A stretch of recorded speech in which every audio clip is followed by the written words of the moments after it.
2024. You can't make the cut if you ain't gonna bore. These ones don't know about war. I grew up cold, hungry and poor. I wasn't grateful, I wanted more. I wanted women, I wanted tours. So I grinded and grinded some more. Woke up depressed, I had to fight more. So I burnt out, I couldn't do more. I had to put Ascension on pause. Now I'm back like I want no war.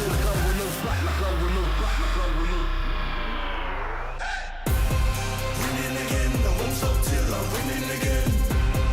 Winning again, I won't stop till I'm winning again.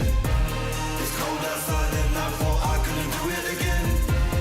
Winning again, I won't stop till I'm winning again. I'm in my bag like loose change, self-proclaimed hero like Bruce Wayne. Out the sight even if you bought new frames. All this talk about weight but got no gains. How you gonna do a sight with no aim? Marathon longevity is my lane. I get dark like under the duvet and don't grow with a weak link like a broke chain. Self-ignorer when I was poorer. My struggle gave me a god flood of the Torah. I didn't stop me pleasuring somebody's daughter. My cup running over to the spills of the saucer. Call me true to author. My battle plans rather terroristic torture. These hands can bend water. Boom boom exploring like Avatar Korra.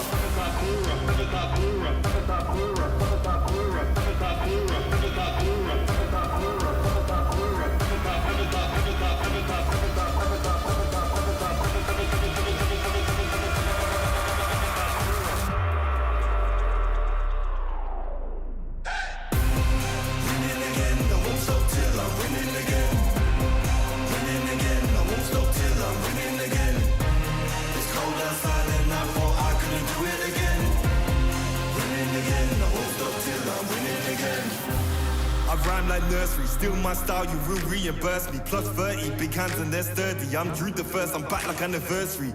I came back worthy, like I swam in lava till it no longer burns me. I walked the desert for my ego's perjury, working for that zone where you can't outwork me. I'm a big man, but I ain't 32. I came to the front line with like 32. I'm a Rex, that's a shout out to 32. I'm a danger and I play 32. I'm just so 20, 32. Ahead of my time, so I'm hard like Broom. Froze the bomb like I shook the room. I stay lit like Christmas and hot like June. Winning again, I won't stop till I'm winning again. Winning again, I won't stop till I win. It's cold outside and I thought I couldn't do it again. Winning again, I won't stop till I'm winning again. Winning again, I won't stop till I'm winning again. Winning again, I won't stop till I'm winning again. It's cold outside and I thought I couldn't do it again. Winning again, I won't stop till I'm winning again.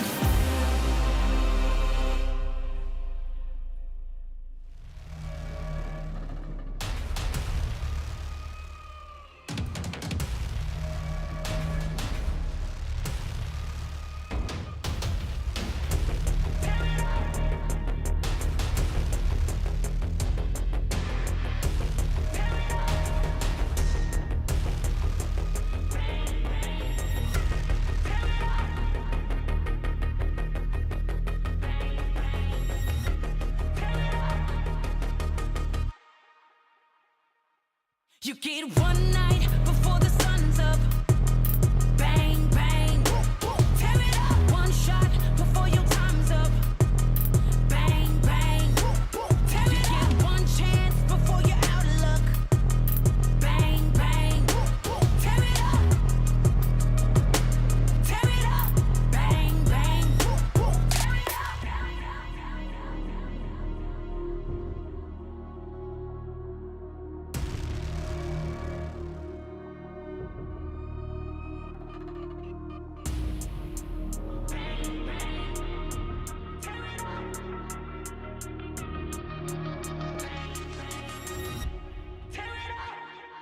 You get one night before the sun's up.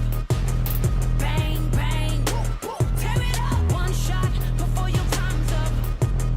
Bang, bang, tear it up. You get one chance before you're out of luck. Bang, bang, tear it up. Tear it up. Bang, bang, tear it up. One army, we unbreakable. Won't ever beat us, we too strong. Take a stand, raise all of your fists.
always go 100%.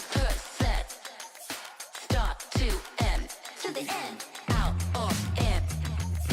No between, you gotta go 100%. Click to win every single moment. Caught up in the motion, got no use for caution. Hope you're ready for a fight. I believe it, I can see it. If it's in my sights, I achieve it. Ain't no leaving, no defeating. Show up, complete and repeat it. I believe it, I can see it. If it's in my sights, I achieve it. Ain't no leaving, no defeating. Show up, complete and repeat it. Every day, prove that game. I always go 100%. Start to end. Every single moment, caught up in the motion, got no use for caution. Are you ready? Are you ready? Are you ready? Are you ready?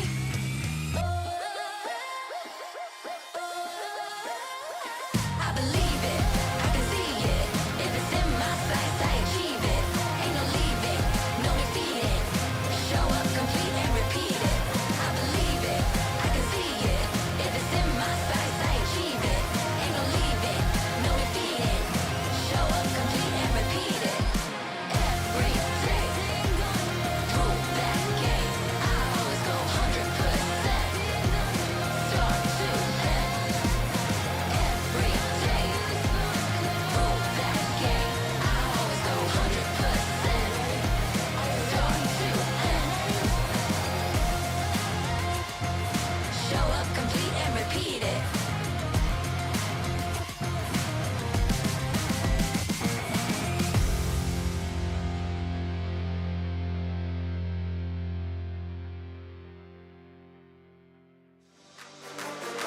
We on the way. We came to play. We on the way. Showtime. Let the games begin. You can't stop us. I came to win. You can't stop us. It's only us in the end. You can't stop us. We the best in the world, and that's a promise. Let the games begin. You can't stop us. I came to win. You can't stop us. It's only us in the end. You can't stop us. We the best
wanna go far, we go farther. They working hard, we're working smarter.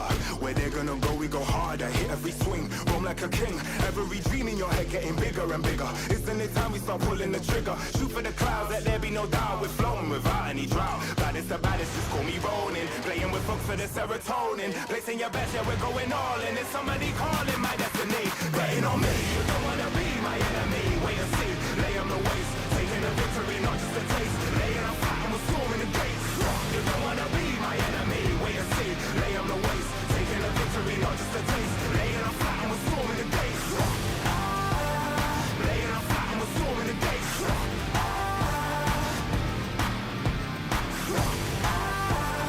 Laying on flat and we're storming the gates.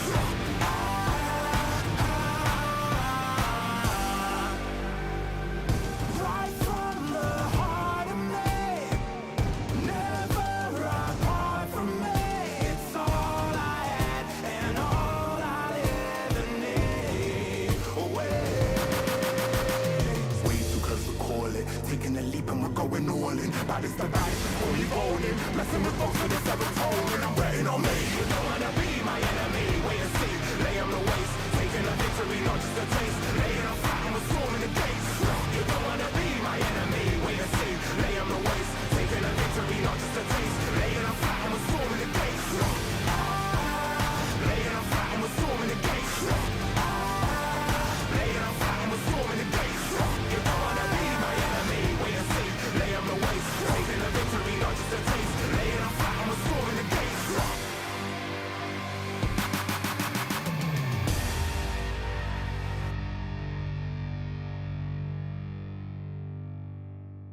You don't have to guess who in the building. Born of the realest. Never catch me slacking. I was born, that's the illest. They call me a champion. I got the will to win. I'm a round breed walking. I am one in a million. Guess who in the building? Born of the realest. Never catch me slacking. I was born, that's the illest. They call me a champion. I got the will to win. I'm a round breed walking. I am one in a million. Yeah. I am back in the place. Don't have to guess who in the building, cause I'm back in your face. Ready for anybody coming. I am here on my toes. Never was settled for defeat, cause I'm raising the stakes. Yeah. And I'm not coming to play. I got my game face on and I'm ready to shake. You see my name will be known everywhere in the world, cause I'm a king, get it strong, and I never will break. Hey, one of the chosen. Going that's the illest, watch me kill it like a supposed to. Never catch me slipping on my pippin', I'm the coldest. The best I ever do it, I'ma show you how I know it. Notice, I am on my way. I'm here to handle business, I ain't come here to play. I see they in their feelings, I don't care what they say. I am one in a million. You don't have to guess who in the building. Born of the realest. Never catch me slacking, I was born, that's the illest. They call me a champion, I got the will to win. I'm a round breed walking, I am one in a million. Guess who in the building? Born of the realest. Never catch me slacking, I was born, that's the illest. They call me a champion, I got the will to win. I'm a round breed walking, I am one in a million. I'm a rare breed walking, I am one in a million. I'm a rare breed walking, I am one in a million. And I'm at it again. I'm a bad man walking around and tell all your friends. And whoever wanna test me, I am standing my ground. As they come closer, I am focused as I smart with a grin. Yeah. Cause they know I'm a fool, and they know I'm that dude. I don't follow their rules, never bow to their principles, never choke when I move, never fold under pressure, never vouching to lose, yeah.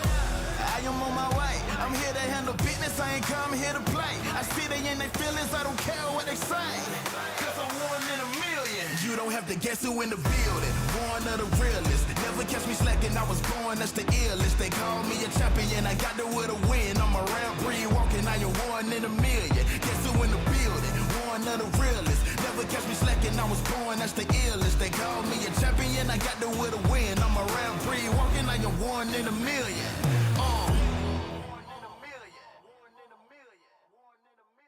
Let them know.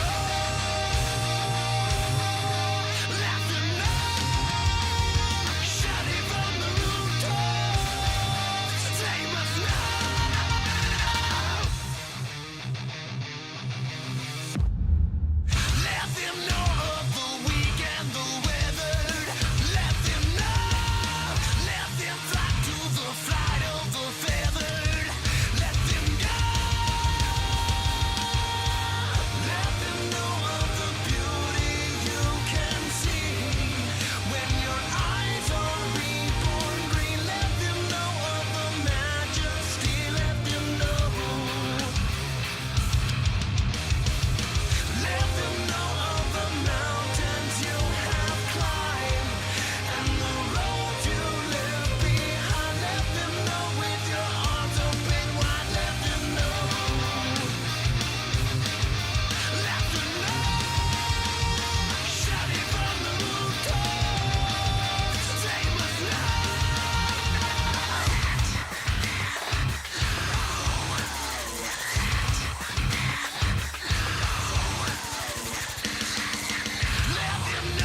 It's a madhouse, it's a madhouse. Had a lot of people showing me some mad doubts. It's a madhouse, it's a madhouse. I got love for the game, I don't cash out. It's a madhouse, it's a madhouse. Everybody with their hands up in the air like whoa. It's a madhouse, it's a madhouse. Shaking all the city, this is how I like my show. I got love for the sweat that I put in. Door with a foot in, proofs in the pudding. Things I did, all them said that I couldn't. Superhero bouncing like a villain. All y'all rooting, you the fan now. Yeah, you understand now what it took to be the champion that I am now. Head in the sky, it's about the time you... The Snapdragon Pro Series is brought to you by Snapdragon Elite Gaming and DHL.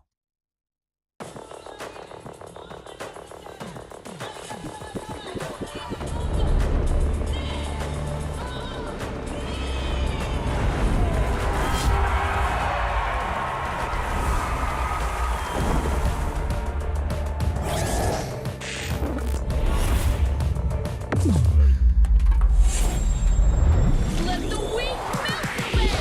Killing spree. Cars easy, taking the kill back. Prime time, baby.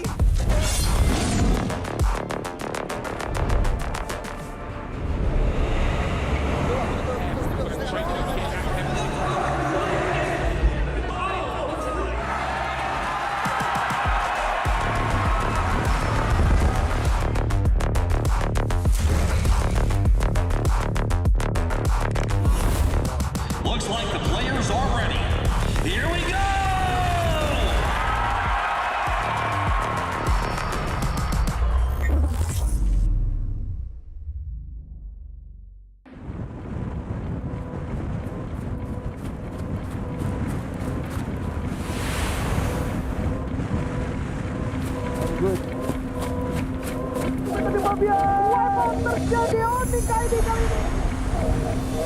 Staying humble cause I have to grow. Don't need no distractions, so they gotta go. In my flow, keeping hopes high. Gotta try and survive, it's my life. So I strive to be the best, and I say that with my chest. Now I'm rising above my station, no limitations. When they assign me to win, I'm ready for graduation. Trained up, prepared for every situation. Don't be confused, just say congratulations.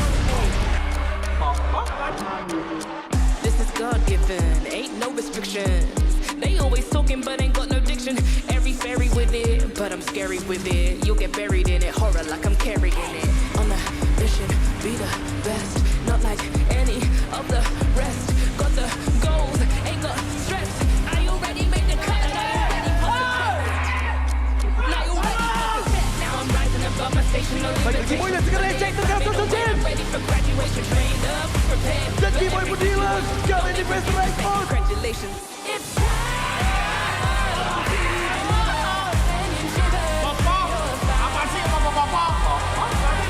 Never give it up, never give it up. My mind is clear. I'm the winner, this is mine. Never give it up, never give it up. It's time to deliver, sending shivers through your spine.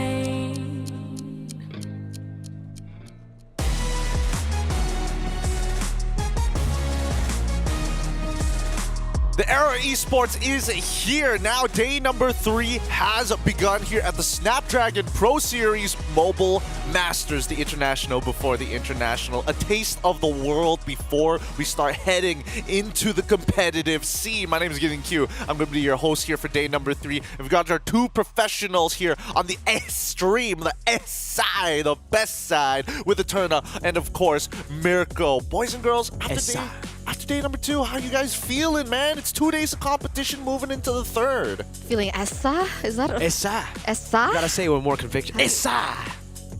Essa. Okay. I'll work on it. I'll work on it. But we're feeling good right now. I think that we can speak on behalf of both of us that we've seen a lot of the Indonesian teams, you know, looking good at the moment, especially as we're going to take a look at the standings later on. And, you know, Bigatron also looking good too.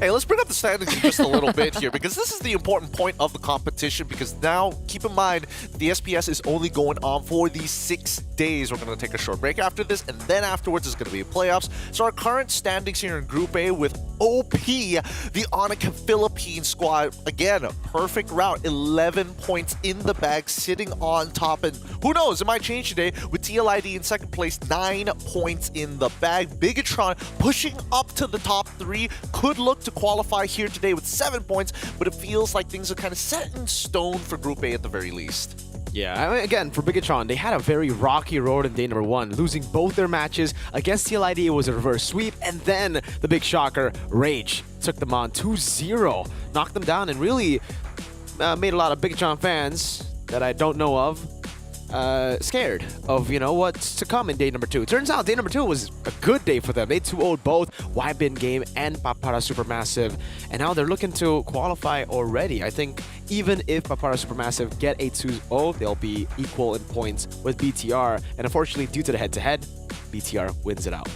Yep, each one of these teams will have to face each other at least once within their groups. But speaking of which, let's actually look at the important group here today that Streaming is going to be focusing on a lot. It's Group B, because right now the competition is very tight between the top 3 slots. It feels like we already have an idea who's going to be making it through, but the big question mark here, number 1, is going to be Aurora Turkey, the one team outside of Southeast Asia that has been doing relatively well with 6 points, a point above Onyx Esports.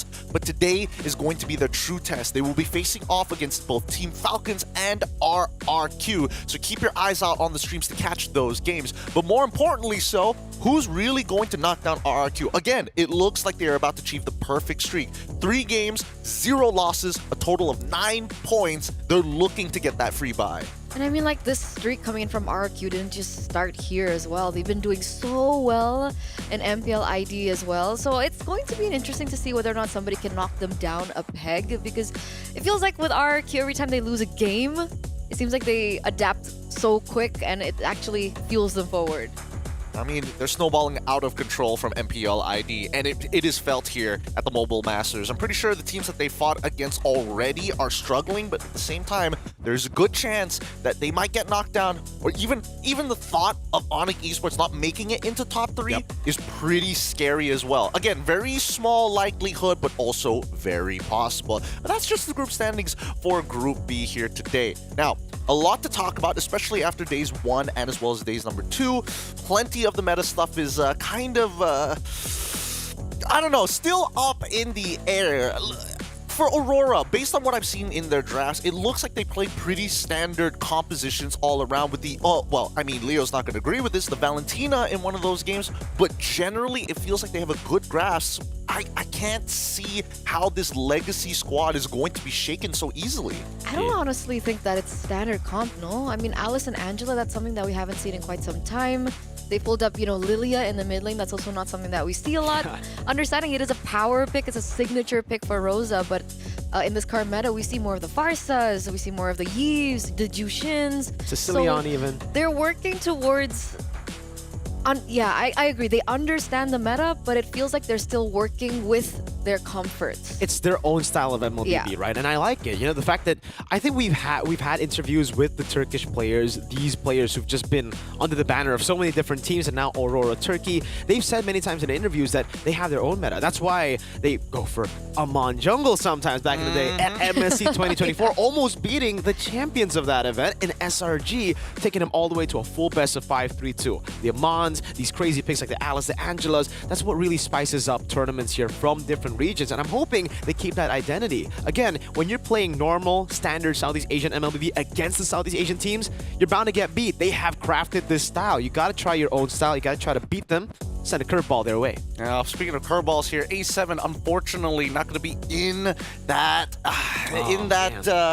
position. Alpha 7, and especially when we're talking about Team Falcons Mina as well, 0 points through the past 2 days. They basically lost their opportunity to actually qualify for the playoffs. More importantly so, they need the experience. It's clear to see that, like, in terms of the drafting style for A7 at least, they've got a rough idea of what they want to do for, like, games 1, games 2 and 3 is where it gets a little shaky. Maybe it's a blue side, red side sort of thing. But Team Falcons really do need the experience. If not, I don't know, coming up to like MS MSC, EWC, or even when it comes down to A7, there is going to be a very big shadow looming over their head. Definitely. It's just so tough to see these new regions. I mean, for A7, they're not even really a new team, right? We've seen all these members in the past do so well before. So for me, it's definitely disappointing. I expected a lot from A7 Esports here. The way that they were able to play so many times in the past. Takash, man, M4, remember that. Taking a game off of Blacklist at the time was still prime Blacklist, winning Season 10 of MPLPH. And it's so sad to see their decline here, but I really hope this international event grants them, again, another beating for them to actually learn. It's a reality check for them to go back to the region and improve. But how many times have we said the same thing? Like, when will we get to the point where they're actually on the same competitive level? It's tough to say, honestly, because again, it's not easy to find scrims of like high caliber scrims of that quality, especially when you're looking for like the best of the best. And even the best of the best is like, do I really want to have to play through a VPN because you're halfway across the world, 300 ms, at 300 ms, and I have to get up at like what 4 or 5 in the morning just to scrim with you, if not the opposite way around? It's tough. So today's standings have already been given to you, but what about today's schedules? If you guys were listening earlier or you're just tuning in, Stream A, or the S side, as you see on my shirt here, Stream A is going to be watching the better games here today. We've got banger teams, and more importantly, these are going to be deciding factors whether or not these teams are going to get that free bye in the playoffs or even qualify for the playoffs. To kick things off, it's RRQ versus Aurora Turkey. After that, it's going to be Onyx TH up against BTR. Finally, it's going to be Team Falcons versus RRQ to see whether or not we're going to see 2 RRQ games today. Let's see whether they drop a single game, if not a series. But Stream B, it continues on with Onyx Esports facing against Team Falcons Mina. After that, it's Influence Rage versus YBG, YBin Game. And finally, Team Falcons versus A7 for Stream C, of course. This is where it gets a little bit awkward, Obviously, there's going to be some international scrims, but the last game is the most important.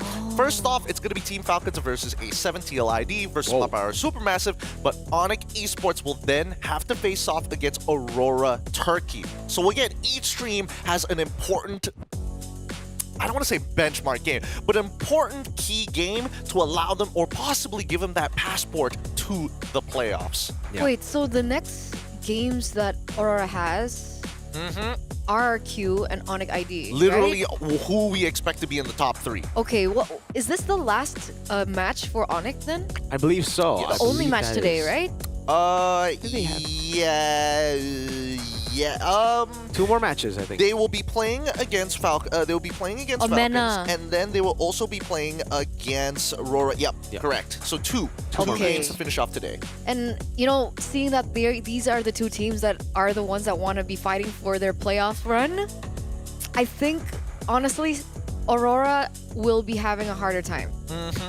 I think every team, number 2 to number 4 right now in Group B, will be very, very. I mean, it's super close, even in the head-to-head, right? Team Falcons from the Philippines, they lost against Onyx ID. So if they end up having the same points, if they end up losing both their matches, we could be seeing a tiebreaker situation that will go down again to the head-to-head. And same goes. Technically for RQ, they're not completely safe yet. They need 1 game win against A7. If they do get that win, or against Aurora here, they get 1 game, they're done, they're through. How funny would it be if A7 gets an upset here? Like, of all times, right? I mean, they got nothing to lose. And if they win that series against none other than the top of the standings RRQ in, like, snowball form from MPLID, hey, who knows? Maybe I'll get a little more excited for them once we come down to MSC or even M7. If Influence Rage can do it, they can do it. That makes sense. Because usually when teams are playing with no pressure, when there's nothing at stake, that's when they play more comfortably, and maybe they don't overthink their strategy, they don't overthink with the way they play and the execution of it in the game.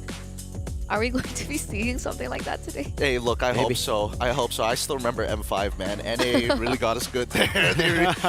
Oh, boy, they could have just given up that game, but no, they just had to take down one of our representatives alongside with them. Malaysia got just down bad sometimes. Look, let's go with a recap of day number 2. A lot of things have actually happened in these games, and more importantly so, we're talking about some of the top plays of Kyle Teasy and as well as Rins. Dear God, has Rins done so much, but even for Kyle Teasy going in 1v3, absolutely demolishing their brothers from another mother. Let's take a look at this as well, man. Hoshi, Rins, as the shot caller for the team after Skylar's departure, you know, we would think that it would take longer for him to build the synergy, build that chemistry, and build the trust from the rest of the team. But no, he's done it so fast together with the help of the rest of the team, just following his orders.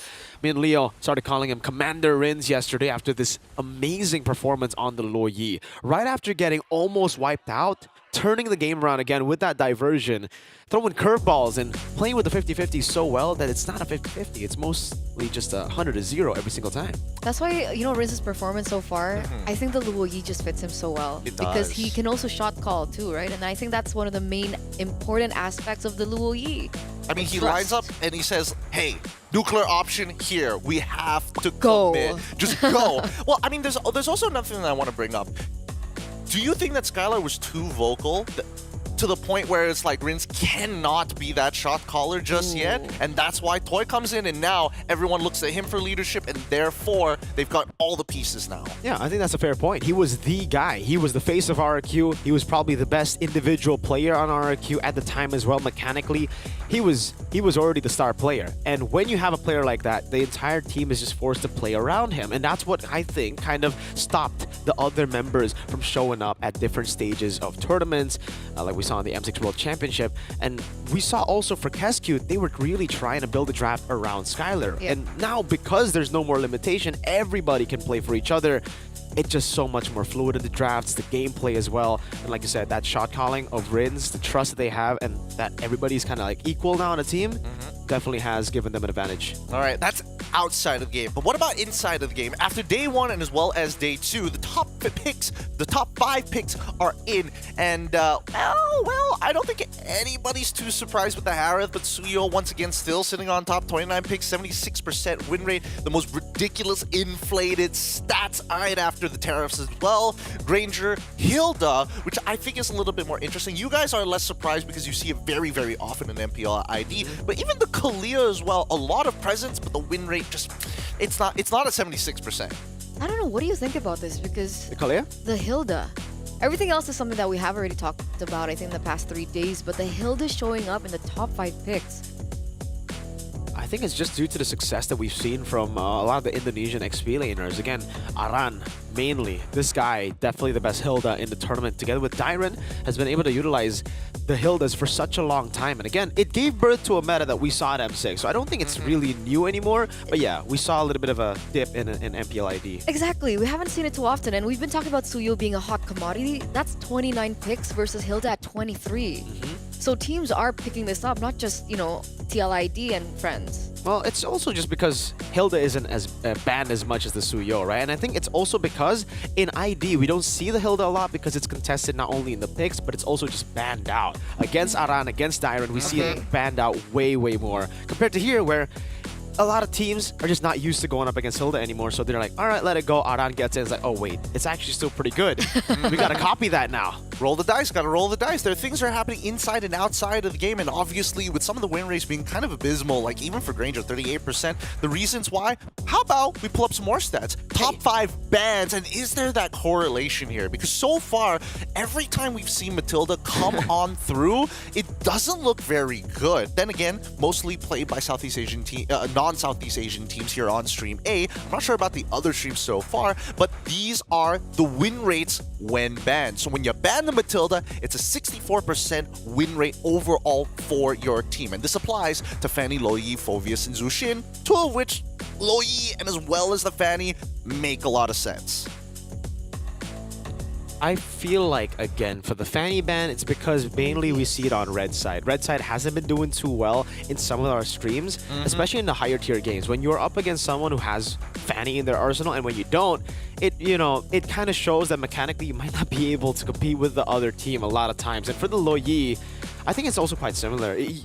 By banning the Loyi, that means you yourself are not confident in picking up the Loyi. It's not a first pick hero. We haven't seen that, and so with the teams banning it out, it basically means we're not as creative as you. We won't be able to find those kind of angles like you do. and we see it in the game as well, on top of just the bans foreshadowing it. Okay, but what about the Phoveus as well as the Zhushin, right? 60, if I remember seeing this correctly, 69%. 69. Nice. 52% win rates when banned for both Phoveus and as well as Zhushin. And Zhushin was one of the heroes that, yes, when it first came out, you got it's either pick or ban, gets nerfed, people start straight away and finding out different strategies, but nowadays we're seeing a big resurgence of it once more. It could be related to Kalia, it could just be, hey, yes, the changes did hurt her early game, but she's very aggressive and that kind of fits the style. Where's our heads at with these two? What do you think about this? Yeah, what do you Phoveus? think? Because I don't know, because with the Jushin, I think she's like a hero that is really great against heroes like the Suyo who have been finding a lot of success. So maybe that's one of the reasons for her high win rate when banned. Do you think it's related to like the gameplay? I can't talk as much about the Juicin because I feel like the Juicin, 52%, it's still very 50-50. It really depends on the user. It comes down to just both teams strategizing. But for the Phoveus, I think in this meta, especially in the games that we're not watching, snowballing is an essential factor in the game. If you want to win out the game, you want to get that snowball early, and lane dominance and XP has never been as easy as picking up a Phoveus. Even up against these non-laner, the non-confrontational XP laners, Phoveus gets the lead very quick and can snowball out of control. Let me just hop onto that point real quick. Let's pull up the graphic right now, because if we're talking about snowball, we also got to talk about junglers who's able to accelerate the game by playing around themselves, farming hard. We're looking at the fastest to reach level 15. One of the few stats, Favian currently 8 minutes on the dot, and this is against Influence Rage. King Kong, 8:38 against TLID, and then finally Kyrie, 9:14 versus A7. Notable that King Kong in particular had to face off against TLID, while Favian and Kyrie were doing it against teams from Latam and as well as both teams from Latam. That is so impressive. How bad was that game with King Kong and TLID? It wasn't bad. Well, it was kind of bad. It was 8 minutes to 15? Look, he was playing it. That's not normal. Maybe he was playing Ling without the setup. It was that It was game. it was the questionable draft game for TLID. But also, it's King Kong. It's Onyx PH. It's this matchup that we've seen so many times. And TL have only won once against Onyx PH throughout the last 6-7 months. In terms of games or series? In terms of match series. Yes, that is just one. Because like Onyx PH did drop game 1 against TLID in the series that we were just talking about earlier. But as King Kong said in the interview, beating Fabian is kind of like another day for me. You know, it happens so often. And it's so cute. Whenever he gets that advantage in the draft, that's what you can see from King Kong. He's literally just putting in the punch cards in. He's just like, how many leave days I got after this? Oh boy, it's tough, but honestly, with the way that things are going and how snowballs are making kind of making its way to in this particular area, the meta is in a weird spot, I would say, right? I mean, it's evolving, but at the same time, we're showing them a little more diversity than what we were used to before. From mid game to late game being a little overextended now, a lot of teams playing towards that earlier stage of the game. How many of these teams are going to be looking for that nice balance, right? But we'll talk about that a little bit more afterwards. That's going to be the pre-show here at the SBS Mobile Masters. We're going to go on a short break, and when we come back, our very first best of 3, going to kick things off with a high-octane match. It's RRQ versus Aurora Turkey. We'll see you right after this. Essa.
It's time, our very first best of 3 here on day number 3, and this is such an important match for both of these teams. One to qualify and the other to maintain their top spot here at the Mobile Masters. My name is Gideon Q. Of course, we've got Eterna and as well as Mirko at the helm to make sure you guys are entertained once we get into the game. Let me introduce to you RRQ, the Kingdom, who continues to reign here in Group B for now, or will they be shaken? It's Dyron, Sutsujin, Riz, Edok, and Toy. This is a team still standing at 100% win rate, even from MPL ID Season 15. So you can consider that they're on a little bit of a glory run themselves for this particular team. I think we've spoken about Toy, we've spoken about Rins, but I think Edok really takes the cake for me. I agree. You know, Edok definitely the best player on the team. Mechanically, he's really shined this season. And we have seen, you know, glimpses of brilliance in the past, a lot of brilliance from Edok in the past with the Franco, with the signature picks. But, man, it just seems like he's refined everything that made him a threat in the previous seasons. He's been back-to-back Player of the Week as well. B2B. Back at home at MPL ID Season 15. Dang, this guy is doing everything. He's just rocking the socks off of these teams, boy.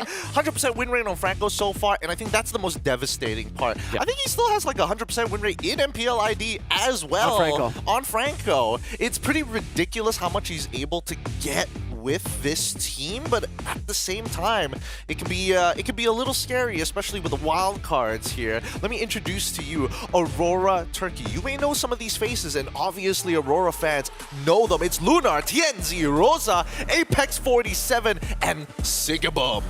The new iteration of the Turkish superstars.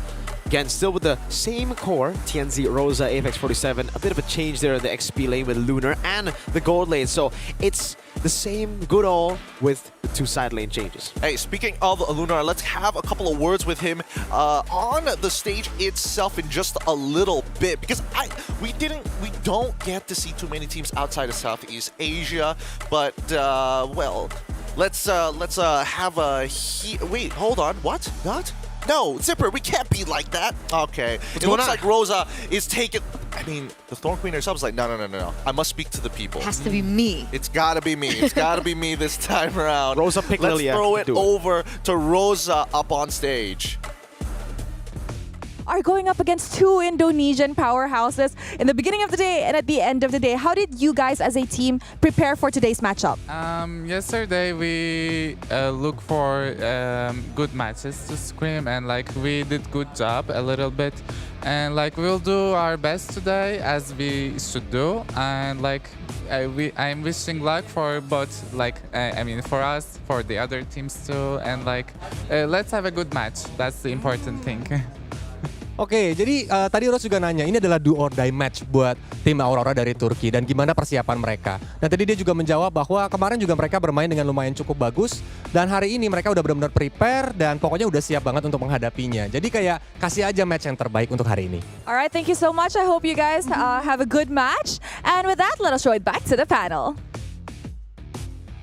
Thanks, Rose and Coleos. Zipper doing me dirty there. I thought it was weird. I didn't know much about Lunar, and then I was being told Rosa, and I'm like, but Rosa doesn't usually do the pre. Usually it's the post, and then Bagal shows up, and it's like, standard. The team head-to-head stats are up on your screen, and Aurora Turkey, honestly, not too bad against RRQ if you're like posting it 1-to-1, with the big difference here, and the big outlier going to be GPM.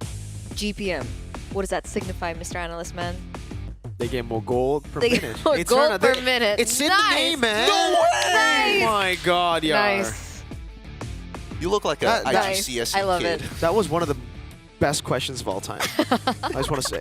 I asked what it signified, not what it meant. That is what it signified. Gold per minute. It means Save me. No, don't worry. It just means that they got more gold every single 60 seconds. That's so crazy in a video game. I'm so tired. Look, it is going to be a very tiring day with the level of play that we're expecting to see here today. Now, drafts will be starting soon, but we need to look at the head-to-head, and we're comparing it. To teams within the vicinity. Let's compare Rosa versus Rins, right? If we're talking about Commander, Rosa has been at that Commander helm for a very, very long time. And I think one of the more mechanically talented players, I mean, I say one of it. They're all very mechanically talented, and it's tough to say whether or not it's going to be the difference maker. I mean, even when we compare Edok and as well as Apex 47 for an example, right? Edok has that IT pose on you. You must respect my aura. Dominance. And then Apex 47 can make some pretty crazy plays, whether it be on, hey, give him a Tigreal, that signature, or now with the Jawhead. But if you take a look at the stats, it's actually very interesting because the average KP for Edok is a lot higher, right? 80% to 58%. So we can gather that I think RRQ are a lot more, how would you say it, reliant on Edok? I don't think we're, maybe yes, reliant after the calls from Rins, right? But I think also it's just a team style. For Edok and RRQ Hoshi, we have been seeing more of a team fight style opposed to, you know, back in the day where they really just rely on pickoffs. And I think that's what Apex 47 has gone and changed its play style to right now. You see from the heroes, we usually associate Apex 47 with the Tigreal, and maybe it's Edok with the Jawhead, but now it's the opposite. It's Edok with the Tig and Apex 47 on the Jawhead. So Apex and Aurora, they've been playing a lot more for pickoffs on the map, and Apex hasn't really been together with the team a lot. Sometimes he goes to the side, look for these pickoffs with whoever, you know, Rosa or even Siggy Boom, his brother, by the way. You know, he's got that connection now, so it could work. Yeah, sibling rivalry turned to allies. Previously, it was supposed to be Ufendar and S2G coming into the M6 World Championships. They wanted to come together, but they just couldn't make it all the way here. But even so, the siblings are now finally together. Apex 47 and Siggy Boom, as brothers, are hoping to make sure, or maybe that's why the KP is a little broken up. He's got to cover his brothers. Like, hey, this is one of the few internationals you're gonna be with. I've got the experience. I gotta keep you shielded. What does that mean? What? Their mother supported Siggy Booms more? Yeah. Oh. You remember the story? You remember the story because Apex 47 was the one who had to go out and do the work while the younger brother had to go study, and then eventually Mobile Legends, and then they're like, oh my god, esports is like cool, it can make like hella cash. Oh my god, that's so cute. Mom, check out my GPM, it's crazy. He's got more gold per minute than his brother. One's a gold lane, one's a roamer. Mom, so Apex, you don't understand. You can't pause the game, and I'm a roamer. It doesn't work like that, mother. Goodness gracious. Look, let's look at the predictions for this upcoming game here. I'm curious to see where you guys are leaning into. I feel like there might be a general bias there, but it looks like all of us are in agreement. Not even a single game here. Excuse me. Explain yourself. Hey, I mean, RRQ are on a clean streak right now. And, you know, looking at the performance by Aurora, sure, they are strong. We've seen colors of that throughout Snapdragon Pro Series Mobile Masters, but it feels like they're not as consistent yet. I feel like there are things that they can still finesse in terms of their execution and maybe even draft style. I think I had a word with Renmar as well back in the back rooms. I mean, if it comes up, we can discuss that a little bit more. The back rooms? Yes, the back rooms. How'd you get out of the back rooms, first of all? Back rooms with Mr. Renmar, man. Look, the way that I see it, I feel like Kescute is going to be the big difference here. I mean, Backall Seth can only do so much with the team who's been together, but I feel like when you got Kescute shaking down Edok, being like, you better have that 80% kill participation, we go into the draft and, that's interesting. Now, we were looking at it earlier, saying that Matilda was, when banned, you got a pretty high win rate overall. But coming into this game, Aurora Turkey, they're like, I don't mind. You can have that extra bit of mobility. Maybe it's to reduce the effectiveness of Edok? Could be. I think for RRQ Hoshi as well, we've never really seen Rins take the Matilda into mid lane, but we have seen some very odd flexes in the past from RRQ Hoshi. I remember Aurora first phase pick for them, and then turns out it was Edok on the Aurora. So they have done some nasty stuff on the flex picks, but Aurora Turkey, they're going to stick to what works. Suyo first pick into the Irithel counter matchup against the Granger. But there you go. Shouts to Midnight, man. I've been talking about, you know, Lucas and Alpha and Matilda. He's been saying Lucas is literally Alpha but better.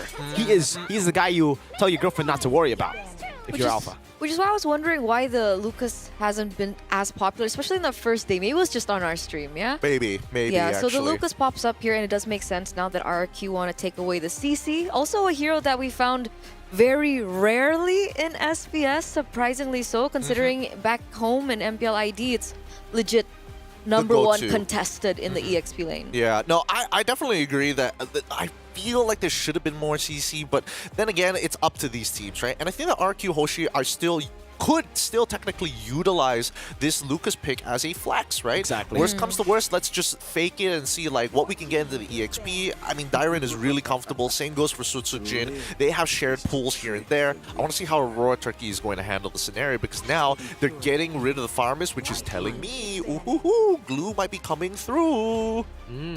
Yeah, I think Lu could really work, but again, for RQ, they could snatch it for themselves as well here. They still have, I mean, they already have the Lucas, like you said, good flex pick. And technically, for now, I don't know how crazy they want to go, because they already have a lot of mobility with the Mathilda. But Lo Yi is up for grabs. It's a pick we have seen Mr. Man utilize quite. Oh, it's actually banned out by RQ. So, wait, Chusin, Fairness. All right, a lot of emphasis on RQ. Shut down Rins. I'm curious to see how they're going to play this one out, right? Because again, if Rins does end up, I mean, you guys have mentioned it on stream itself, like Rins he's great when he has that utility. Yep. And now it's just like, let's just max out the utility setting to 100% if we start throwing him on something along the lines of this Matilda and put Edok on his casual playmakers. And I think there's definitely benefits. Okay, so Yves as well. So now they're creating the kill box. They have the extra bit of mobility to kind of supplement the weaknesses of the couple of long cooldowns coming in from Lucas. Let's see how Aurora Turkey respond. And it's also a really good way to outrange the Irithel, right? We've seen heroes like the Farsa, like the Yves, heroes with like high range, high artillery, really be the difficulty or the challenge that an Irithel can face. So next two for Aurora Turkey. Oh, wow. I think now that they see that RQ want to cage the animal here, they need a couple of answers when it comes down to lane pressure, right? I'm thinking, you know, Cho is still definitely a decent, somewhat decent option. I'm thinking whether or not they want to force purifies. Oh, Khalid instead and got taught. Okay. Yeah. CC was banned out. You can go for the Khalid and the Gatakacha, two very beefy boys, but mainly the Khalid here, right? Good way to go up against the Mathilda. It's the standard we've seen for such a long time now. Whenever you see a Mathilda on the other side, you will pick up the Khalid. And because RQ had to do their homework, had to ban out both CC and Valen to enable the Lucas, these two got left open. I think, you know, there's also a bleeding effect here. Oh, you have the Matilda, I can kind of fight you on it, but now that you're on that Eve as well, you try to set up that cage, we're just going to try and nuke you as soon as possible. And now with the Badang as well, for an added layer to keep you inside the cage and protect and peel, I feel like this is a pretty interesting draft from both sides here. What are your thoughts on like the execution? You know what? I'll save it for you guys once you go into the Land of Dawn, because the execution rate seems pretty high for the side of RQ and Aurora Turkey. They're going to have to play their best here in this game number one. Remember, one of these teams might just be going home or losing their streak. As we head on over to game number one, Aurora Turkey versus RQ Hoshi. It's Leo and as well... shout outs to you, Leo. It's Miracle and as well as Eterna. Take us into the Land of Dawn. Leo? Oh, Leo in the game. Is that what you meant? No, I was talking about me. Leo, run. I'm just in pain. It's Irithel's... Yeah, Irithel's Tiger. That's it. You gotta call him out. You know, Sticky Boom on Leo. Well, he's on Leo. Sticky Boom on Irithel, who's on Leo. There you go. Double stack.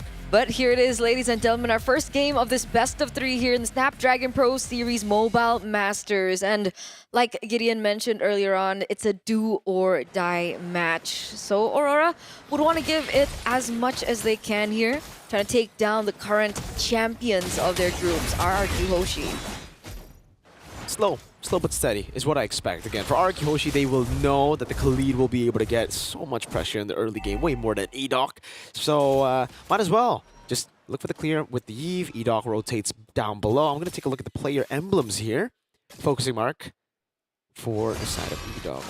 Hold up. Lethal going to be taken quickly. Good rotations from Aurora. Oh, in the mid lane, Rin's going to be caught in the bad spot. Apex, 47. We were talking about that killer instinct early on. And that's the kill pressure that you were talking about as well in the early portions of the game from the Khalid. It's something we have seen a few of these teams being able to pick up here and there. And we're seeing it reflected into the game. And RQ are now left in a position where they have to think about this, right? They don't necessarily have mid-prio. So what else do they play for? I don't know. At this point, RQ, I think they just gotta play it slow. Wait for the neutral objectives. It's not like they're in any rush to go for turtle or anything right now. Did you hear that? What? Okay, never mind. It's fine. Did you hear? What did you hear? I heard. I don't know. I heard grunting voices. Grunting. Male. Okay, then that one I heard. Okay, And that's I don't know. I think that's a young man from the Philippines. A little Dan. A little Dan. A little Dan. A little Dan, but it's a little dance here now for both of these teams that they are now going to look for some pressure over the neutral objectives. Whoa, Blade Surge. Oh, Tienzi. Blade Surge to his demise. Oh, you hate to see it. He went in and he got pinned down to a wall as a dog started munching. Oh, unfortunate, and that does give RQ a huge benefit now that the retribution is not there. Real world manipulation. Oh, beautiful pin again from Dyron in the real world manipulation. Lunar able to escape, but that means it's a free turtle to Sutsujin.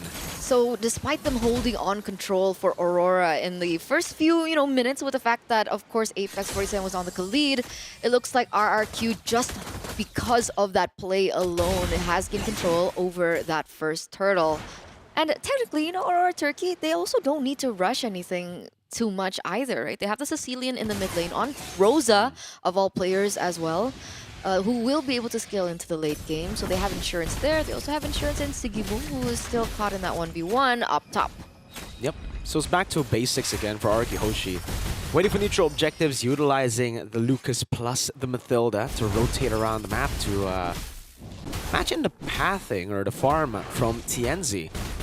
Aurora Turkey, this is why, they went for the Khalid. They do have a lot of kill pressure, but if you do play for the XP, the kill pressure kind of goes down because the Badang is such a good way to just disengage on anyone. Khalid walks up, punch him in the face. Gata walks up, punch him in the face. It's so easy for the Badang to disengage and then to re-engage later.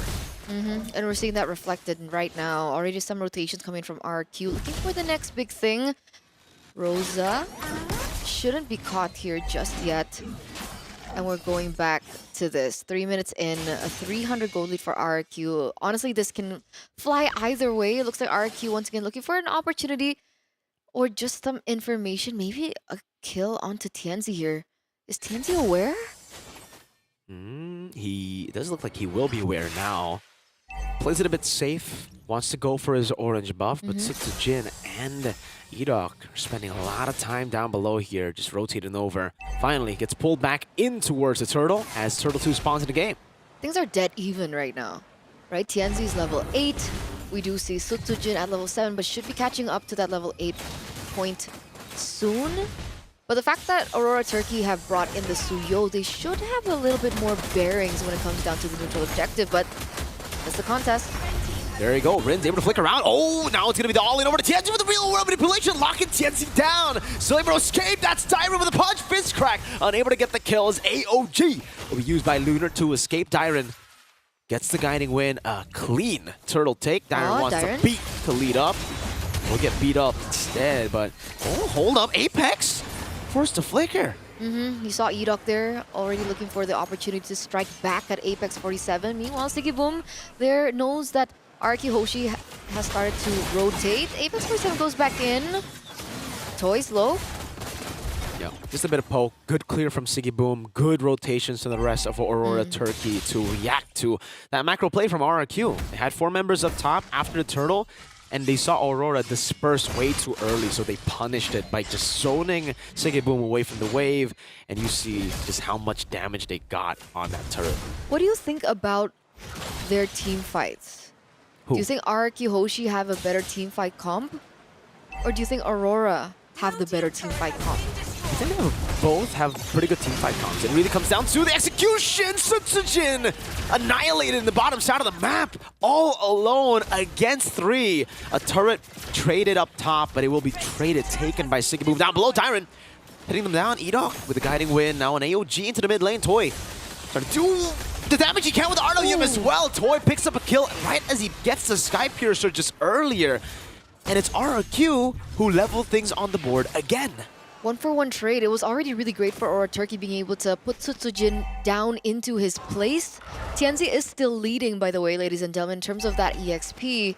But the fact that it was traded back in does give RRQ a little bit more to play with. Toy looking for an answer in the top side. Apex should be okay. But the reason why I asked the who had the better team fight composition is because it might be down to just decision making then, I think, from Aurora. A little bit indecisive as compared to RRQ, as they always start to group up for these neutral objectives. Like, what's the plan? Plan is right now to contest. He goes for the Soul Summer retreat, doesn't get it. Sutsujin too clean, too patient. Calm and composed. The cold-blooded jungler diving with a fist crack over to Rosa, taking him down with those fists. It's another RWM, and Sutsujin is able to escape. A few of those shots from Toy. RRQ capitalizing. Absolutely. 2-for-1 trade to get a neutral objective to boot, so you can technically say it's a 3-for-1 trade. And you can see the economy shift in favor of RRQ Hoshi. 1,159 at the moment, and there are kills given over to Toy on the Sky Piercer. He already has a Hunter Strike as well, so those are the two items that... Oh, a little jump coming in here. Okay, Toy with a good dodge is over. Guiding Wind gonna be ready. Now Blade Surge into the back. Toy gonna be caught, but still, look at the photo coming in. Oh, the healing! Toy surviving, and now they all corral over Tienzi, who's able to go and Blade Surge out, but Lunar will be pinned down. No AOG! Toy gets another stack on the Sky Piercer, and here comes Sutsujin from the back. That's Tienzi taken down. Rosa sandwiched under the tier 1. RRQ Hoshi. 3-for-0 trade. Miracle, that is tilting. That is tilting because technically the setup wasn't bad, right? Lunar came in, Apex 47 right after. Toy should have died. But again, that's the beauty of the photo. That's the beauty of the additional shielding as well coming through from the Matilda, causing those kinds of miscalculations. And RRQ Hoshi, they collapse. What initially was a 1,000 gold lead has been raised to 2,000 now. And you can see the gold difference between both of the gold laners as well. This is why the Matilda is usually banned out, man, because, you know, a lot of people just think about the Matilda as a way to help the jungle, to enable the jungle, whether you go Alpha, Lucas, maybe Phoveus in the XP, right? But it's just the way that she can control games, the rotations, the saves, again circling Eagle. Right as he gets Toy with the Guiding Wind in, you can see the frustration already from Apex 47 there in the player cams.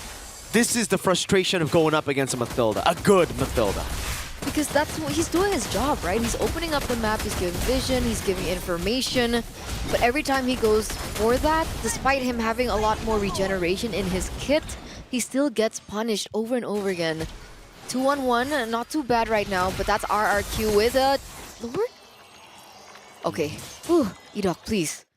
Calm down. No, he doesn't want to. He wants to get the game under his belt as fast as possible. And earlier, that was a flicker for a circling eagle and a real-world manipulation. That is a bad trade to have. And that's Rosa. That's someone you need to have alive if you want to defend against RRQ Siege and dive. Absolutely. High ground in the kit. I think 9 minutes in, the stacks should be still okay, right? It doesn't look like RRQ are completely dominating the jungle just yet. But this could be where it turns around, right? With all these towers taken down. Whoa. So Tsujin, very aggressive in the bottom lane there. The Lord is still marching down in the bottom side as well. The lanes are being pushed. Apex 47 in a very interesting position when you find something. Even if he does, I don't think anyone is close enough. Apex trying to distract them, but RRQ stays focused on the prize. Neutral objectives earlier, now it's the structural objectives and a holy defense in the mid lane. They're playing this so well. The wave manipulation has been phenomenal from RRQ. So it's just gonna try. Gets the holy defense up top, gets the holy defense down below before the Lord comes in and charges. Iron jumps in with the fist crack as the RWM comes in as well. Apex unable to find the landing blow there onto the back. Toy still free hitting. Apex falling again. That's going to be Edok in the back, finally taken down by Tienzi. But look at the Mad Toy, who will be gunning everybody down. That's a maniac. It's a savage for Toy. Savage for Toy, ladies and gentlemen, in our opening game of the day, and it is 1-0 now against Aurora Turkey as RRQ pick up this first game of the series. What is this team made of, that reaction speed in the final minute when Apex 47, they knew.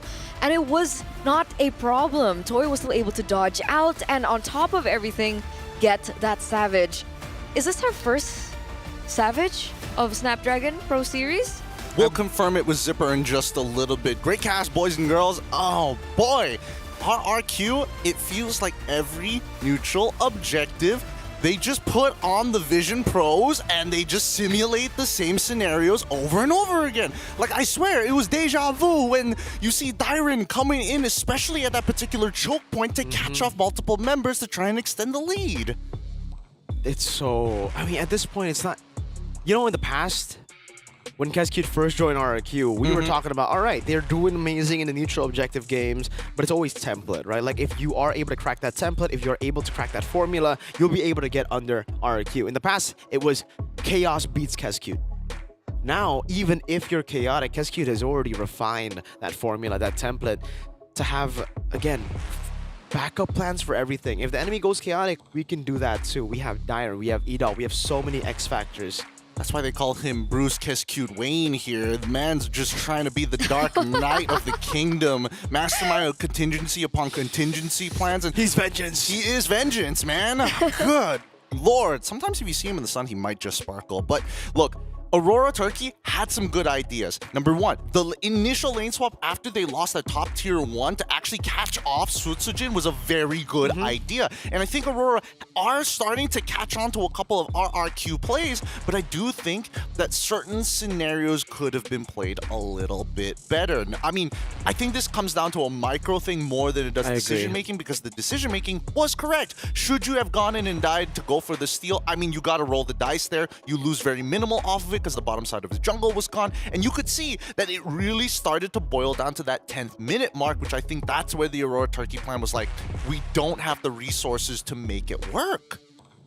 What's so scary about RRQ Hoshi is the fact that things could be dead even for such a long time, but they will know when their composition is at their peak to take the fights. It's, again, like you said, you know, it's almost like they have the simulations running 24/7 and they know exactly what time, what item, what is right. That's it. I mean, at this point, we can't even calculate it. It's just they know when it's right to go for a play that will ultimately end up being the snowball point. This snowball point wasn't like early Turtle 2. It was so level up until Turtle 3. I think Turtle 3 was the big one. Turtle 3 going over into the Lord. Give it up for MVP Toy here, because he was playing a very clean game, especially with the amount of resources that he was getting. 9-0-1, 943 GPM with a 77% kill participation rate. Damn. This man was ready to go. And I think he got even more confident as soon as he got that Winds of Nature, which is why he eventually snowballed it into the Savage. But speaking about the simulations here, I think this is what teams need to look out for RRQ Hoshi. You can have plans and some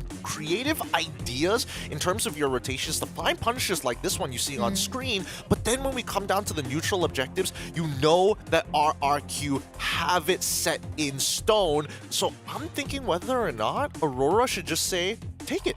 You can have these turtles. Turtles at the end of the day might not necessarily get us to a point where we can beat you, but we can start taking opposite objectives across the map. I don't know if it's a bit of tunnel vision or it's like, I must do this. If not, the snowball is going to be too great, too powerful, even if TNZ is on one of the most broken junglers we have in the meta. How did TNZ not get the third turtle? He retry too early. Soul Sever retry. It's already different to, again, the Suyo early on. Suyo early on before the nerfs, yeah. Like, After that shouldn't have been Sutsujin picking up that third turtle. And in the gold charts, we also saw that it was at that moment, right? When things started looking bad for Aurora. I think advantage was still on Sutsujin. They just had too much control It was over a level the turtle. below. It's not about the levels at this point. It's about CC. Because you can be 4 or 5 levels ahead. It does not matter. If you get CC'd, if you don't make like a decisive decision to go in and retry... But he wasn't CC'd, right? He was going to.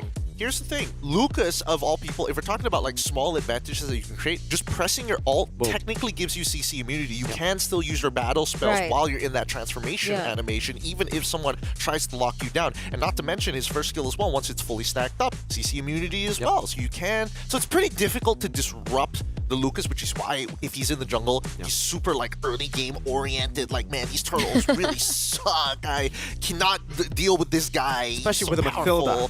The Matilda as well. Really obnoxious here, but adaptations seem to be a little clearer for Aurora, which is great to see, because a lot of times when you're up against RRQ in the games that we've seen here on stream, you're like, dwarf, decision making, micro mechanics. Oh, brain fried, no answer. Game too difficult. Freeze, man. Help us make the show better by taking a survey at esl.gg/SPS viewer survey live-en. Just scan the QR code. Saves you a lot of time. A side is always going to be the best side, and we want you guys to show your love by giving us the feedback that we need to improve your experience. Don't forget to follow us on social media for the latest and greatest updates on the Mobile Masters here at Snapdragon Pro Series, on X, the Everything app, maybe even dabble in a little bit of Grok to see what you can talk about the teams. Wow! Maybe even Instagram, or of course Facebook if you're like 50 and above, or from the PH. Either or, we love you guys. We're gonna go on a short break, and when we come back, it's gonna be more MLBB action between the Kingdom and the Turkish delights from Turkey. We'll see you then here at Mobile Masters.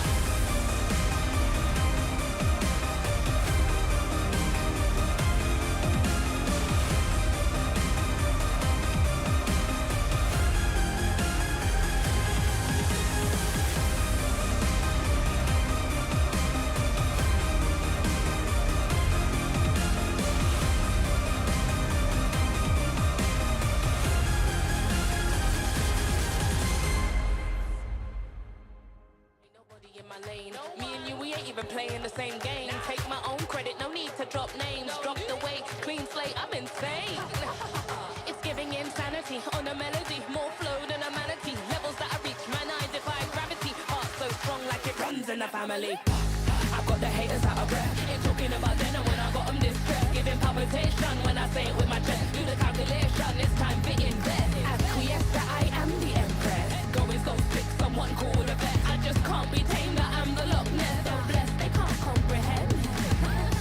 I turn a skeptic to believer. I am a leader, resurrected like it's Easter. If you step to me, you'll get the misdemeanor. They can't defeat her, they can't connect the reader. Card decline, don't worry, I'll be fine. Cause all I see is ups in the line. Did I plan this? Is this by design? Come reflect, my light can't be denied. Come correct, cause this moment is mine. It's mine. Tell me you're feeling up. Tell me you're feeling up. Do it like nobody does. Sipping that haterade, right to the finish line. Tell me you're feeling up. Tell me you're feeling up. Do it like nobody does. Sipping that haterade, right to the finish line.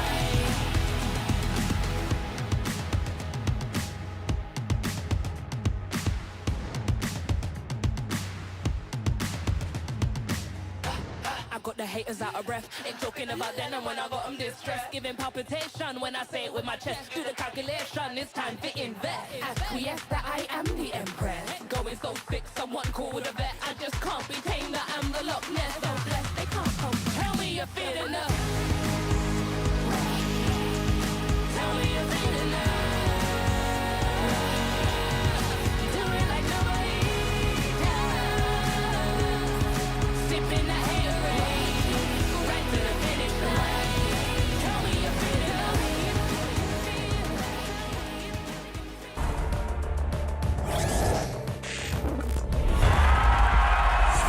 Here we go!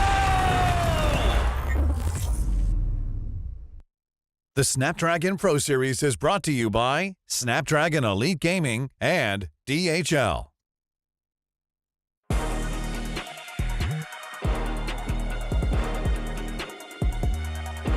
Viva RRQ seems to be the anthem charging across Jakarta unless Aurora Turkey can equalize the score. This perfect rating coming in from the Kingdom needs to be stopped right now because the momentum is increasing ever so greatly. It is quite the acceleration, but this is only just happening now. We're Stream A, but currently happening on Stream B itself. It's Onyx versus Team Falcons Mina, and they've already taken a single game. They're looking to finish that series strong to ensure that they get that qualification spot. My name is Getting Q. This is Eterna. This is Mirko, not Leo. At the set. Boys and girls, we need to talk about adaptations, and more importantly, we need to talk about how we're going to, I mean, we have to play devil's advocate here, you know? When they're at the peak, you gotta knock them down a peg. How do we take down the Kingdom? Do you think sides would matter? Because Keskute loves the red side, right? No, it doesn't matter. It doesn't matter? I think like last season it would have mattered, but this season, both sides, he's been doing Good, amazing, impeccable. 100% win rate, technically. Yeah. Okay. He's Batman. Makes sense. He's vengeance. He's vengeance. If we're jumping into the drafting phase here, I gotta agree with Mirko here. I think that right now, in terms, well, last year there definitely was a disparity between blue and red, but I think now with the way that the patch has been going and the way that people have kind of picked up on some of the busted stuff, the Lois, of course, the Matildas, of course, the Fovius bans on blue side now being a new adaptation into the recent meta. It's a little difficult, and I would say a little bit, honestly, a little bit more red side favorite sometimes. Okay, but this actually opens up a lot of things, right? Harith is still on the board. We saw the Hilda being banned out earlier on, and now we're looking at the Kalea that could possibly be opened up here for...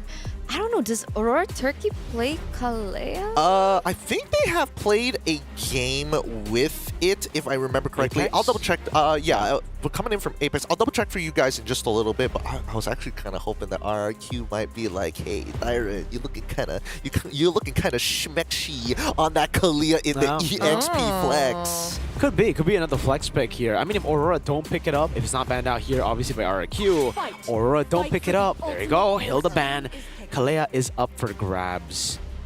I think Suyo is still the better option. It didn't work in game number 1, but that was because you were up against a Mathilda and a Badang. So change a few things here and there. The Suyo is still the highest picked hero, and highest win rate.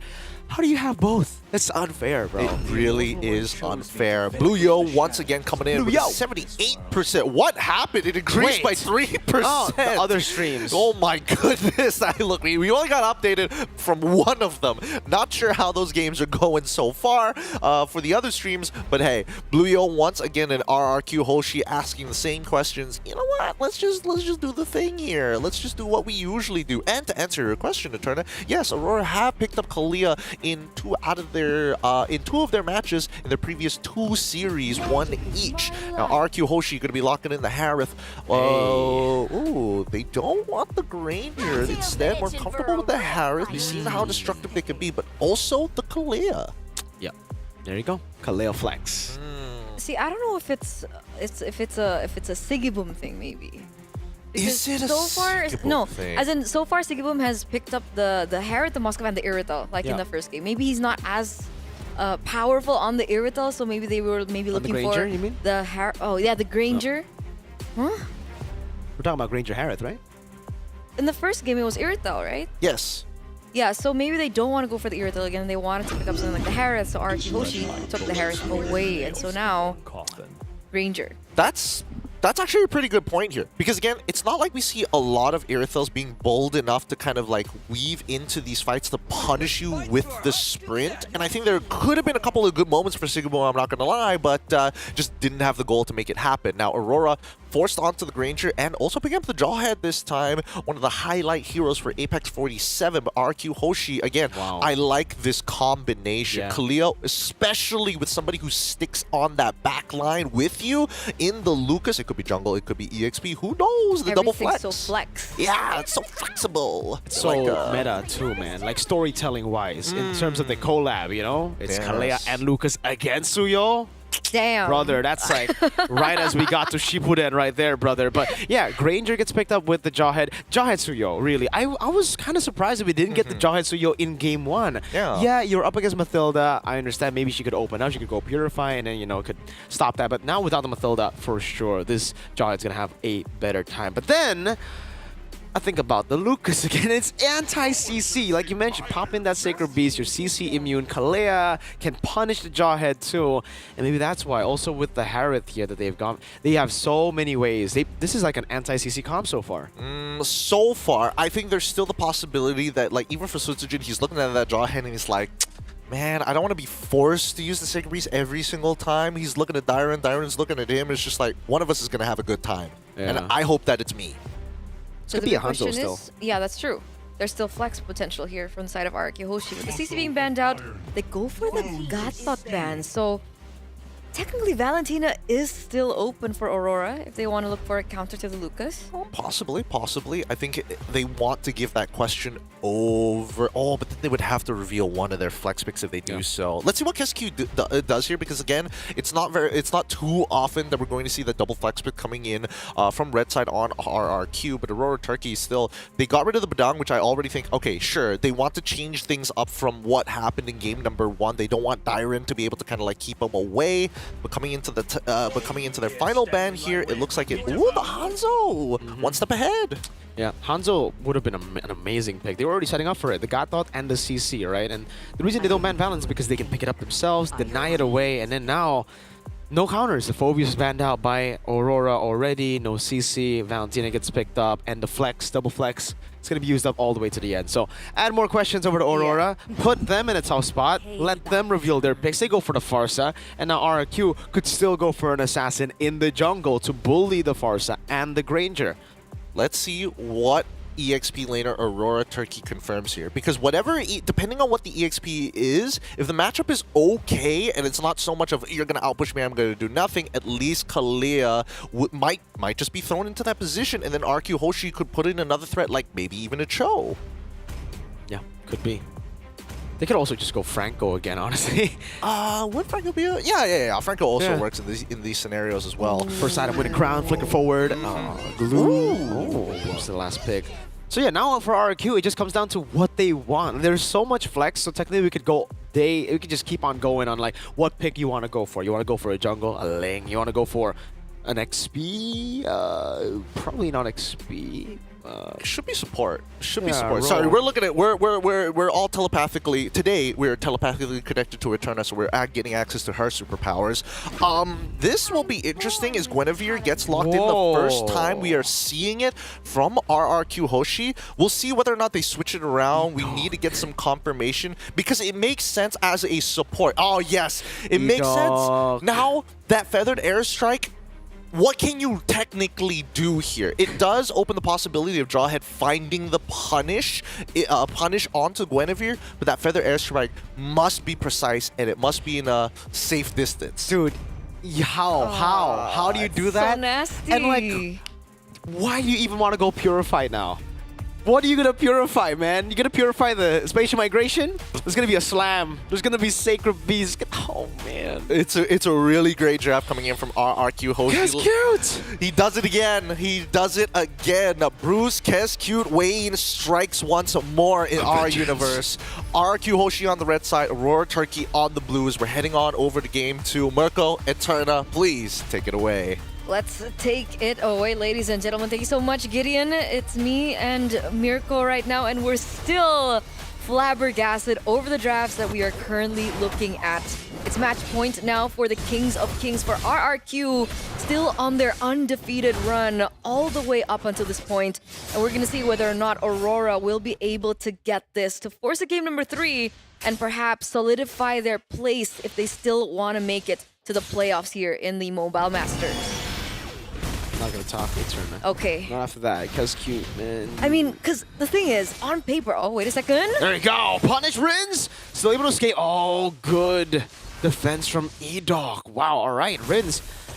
I thought he was greedy there, but not flicker in. No, it turns out it was calculated. Now, Apex 47 in the 1v1 against Sutsujin. Not too sure about that 1v1 for Apex 47. But now Sutsujin turning it around to get first blood. That is intelligence right there. That is intelligence right there by Sutsujin, utilizing the creep there to get a little bit more HP to outplay that maneuver. That was almost a disaster for RQ in the first few minutes of the game. And again, back to the point before all that action happened, technically Aurora have that template early game aggressive draft, right? They have Apex 47 on the Jawhead with Tianzi on the Suyo, plus they have Rosa on the Farsa, and to top it all off, they have the Granger as well. But it seems like Kescute's already prepared for a draft like this. When was the last time we saw the Guinevere? I think it was Beloyski, MPL. It was Beloyski.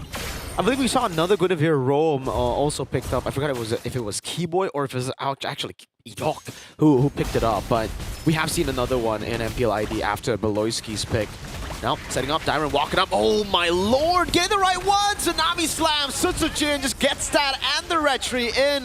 Tianzi went in for the retry, now the Slam, trying to get Sutsujin. He brings him under the turret. Good night, Lunar. Has the flicker, will be able to utilize it. Oh, what a flicker from Rins! Feathered airstrike going over to Rosa and recalling on Aurora. And that's Rosa.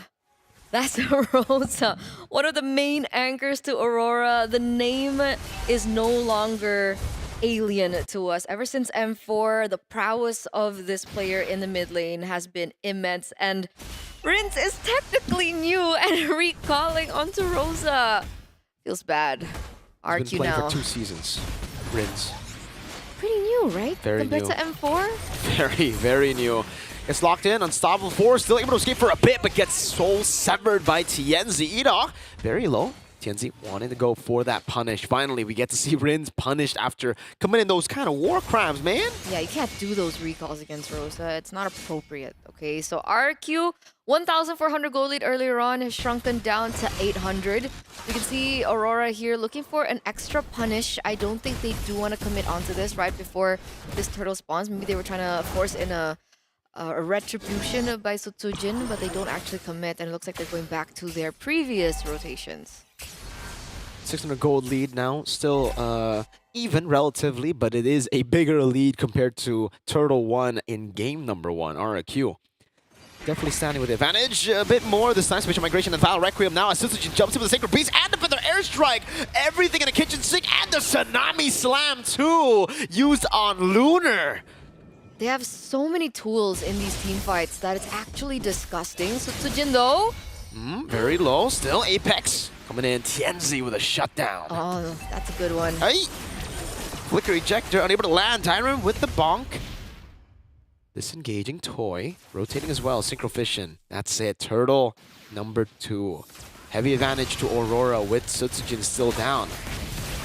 Mission Migration coming down as well with Zaman Force as well. Still gonna go for the fight as the airstrike gets used up into the back. Dyron trying to look for an angle to go over to Rins. Turtle for Apex 47. All right, already a good trade, I think, for Aurora. Sure, they get Apex low, but it was already Sutsujin being down earlier on. Plus, they get the neutral objective. So already a different story than what we saw from game number 1. A little bit more fighting power from Aurora Turkey. And they've got to be able to play it that exact same way, right? Rosa opened up the Feather Airstrike in a good position, so nobody was able to punish them.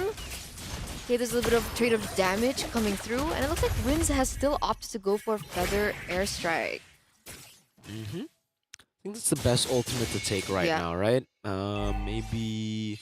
Yeah, right now it's just the Feather Airstrike, so it's a good way to dish out more damage, especially if RQ want to go for those pickouts that we've been seeing with the Tsunami Slam, with those individual lockdowns, and the crazy bursts that they're going to have. Dyron walks up against Feather Airstrike, gets used up, zoning them in the back. Apex helping Tianzi to take that green camp away. Because I think Rins is afforded to do this, right? Because Rins is a very highly aggressive player. I think when it comes down to it, he would take something like the Unstoppable Force. But the fact that there are already so many tools on the side of Arki Hoshi already, so he's like, okay, might as well pick up the different role. Let's pick up the damage role. Apex 47. Oh. Special migration not landing. Apex gets away. Both teams again waiting. Wait a minute, Rosa! Don't think you want to go for it there. Gets cancelled immediately. Purify. That was scary. That was scary. I think my heart dropped just a little bit. But, you know, despite everything going on right now, it looks like Aurora Turkey are the ones holding a little bit more of the gold lead. Back to them. Back to... Oh, hold up. Apex red out. Edoc, special migration out. Rin's not going to open up that bush. Mid control for Aurora. Good rotation from Lunar to get that prio. Rotations are happening now for both of these teams. They're looking for the next neutral objective here. TNZ level 10, but so is Sutsujin. All the resources on the side of RRQ are up, save for Rins and Sutsujin. Aurora Turkey, do they want to use this as information to go for it? Darren walking up. Lunar popping a split again. Edoc going back. Turtle gonna be still contested. Diamond walking up again. It's gonna be a retry battle. Sutsujin wins. It's on first in the back line. No purify for Rosa. Almost taken down. Has the wings by Wing. Sutsujin throws out that bomb. No one dying. RRQ get the turtle. 2 games in a row. Sutsujin so reliable on the retribution. You can see the insta collapse now from the side of RRQ Hoshi as Sutsujin goes in, you know, real deep. Gonna be able to pick up that creep, not entirely the purple buff, but that tower in the mid lane gets taken down. Oh, 1v1 this time. Sutsujin winning it out against TNZ. Just a bit. No Sacred Beast goes back in over to TNZ. Still able to blade surge out. Rins walking up too. Can he escape in the mid lane? Apex 47 going to be taking out Rins. Still holding this position. TNZ will be able to dash out. That's a Sacred Beast and a bomb. Meanwhile, Toy is taken out as Edoc walks away. TNZ does fall in the end. But wow, crazy fights. All over the map here. 2-for-1 trade. You can see both teams are fighting each other. Mid lane, a little bit of action there. What's going on? That turret does fall in the top lane finally. Sutsujin is going to be able to trade that back, and that is a little bit of a, you know, a hold on to Toy. You know, Hold up. Hold up. Hold on, hold up, hold down. Hold in. Okay. It can work. I mean, the fact that Siggy Boom got the Sky Piercer earlier and already has a kill now is pretty okay, but the gold lead, it's the capitalization on the kills, right? Aurora were able to get a kill on Toy, but they weren't able to get any turrets. Meanwhile, RRQ, right as they got TNZ, they got a turret up top. They have more tempo to play with, and again, they've just been rotating, I think, a bit more efficiently. Like, Aurora have been sticking together a lot, RRQ have been splitting, so their goal has been dispersed to their core members better than Aurora. I mean, who technically are just trying to funnel Siggy Boom. That's what Renmar was talking about with me about Aurora Turkey, right? For the past few matches that they've played, they've had such long matches, very high kills, but really lacking in terms of kill conversion. And we're seeing that happening again here in this game against RRQ Hoshi. Like you mentioned before, 1,000 gold lead now. Siren.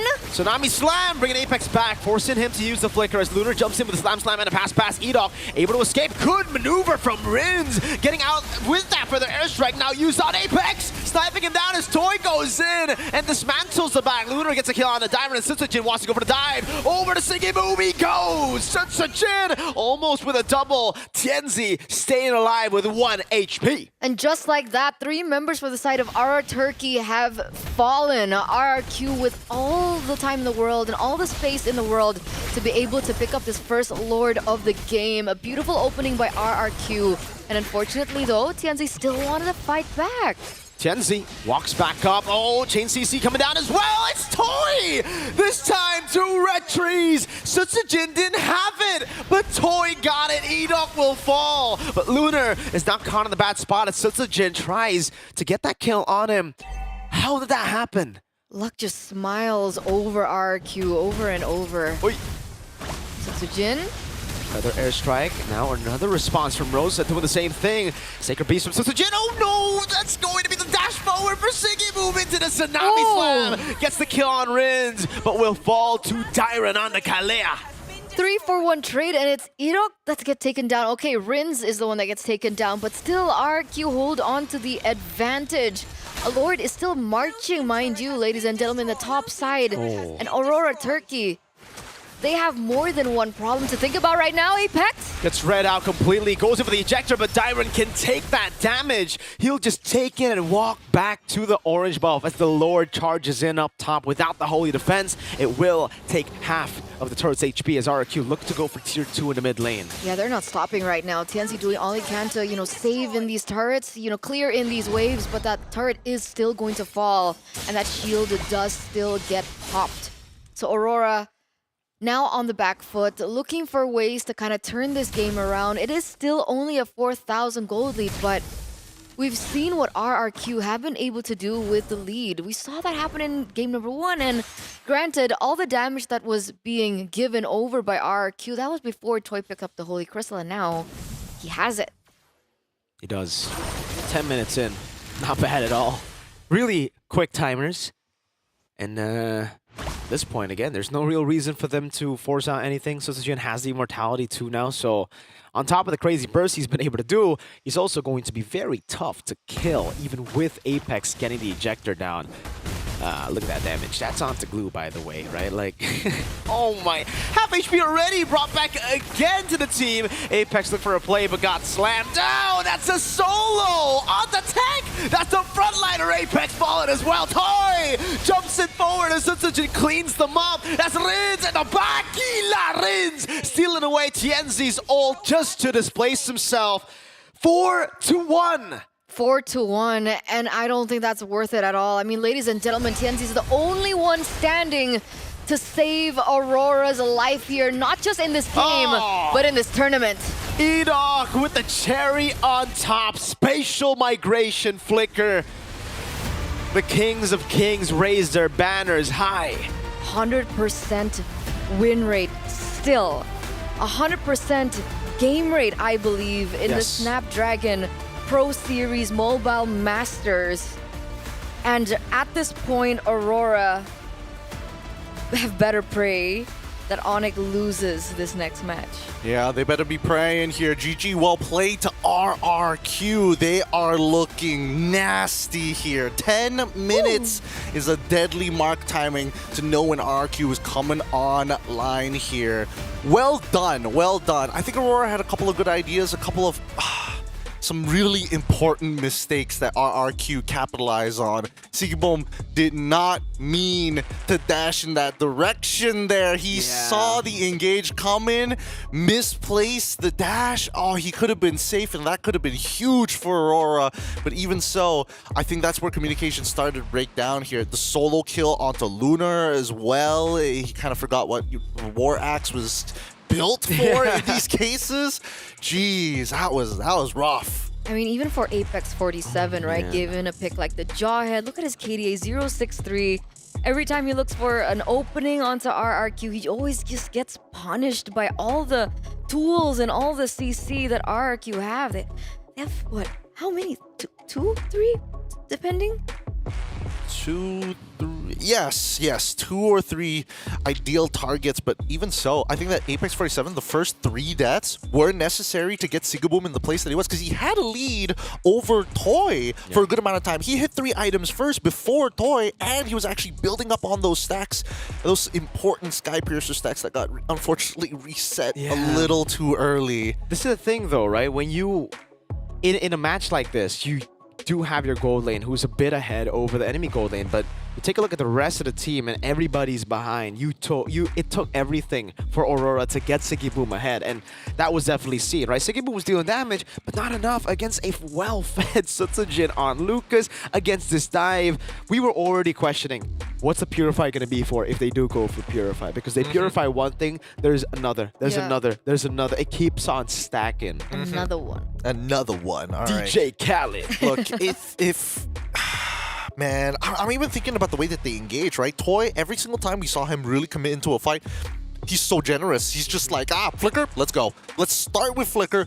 then drop down the Zaman Force to try and get as much value as we can. But you can see how it swings back and forth between them in the early stages of the game. But as soon as we get to that 10-minute mark, that's where we see things really start to accelerate for RRQ. And yes, the mistakes happened prior to those 10 minutes, and that's what gave RRQ the extra leverage to push through. I think the hardest part about this game is, like, yes, you want to make sure that TNZ is somewhat equal level towards Sutsujin, knowing that RRQ are going to be playing for neutral objectives, but then you needed Rosa to have that third item to be the ultimate deterrent, or at least be the spotlight for RRQ to forcefully engage upon him rather than Sigaboom. But even if they get to that point, how does Rosa even deal the damage? There was just so much dive. I think the one time that they were able to get that neutral objective was Rosa was able to open up the feather airstrike from the bush, and I think that caught RQ a little off guard, but then after that they learned from that. Exactly. I think that turtle, it wasn't really just because of that, but it was also because Sutsujin was picked off before. Yeah. Right? So, oh man, Sutsujin. This is the reason Rosa never ulted.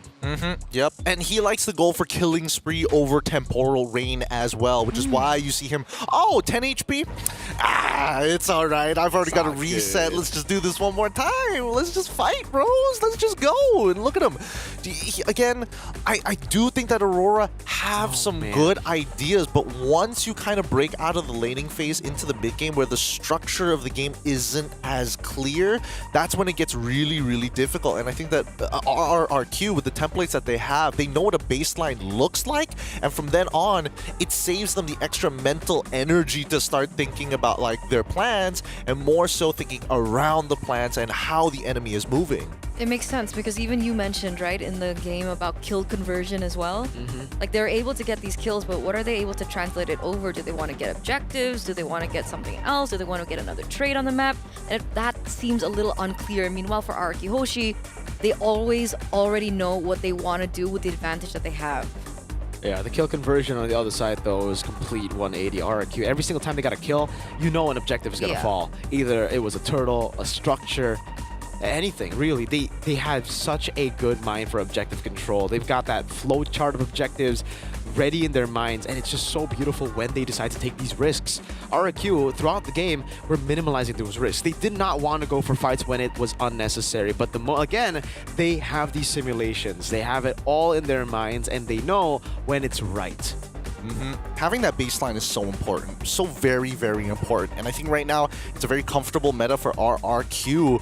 But well, it looks like we have what's that zipper? Oh, it looks like we might just have the Mercenary, our MVP of the game, soon to be on our interview. Because again, I got to know a couple of things. One of it is whether or not Sutsujin, as much as he was glazing Mr. Kescute, Bruce Kescute Wayne. What? We even have Edok as well. We're Edok! Boys, confirmed. Oh my God, have confirmation. Now that we have two people, I sure hope that one of them has been scolded by Kescute, and I wonder what that looks like. With that being said, the interview is coming in right now. So say hello to RRQ's finest. It's their jungler as well as their roamer Edok, and as well as Sutsujin. Hello, boys. Hello. How you boys feeling right now? Top of Group B. You might just get a free pass into the playoffs. Are you guys excited for the playoffs? Are you guys, still focused on making sure you have a perfect record in Group B? We are very happy, but I think we still need to win for upper bracket. Okay. To confirm their upper brackets. Just to confirm it, man. I don't know. It feels like you guys have got it in the bag. Yeah, that's why. Is it not confirmed already? Look. Anything could happen in Group B, but in your opinion, we've asked Sutsujin this before, and even Kescute. I'm curious to know: is there what is RRQ's weakness in your opinion? What is something that RRQ as a team could work on to get even stronger than you guys are now? I don't know. You don't know? You don't know, or there is none. Gak ada kelemahan, Idok, dari RRQ yang harus diperbaiki. Ya, mungkin ada mistake kecil lah. Okay. So they're just mistakes. some very small mistakes that they need to correct. But I do have to ask for Edok again then, right? I mean, we heard from Sutsujin, we heard from Kescute that Kescute is a nice guy. He's a cool coach, you know, he doesn't get angry. But I want to ask you if he's ever scolded you, if you maybe are the guy who gets scolded a lot. Jadi kemarin gue udah tanya Kescute sama Sutsujin, mereka bilangnya ya Kescute tuh coach yang baik lah, dia nggak pernah marah, sangat sabar. Tapi lu pernah nggak dimarahin sama Coach Kescute? Dimarahin? Ya, dimarahin atau kayak galak gitu? Ya kalau mainnya tolol ya pasti dimarahin sama Bang Kescute. Siapa yang lebih galak, NMM Ya, atau tapi- Kescute? Abang kalau udah marah udah galak. Oh. Who's Abang? Abang is Kescute. Oh, Kescute. Yeah, so there are times if he doesn't do well, if he plays stupid, as he said, he will get scolded. He's very scary when he gets angry. And then Mirko asked, who's scarier, NMM or Kescute? And Edok said Kescute. Oh, so he is human. He was hiding from us. Of course he's hiding from us. All right, look, RRQ is doing so very well right now. And again, you've mentioned, we had the interview with Sutsujin and they said you guys wanted to meet Onyx Esports. Going into the playoffs, you guys are basically confirmed for the playoffs. Is there any team that you guys want to take on other than Onyx Esports? I think Onyx PH right now. Onyx PH. Gotta test yourselves against the world Okay. champions. Yeah. Kenapa? Why Onyx PH? Because in challenge final we lose to Onyx PH, so we want to revenge. They Revenge are story. vengeance. You're right. Bruce Kescue. I'm telling you, it's going to happen. It's Gotham City here for RRQ. Guys, thank you so much for the interview. The world is watching you right now. More fans are accumulating for RRQ. Please let us know and let the fans know who you guys are. And more importantly, do you have anything to say to them? And to Arashi. Buat Kingdom tetap support kita. Kita pasti bakal ngasih yang terbaik lah buat di SPS Master ini. Pokoknya kalian dukung terus kita main. Edok juga dong. Boleh. Ya buat Kingdom kita udah lolos ke playoff, bisa nonton kita langsung di store Ya. Ya, bisa nonton langsung di stage. Ya, tetap dukung kita terus. There we have it. Thank you. That's the roamer and jungler from RRQ, Edok, and as well as Sutsujin. You guys have a long day ahead of you. Thank you so much for the interview. We'll see you next time. Thank you. Thank you. Bye. Man, Kescute must have put the fear of God in there, so they're like, No, he's good. Yes, Yeah, never we angry. don't so have nice. weaknesses. No. We, I don't know what our weaknesses are. Totally, What no is clue. True. It's brutal. It's brutal. At least we know that Kescute is human. Thank God. Look, we have an update coming in from Oh, Stream B, man. and it looks like Onyx Esports is taking down Team Falcons 2-0. So the race is still on here. Hey, Aurora might still have Stream an C? opportunity. Wait, a Stream C update? Let's pull it up, Zipper. What's going on with Stream C right now? Even though A-Side is the best. A-Side. That's the way. That's our gang. No, I shouldn't call it gang side. That's our side. That's It's our the side. side. Wow. That's a fan side. Ooh, Wow. okay. It's Team Falcons PH Man. 2-0's A7. So all the first matches are, Group B. Group B matches, and all of them just won 2-0. Yep. All sweeps all across the So board. nothing changed. Nothing Oh changed wait, yet. Aurora will go fourth, and Onyx will go third. That's For why. now. That's That's why. why. Group B is the big decider here because as the games are gonna go by, eventually I'm not sure if it's gonna be I'm not sure which stream that it's going to be on. Aurora will have to face off against TL. Sorry, not TL. Against sorry, my Onyx. bad. Against Falcons actually. That's Stream B, I think. Oh, Wait, hold on. Let me. the final match of Stream A. They will. No, I was wrong. They would actually be facing off against Onyx themselves. That's Stream C. So they have Oh to win yeah, that. Stream C. Stream C. But That if one. they win that, there's still a possibility for them to have higher points. Let me just double check if Onyx has any other games. They actually would qualify over Onyx technically if they beat them 2-1. They would win the head-to-head. Even if it's 2-1, they would have equal points. So close. Alright. And then it's the head-to-head that would send them over the top. We just gotta see. We just gotta wait Yeah. and see. ladies and gentlemen. Oh, dude! Group B will be the drama. It's so close. The It's tea is so hot. close. The tea is going to be so very, very hot. But that does conclude the best of threes of round 1 here. Wait, no, technically it would be round 3 for all 3 streams. That does mean that the round afterwards is going to be even more exciting. Oh boy, I am a little nervous, I'm not going to lie, because again, there is the possibility of who's going to be sitting up on top, and we're not going to be able to, wait, actually we are going to be able to see them. Is it the RRQ matchup versus Falcons PH? Yes, it is. Yeah. Yes, it is. Falcon PH versus RRQ is also going to be a pretty important decider match, and honestly, not much stakes other than how many games you have to play in the playoffs. So then again, it makes me wonder. 1D. Whether or not it's going to be a race for that finish, or whether or not is it? I feel like teams have kind of figured out what the current SPS meta is as of right now. Do you agree? Yeah, I think so. Yeah. I think we have seen the development of meta, right? I mean, hey, leaving Suyo open in the first day was a travesty, right? Every single No. even Team Liquid learned from that quick. Fabian was like, okay, game 1 against BTR, maybe we don't let the Suyo go. St. Lucas was like, Suyo OP, pick it game 2. They pick it game 2, they win game 2. Game 3 ban, 50-50, they still win. But in the end, now we have those stats. I don't know the updated stats because I think we got a lot more Suyos on other streams, but 29 times it was picked up, and Suyo had a 77% win rate. That's ridiculous. 77. I don't know whether that one loss put it down to like 1%. 1% of it. It was 78 last time we checked. But 78. look, with that being said, we're going to go on a short break, and when we come back, our next matchup is here. It's going to be the world champions, Onyx PH, up against Bigatron Alpha. Best team in the world, as Best they like team to in the call it. world. A best of 3 to decide it on a side. We're going to go on a short break. When we come back, more Mobile Masters action. We'll see you then.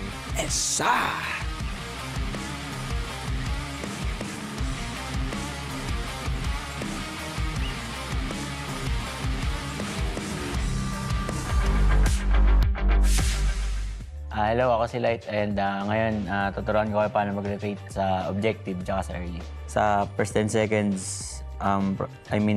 priority is yung mid kasi dun nagre-revolve lahat yung rotation. So, ang mahalaga is mapanalo yung mid, or kung hindi man kayo may advantage sa mid draft, ganun. Pwede kayong i-hold lang yung lane. Basta wag kayo magpapatalo para hindi ma-invadean yung jungler nyo. So, if lamang naman kayo, you can freeze, ganun. And then, if pwede nyo rin talang yung jungler nyo kung okay lang siya. So, if okay lang siya sa jungle nyo, tapos walang threat sa kanya para di makapag-invade, pwede naman kayong mag-vision lang sa jungle or umikot sa gold. Ganun. And then, magbigay vision sa mga jungle ng kalaban. So, may option yung jungle nyo na mag-invade. And then, ayun, as game proceeds, pag mag-up na yung turtle, usually yung mga XP lane gusto i-clear yung mid. So, pwede nyo i-control yung river side ng XP lane para safe siyang makapag-transition sa mid. And then, if yung hero nyo is early game hero like Suyo or Alpha, ganun, pwede kayong mag-burst ng turtle. Usually, ganun yung ginagawa. And then, kung scaling kayo, pwedeng ibigay and find for trades, or pwede pa rin i-contest, depende sa nangyari. Malaga if makapag-pray threat kayo ganun, or mapunish nyo yung XP, ganun, mapalo nyo yung kalaban. So, and that's it guys. Maraming salamat sa lahat ng nanood, and ito yung pro tips. And please do support us in upcoming SPS Masters.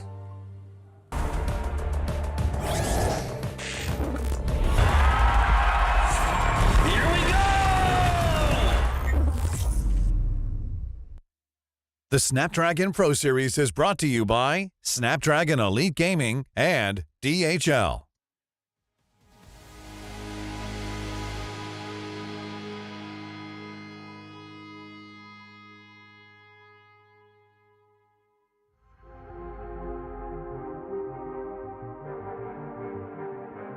Yo. I don't think they're ready for it. On the loose, on the loose, on the loose, on the loose. With the beast, on the loose, say the truth, on the loose, off the chain. It's all the rage, yeah, getting wild. We out the cage. It's getting wild out here. One by one, we watch them all falling. It's getting wild out here. But I'ma be the last one standing. You can't stop what's begun. You can't stop a revolution. Come in, come in. It's getting wild out here. It's getting wild, it's getting wild. Eating them, feast, fire the most, tire the least. See them admitting defeat, and they so useless. I'm so ruthless. New phone, who this? Give no reply to excuses. Got no bite, man, I'm toothless. Living a lie and the truth is, got this power, bringing it. Play my anthem, singing it. Every mountain, ringing it high. I soar, I rise, reborn. Strapped, I'm back like never before. Taking my final form.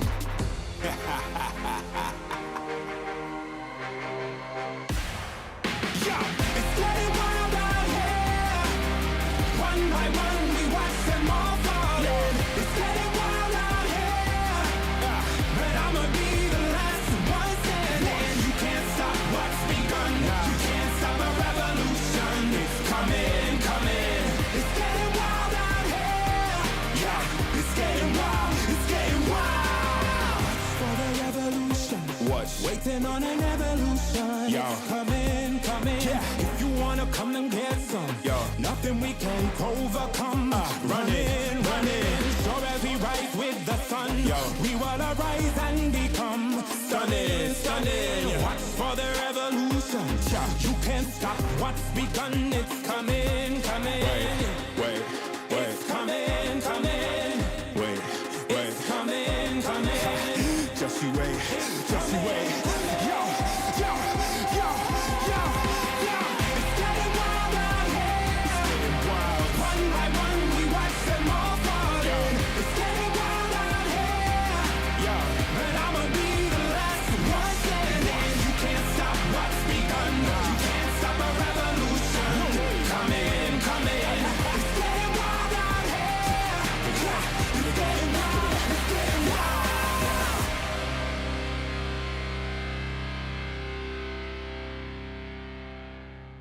Ain't nobody in my lane. Me and you, we ain't even playing the same game. Take my own credit, no need to drop names. Drop the weight, clean slate, I'm insane. It's giving insanity on a melody. More flow than a manatee. Levels that I reach, man, I defy gravity. Heart so strong like it runs in the family. I got the haters out of breath. Ain't talking about dinner when I got them distressed. Giving palpitation when I say it with my chest. Do the calculation, it's time to invest. Acquiesce that I am the empress. Going so sick, someone call the vet. I just can't be tamed, that I'm the Loch Ness. So blessed, they can't comprehend. I turn a skeptic to believer. I am a leader, resurrected like it's Easter. If you step to me, you'll get the misdemeanor. They can't defeat her, they can't connect the reader. Can't decline, don't worry, I'll be fine. Cause all I see is ups in the line. Did I plan this? Is this by design? Come reflect my light, can't be denied. Come correct, cause this moment is mine. It's mine. Tell me you're feeling love. Tell me you're feeling love. Do it like nobody does. Sipping that haterade, right to the finish line. Tell me you're feeling love. Tell me you're feeling love. Do it like nobody does. Sipping that haterade, right to the finish line.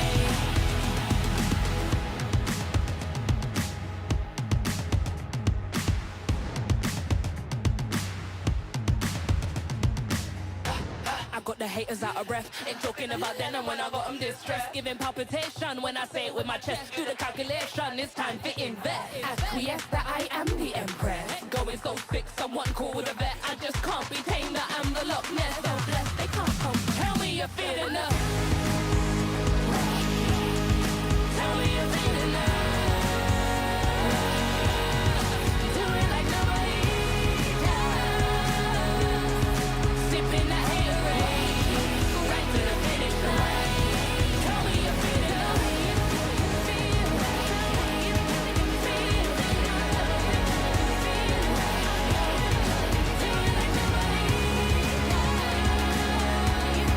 Sipping that haterade.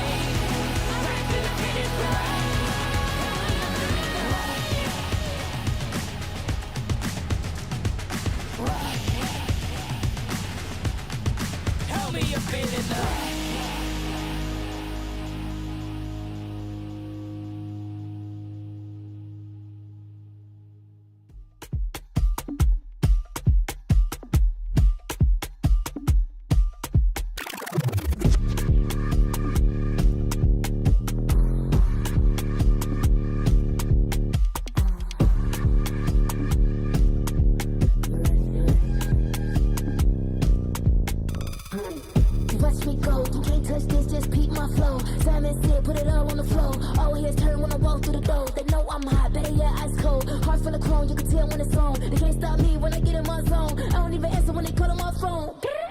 Baby, myself, I ain't no wrongs. Play with me, I don't condone. I'm way too up, but I'm so far gone. Play with me, I don't condone. The man down doing up, beating up the beat till it's blowing up, doing up. Look at me, look at how the machine tickle me, wiggle me, looking good. Got the remedy, into me, deep pulse energy, complimentary. They can never be jealousy, when they stand me, they like legacy, legacy. Gotta leave them one when I feel like I'm look. Watch me, you wanna taste, like what you see, come get close. Watch me, send me low, I got you on, what you gon' do? Watch me, I make it hot, blow at the spot, ready or not. Watch me, watch me, watch me, watch me, watch me, watch me, watch me, watch me, get it, watch me do it, watch me slow. Watch me, let me feel it, take control, let me go. Watch me, tell me, watch me, with my eyes, if you, whoa.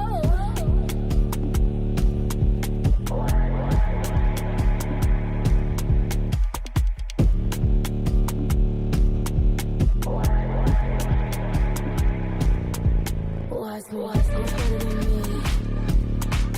Cocky, you like what you see. Watch me, who's better than me? Watch me, you like what you see.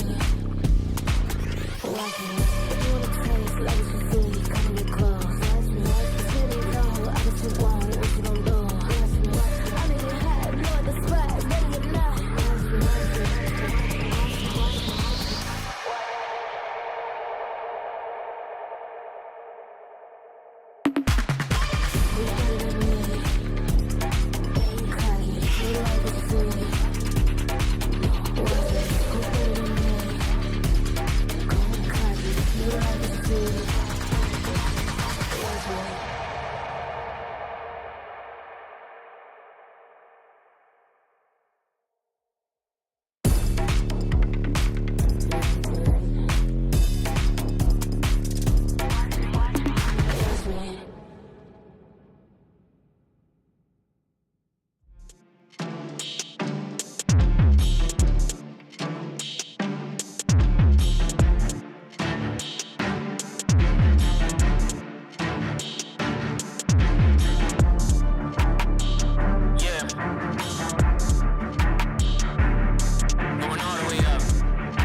Yo. One thing's for sure, you're gonna recognize me when I walk in the door. And the type to get the haters to give an applause. I can get an encore without giving them more. But wait, I'm giving them more.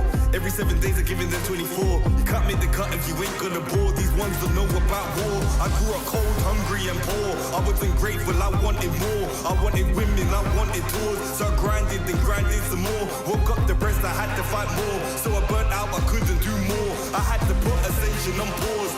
Now I'm back like I want no war.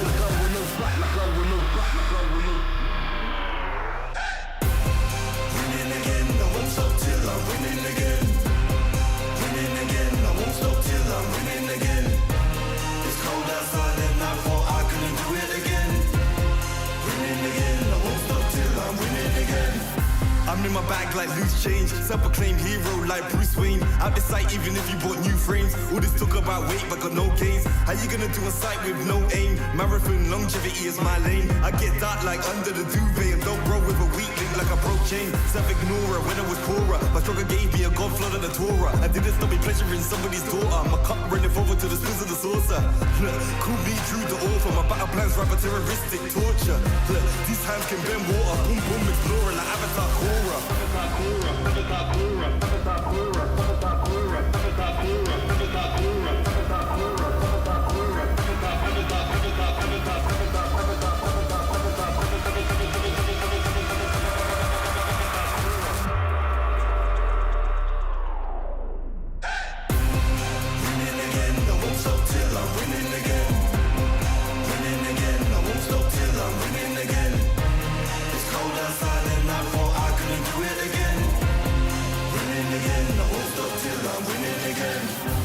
I rhyme like nursery, still my style, you will reimburse me. Plus 30, big hands and they're sturdy. I'm Drew the first, I'm back like anniversary. I came back worthy, like I swam in lava till it no longer burns me. I walked the desert for my ego's perjury, working for that zone where you can't outwork me. I'm a big man, but I ain't 32. I came to the front line with like 32. I'm a race, that's a shout out to 32. I'm a danger and I play 32. I'm just so 2032. Ahead of my time, so I'm hard like Brew. Flows the bomb like I shook the room. I stay lit like Christmas and hot like June. Winning again, I won't stop till I'm winning again. Winning again, I won't stop till I win. It's cold outside and I thought I couldn't do it again. Winning again, I won't stop till I'm winning again. Winning again, I won't stop till I'm winning again. Winning again, I won't stop till I'm winning again. It's cold outside and I thought I couldn't do it again. Winning again, I won't stop till I'm winning again.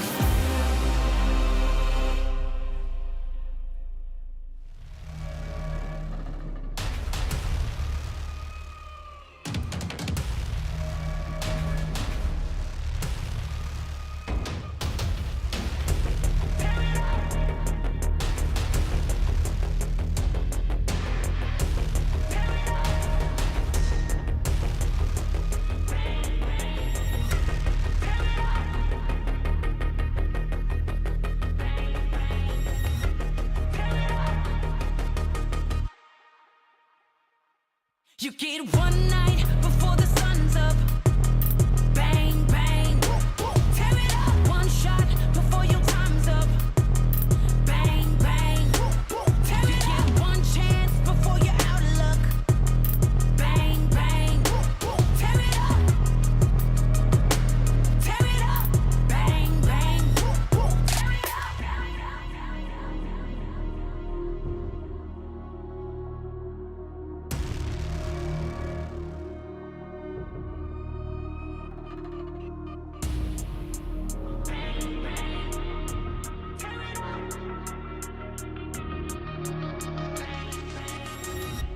Tear it up.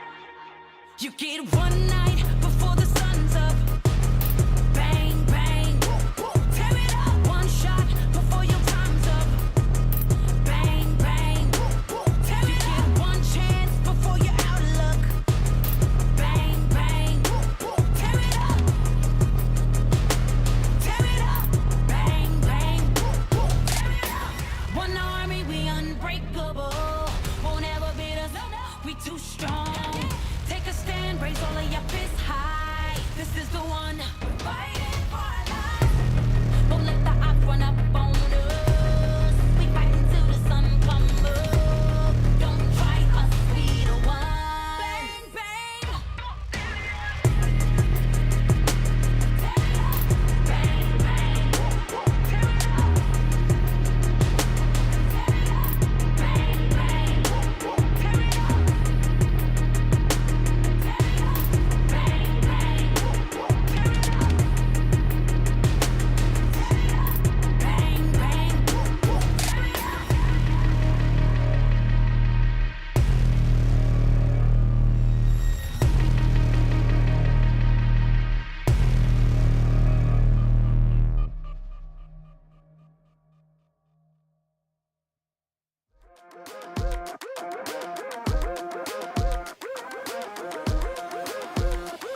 working hard, we're working smarter.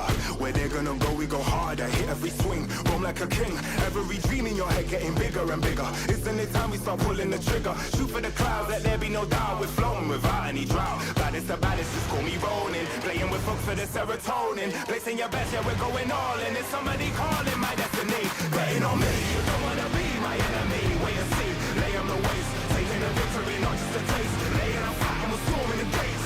You don't wanna be my enemy. Wait and see, lay on the waist. Taking a victory, not just a taste. Laying on fire and we're storming the gates. Laying on fire and we're storming the gates.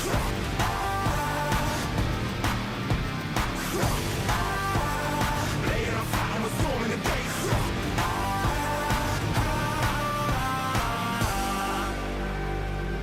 Right from the heart of me, never apart from me. It's all I had and all I'll ever need.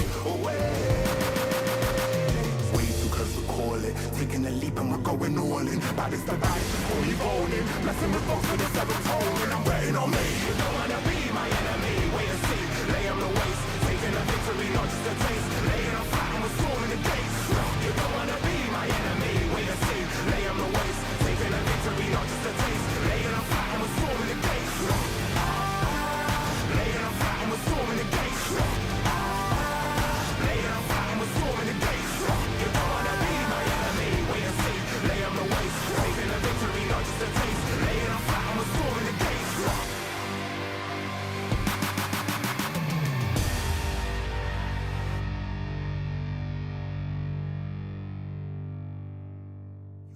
Guess who in the building? Born of the realest. Never catch me slacking, I was born, that's the illest. They call me a champion, I got there with a win. I'm a rare breed walking, I am one in a million. Guess who in the building? Born of the realest. Never catch me slacking, I was born, that's the illest. They call me a champion, I got there with a win. I'm a rare breed walking, I am one in a million.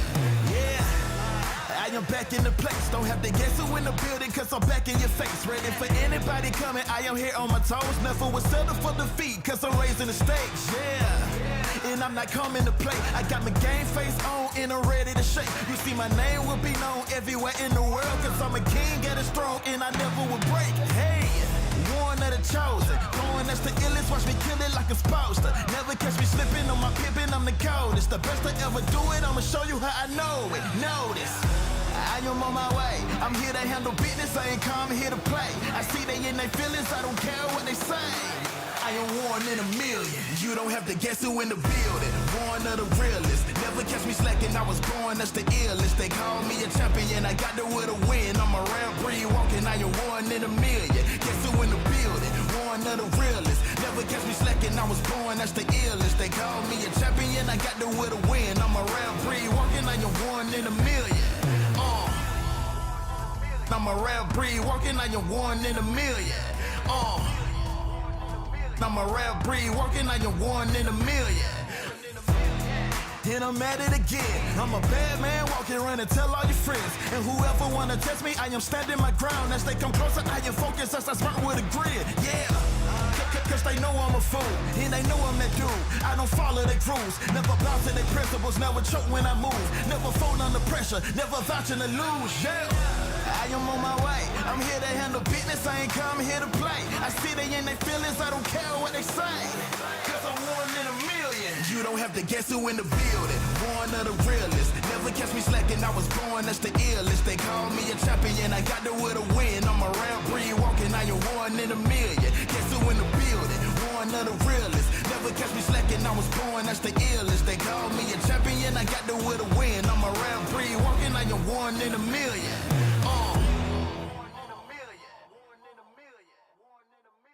Let them know.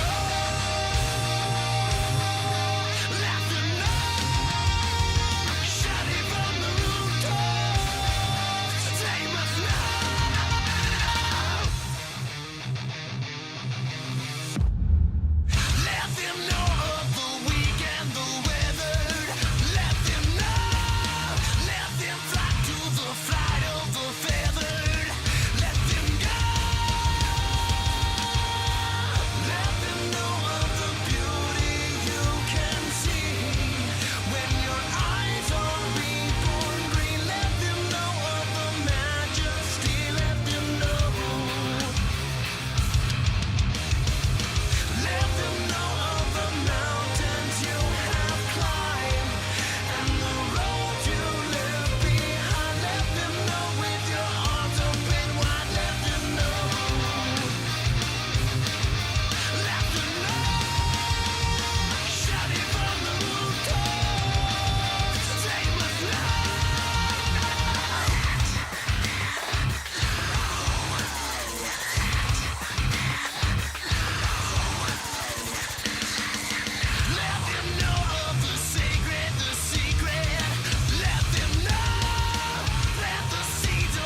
It's a madhouse, it's a madhouse. Had a lot of people showing me some mad doubts. It's a madhouse, it's a madhouse. I got love for the game, I don't cash out. It's a madhouse, it's a madhouse. Everybody with their hands up in the air like whoa. It's a madhouse, it's a madhouse. Shaking all the city, this is how I like my show. I got love for the sweat that I put in. Door with a foot in, proofs in the pudding.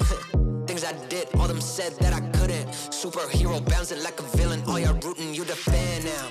Yeah, you understand now what it took to be the champion that I am now. Head in the sky, it's about the time you land now. And let's see who of us has got the better plan now. Who's got the better plan now?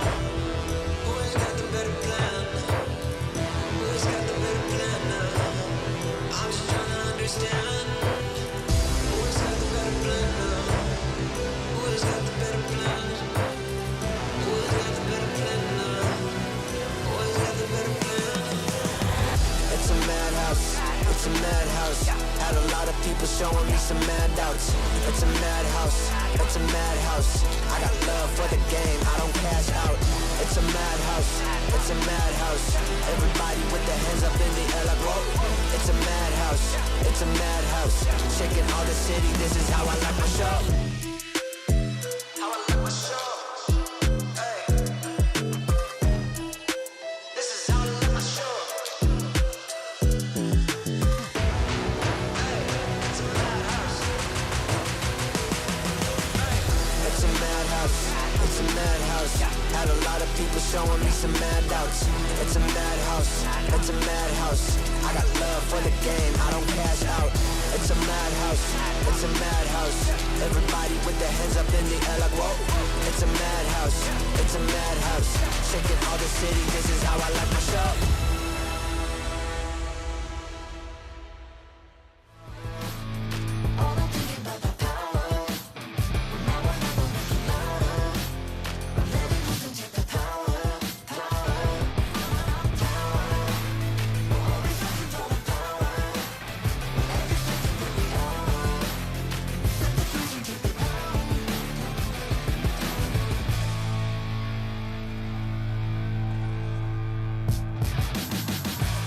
I'm moving automatic. See the top spot, but I move right past it. You're not number one, man, you thought you had it. I got what I want, now it's more than average. We are the masters. Now we back on the roll, headed back to the throne. Cause we back what we on. Now we here to set the tone. Got the spirit, got the soul, never question the power. Yeah, we showing you the power.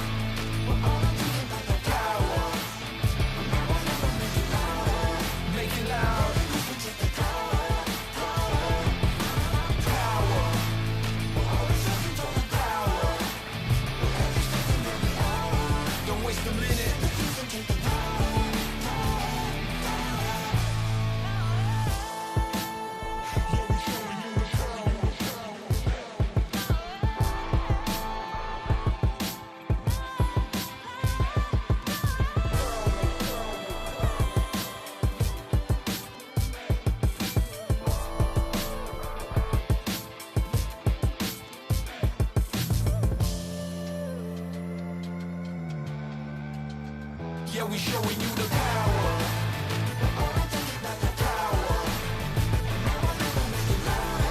Make it loud.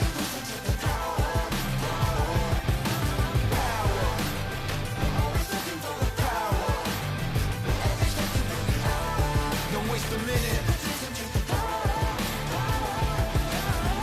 Yeah, I'm moving automatic.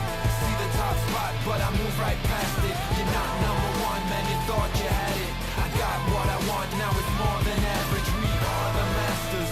Now we back on the roll, headed back to the throne. Cause we back what we on. Now we here to set the tone, got the spirit.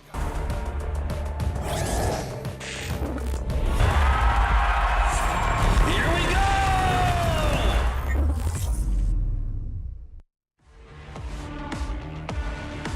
When we think about Onyx PH, we think about the super family, the dominant performance that they had for the year of 2024. They were crazy during M6, and right now, can they deliver that same performance that they had for the previous SPS. During the Challenge Finals, they were the champions. And they're here to defend the title here at Mobile Masters. And we're gonna find out in the group stages whether they can do it or not.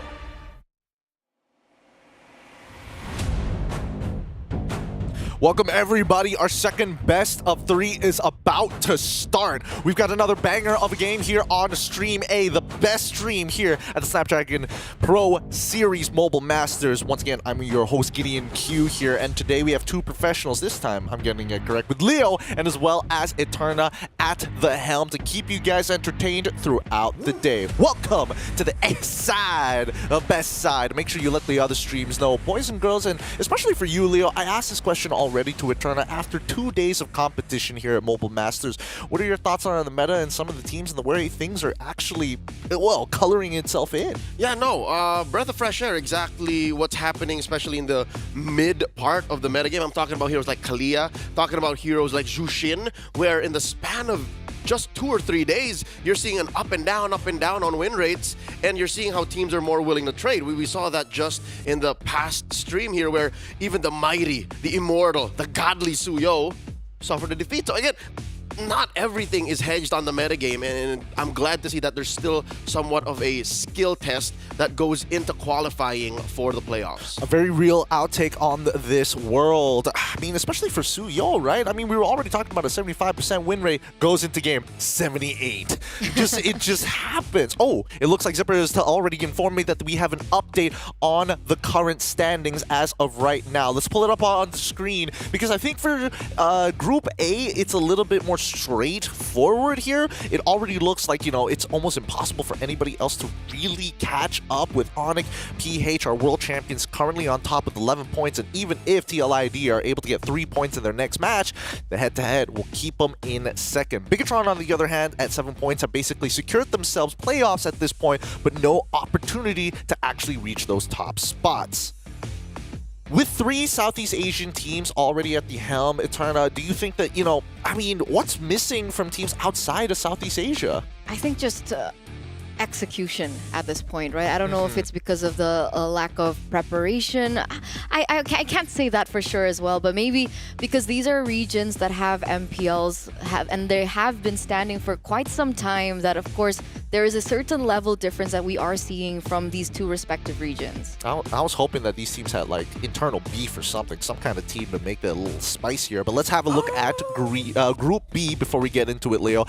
Group B currently, I think this is the more exciting group, as most people are going to notice very quickly. The RRQ perfect score, 12 points, sitting right on top. And there is one more opportunity here for Aurora to try and take over, if not equalize the score against Onyx, and it's all dependent on their matchup against them later down the line. Falcons, on the other hand, 10 points with only 1 series loss, putting them at 10 points. There could be an opportunity, but at the same time, RRQ is just looking a little too good. I hate to admit that this is the more exciting group, given that there are some movements still we can expect, but at the cost of these teams from out of the region, Falcons, Mina, A7, I think the build up on our point earlier, the reason why some of these teams just can't find their footing, or, you know, step up to the standard that Southeast Asia has set, is because there's so much movement and so many changes in a developing league, you know, like Falcons Meta, this wasn't even the roster we were expecting from them. A7, they were literally ripped apart after their godly run as the undeniable king of kings in Latam. So again, I'll give him like maybe a year or more to stabilize there, and then maybe when we come back to the next season of Snapdragon Pro Series, the next Mobile Masters, things might change. Hopefully. Devil's advocate here, we've been saying this point, and I mean, even Eterna has brought this argument up to when Miracle was on stream.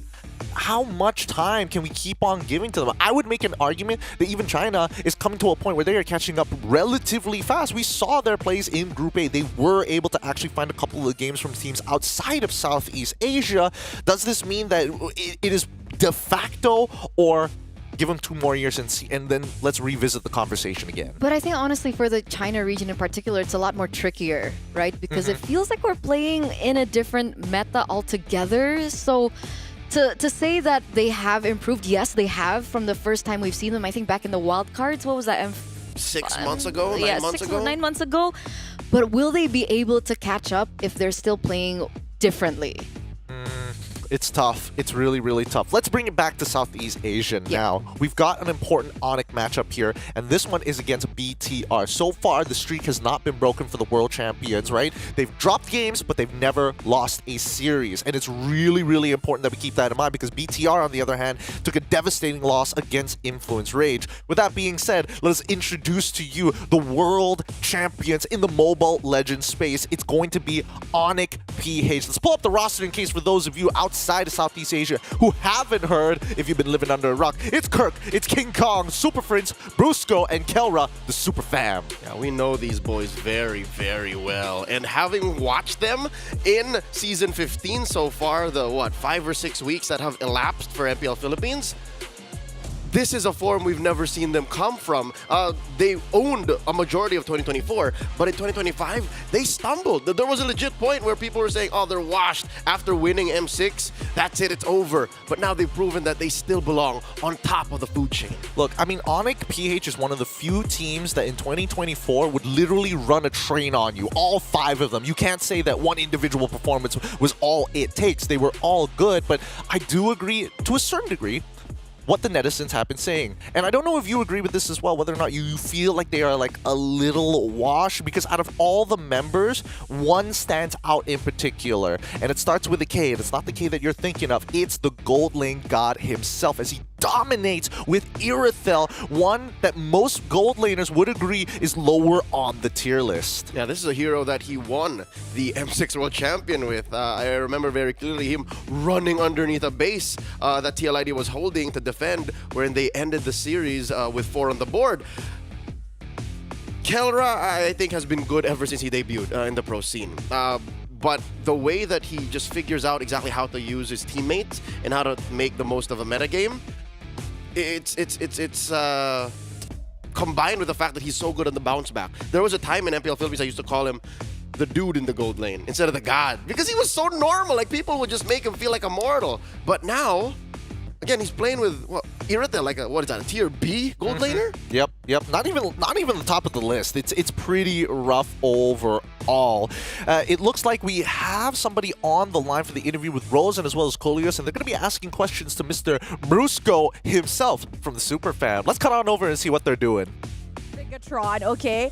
I have a question, an important one. I see that you always hang out with Bigatron. I feel like they're one of your closest teams alongside TLID. So what do you guys do when you guys hang out? Parang nagbo-bonding lang. Tapos ngayon kalaban namin sila, inaura namin sila kanina para matakot sa amin. Usually they just like hang out and chill. And since they're going up against them, they were like giving like an aura so that they're gonna be afraid of him.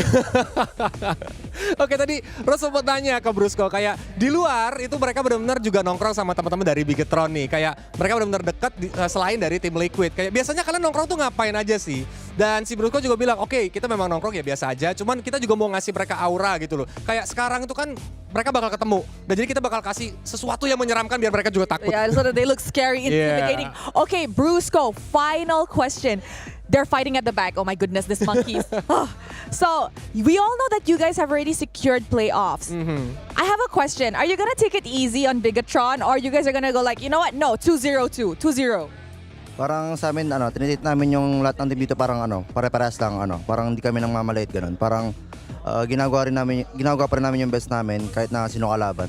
Kahit may naman o malakas, parang pantay-pantay lang yung trato namin sa kanila.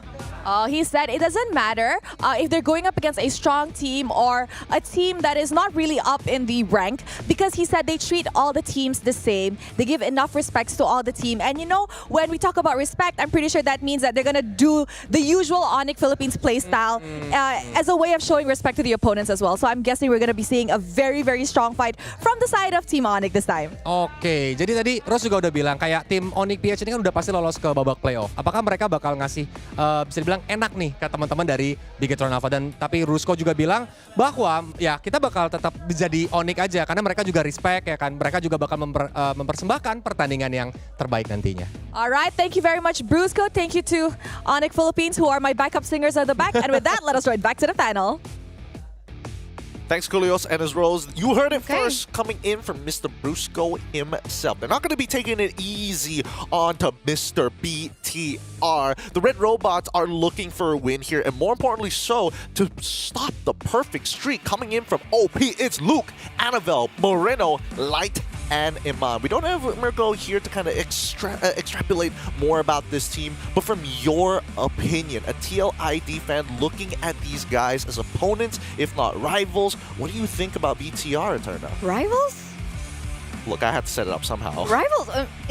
In which era? Huh? Hey, look, y'all are all in the same league. You gotta give me some credit. All right. I mean, Bigatron, it's a tough toss-up because even coming into this matchup, I'm personally thinking that this is so for Onyx PH. I think Bigatron still to this point, still looking for their footing. Sure, we've seen a bad performance from them in game at day 1, day 2, things were a lot smoother for them.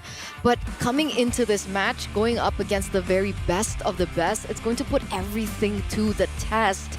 And I don't know if Bigatron Esports will actually be ready for it, because we're talking tests in execution, we're talking tests in like adaptations in the game, when for quite some time we have been questioning the synergy and the communication within this newly founded team. Okay. If we had to boil it down between just decision making and chemistry, which would you lean more into being the significant issue for BTR? Because, I mean, if we're talking about micromechanics, everybody is good. But for me in particular, Luke, huge standout since his time in Geek Fam coming into this. Still, despite Badang's 33% win rate, he's been doing phenomenal, 75%. It fits his style, winning 3 out of his 4 games. But the question still stands. But the opposite side of the coin, I think there have been a lot of games where he seems not like he's on the same page with the rest of the team. We've seen some moments where he gets caught up first. We've seen moments where it seems like the call is don't go, but he still goes. So it's a tough thing with Luke. And I don't and won't say that it's because of his personal skills, but there's just something that is a question mark for BTR. The question mark is chemistry. I think again, back to that. Yeah, to answer the question, one of the reasons why I think he's good with the Badang is because Badang, at worst case, you just get some level of CC. You just push him back, you delay the initiation. At best, you win a team fight. Big time. So, yeah, no, Luke is definitely one of those anchors that kind of bridge the fact and the gap that you're not as in sync as your opponent could be.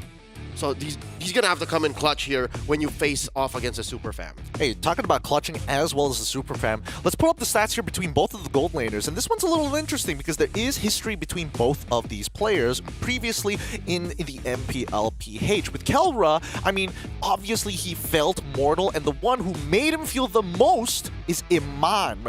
Coming into their matches, I remember seeing the stats coming into M6 and even prior to that, Challenge Finals, Iman was one of the few gold laners that was able to kind of put him in his place before the Super Fam found their form. So is that still going to be the problem?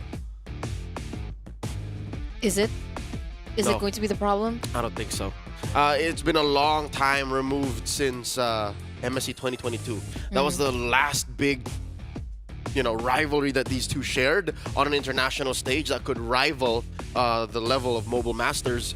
After that, they both kind of went their separate ways. They grew in separate ways in different paths. And here now you'll see in the stats, I don't think it's fair to say that it takes Eman to take down Kelra, because they're going to have to rely on their whole team. Again, it's that big difference. Again, why BTR's record looks the way it is, and Onyx is just spotless, clean. Except for one. They did lose one game to TLID. But I like that you mentioned the data, right? Because if we took a look back onto the comparisons, the KDA was so different, right? Kelra had a way better KDA as compared to Eman, as of course we're going to look at this right now, but it posed the question. See, you tell me a little bit more about Onyx PH, but for me in particular, when I look at Bigatron Esports, I look at Eman.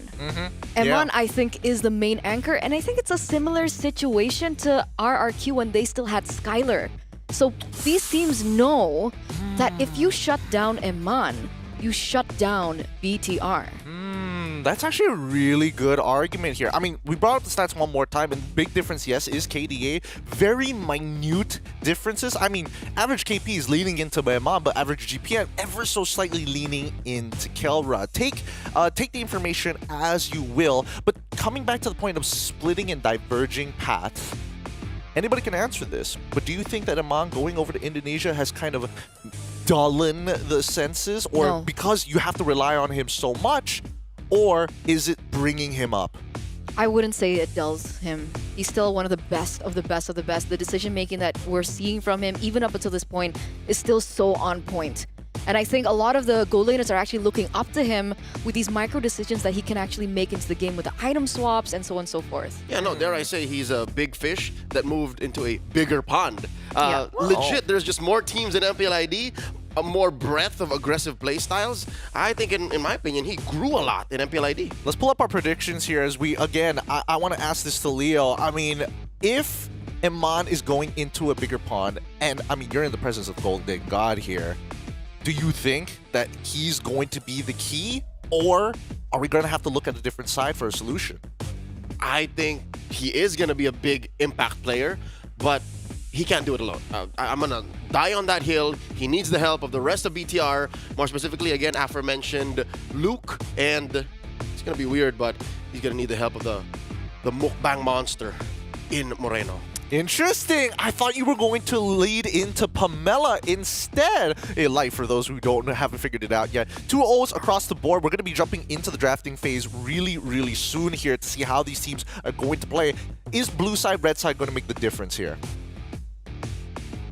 Coach Etomax, I think, can do it either way. I agree. It's hard. And I'm saying that because I'm worried more for them. Coach Tony and Coach Hayes, they've done crazy things. They've done ridiculous things from either side, you know? They've outdrafted from both. I think it's a 50-50, but if I had to make an argument to whose side would be better for who, I think Bigatron would fare a little bit better, depending on what the bans are, to have a high priority hero for Eman, again, onto him. Interesting. I've stirred the pot as much as I can here, but it's time to head into the drafting phase for this next best of 3. The second one we're having here today for day number 3 of the Mobile Masters. It looks like Onyx PH going to be on the blue side with Bigtron Esports on the red. All right, here's exactly why I'm not worried about Light, Pamela, Dylan Katipon, my boy. It's because he's so reliable. Like, I know Jawhead is open. They should definitely consider picking it up here now, unless Onyx let it go, which looks like they will. He just has so many heroes, man. Even in this current meta game. Yeah. There's still a Hylos open, a Gatot open, if the Jawhead does get banned somewhere in the swing.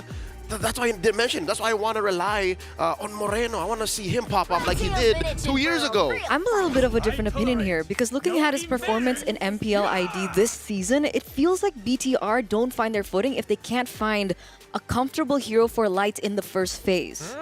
That's actually an interesting take. And speaking of comfortable hero, Kalia has been taken away from him. Whether it's a good or bad thing kind of depends on whether or not you've been watching the rest of SBS, because the last time we saw it didn't do too great. But here we go. Tigreal instead. Good old reliable. Talk about a strong foundation. Yep, there it is. Eterna, you just know Light more now. He's left MPL Philippines, what? 6 months now? He's been in Indonesia for a while. No, my sense of time is off now. It's been like 3 months. 3 months.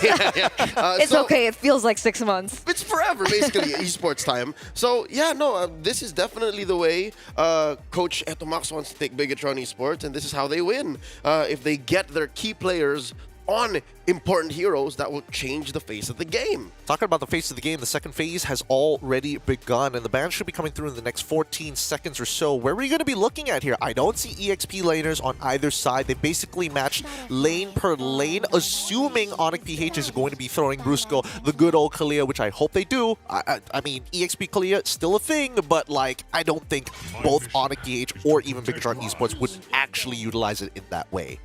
Do you think Kirk would play Kalea? I wouldn't put it past him. That's true. But also, he's more likely to play Gatot. He's been playing a lot of XP lane Gatot Gacha here in Mobile Masters. And it looks like it fits right now. You know, like, you have the Hayabusa to go find Eman. Again, if we're talking about, you know, taking down BTR, that's the thing. That's a shutdown button. Take down Eman. Then invest in that, you know? Have 2 solid threats to go find that gold laner. Talking about threats, what do you think about the Lucas?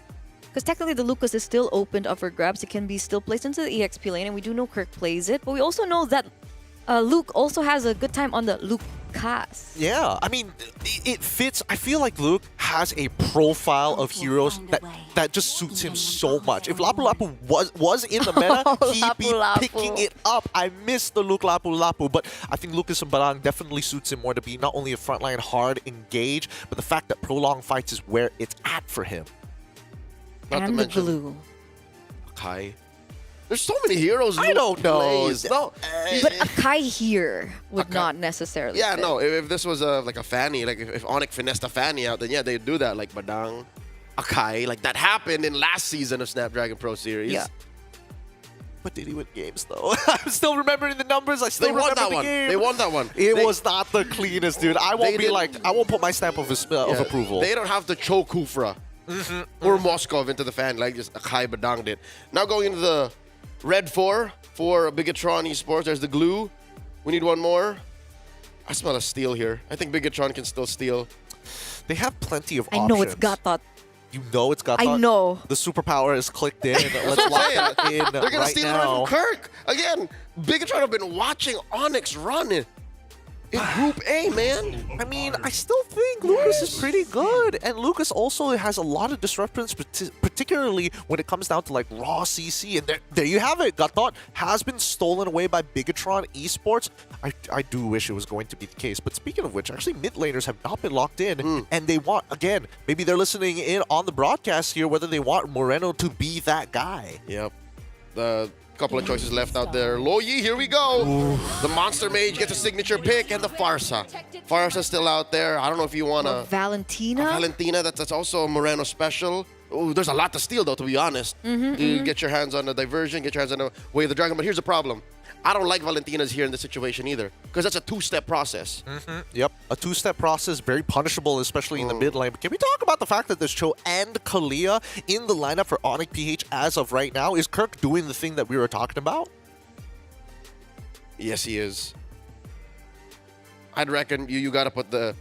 Dyron played XP Kalia. He did. So, and to be fair, it's not the worst matchup, especially against Gatot, where you can kind of like punch him, build up those. He can build up the stacks. Doesn't matter. I can just heal it back up. It's a non-lane. Yeah, I prefer the Cho though.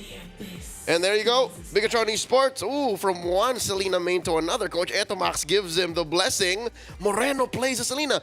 Played this at day 1 too. Yep, he did play this in day 1, but there is logic behind it because at least with your traps, you get some information to ensure that certain bushes are going to be safe. The vision game is going to be so important. They have counter engage. I think both sides, it's going to boil down to raw execution. That being said, we're going to be going into our best of 3 between Onyx PH versus Bigatron Esports. It's going to be an exciting one. Don't go anywhere because the action is going to be captured by both Eterna as well as Leo, leading us into the Land of Dawn. Let's get it. Thank you so much, Gideon, for walking us through the pre-game. And now we are moments away of stepping into the Land of Dawn once again. Remember, these are two kinds of a different, two sides of a, what am I saying? Two coins of a different side. Two sides of a coin. That's a coin side. Roll a d6. Yes, absolutely. Absolutely. Crit hit. We have Onyx PH who are up on top in their groups, still looking for that #1 spot, clean. Meanwhile, BTR are still just being BTR, I guess. There's nothing too much on the line for Bigatron right now, if I have to say. They're holding out for a respectable finish to get into the playoffs. Okay, if they lose this, I'm gonna back up Mirko and say saving strats. Okay. Not that it... I mean... They did pick, they did pick heroes that were just to the meta. And strats are scarce here in this day and age. Folks, you have to admit, the meta game has been relatively stale on the spectrum. Is Luke mad? All right, cool. I slightly got distracted. I'm like, Luke, I'm trying to talk to... anyways. He's cosplaying Light. And the stare downs, remember that? Oh, that was beautiful. But here we are, ladies and gentlemen, into the Land of Dawn for game #1 in this best of 3 series. The Red Robots are looking to tie down the Giants of the Philippines. You can see things coming into play right now, but there you go, Kirk Kalea. Yeah, folks, the reason why I'm not so fond of a... Oh, wait, what's Light thinking? All right, we're just trying to get out of dodge. The reason why I'm not so fond of a XP lane Kalia is you're wasting a lot of your innate sustain. Unless aggressively your teammates rotate to you, when you proc your passive, when you get your heals off, they just go to you. Like, that's a little selfish. So I'm like, maximize that kit. She's a new hero that brings something new to the table. I'd say get the most of it, but hey, this is Onyx PH's draft. And we're gonna see whether or not it will work out, because I guess that's fair, right? We've been seeing a lot of Kalea more so into the roaming position. And speaking of roamers, you're looking at this Brusco on the Cho, being able to buy so much time, looking for so much information as well as rotations coming through. There you go, 3 men on a Kirk here, and we changed some. Oh no, so quickly, Eman goes down. It was a counterplay mirrored from XP to gold, and Onyx PX, the super fam, get their prey much faster. Yeah, and they actually will be able to get it, right? Bigatron, unfortunately, unable to get that trade over to Kirk in the EXP lane, and we're seeing the Kalea at work, right? A lot more sustain. Wait a second, Luke is gonna get caught quite low. I don't think they're gonna commit over to this. Moreno still on the Selena, as aggressive as ever, and that's actually gonna force a recall over to Super Friends. Yep, Might lose this a wave. Yeah, no, because Moreno is going to clear much faster. This will compromise slightly their rotations towards the first turtle of the game. Super Friends still not a level 4. Moreno already hit that power spike. He did already, playing the Selena, has his full kit much faster than most. But this is Onyx PH at 300, so Bigatron Esports not so fond of actually running in and forcing it. Kirk here first. Brusco checking that Y brush. Arrow thrown out by Moreno, no one home. Not going to be able to look for it just yet. Luke is looking for a potential opening here. The Turtle's already at half health. Now at a 10th, in comes the AOG. Annabelle secures the Turtle, and King Kong goes out of the way. Oh, just dodges that arrow. Shadow kill, defensively used. Goes down through a concussive blast from Light. That's another casualty as Super Friends get out of there, but still falls 6 feet under. Yeah, 3-4-0 trade, I would say, in that particular exchange, right? Bigatron Esports being able to pick up the neutral objective, so props to Annabelle for being able to get that retribution down, and it's actually propped BTR to a 1,400 gold lead. Prior to that, Onyx at 600. So now, Onyx, they're going to have to think about this, right? Will Brusco be able to look for perhaps a different opening? We haven't really seen the full kit of Super Friends on the Luo Yi being utilized at its utmost potential just yet. But granted, they just hit that level 4. We're looking at a replay. Ooh. Oh, I see. Okay. CC diff. Yes, the AOG hit perfectly onto King Kong, unable to get that retribution down, and unfortunately he was run down. The damage was there.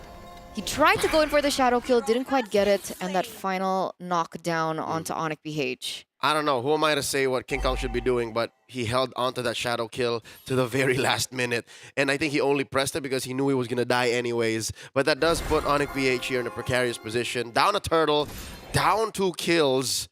It was a good trade to start, honestly, with the pick-off on Eman. So now, what I'm afraid of, Eterna, is the fact that Onyx PH might slow down here. They might like play it more conservatively, which is, I think, counterproductive. They should keep going as long as they have a diversion to play with.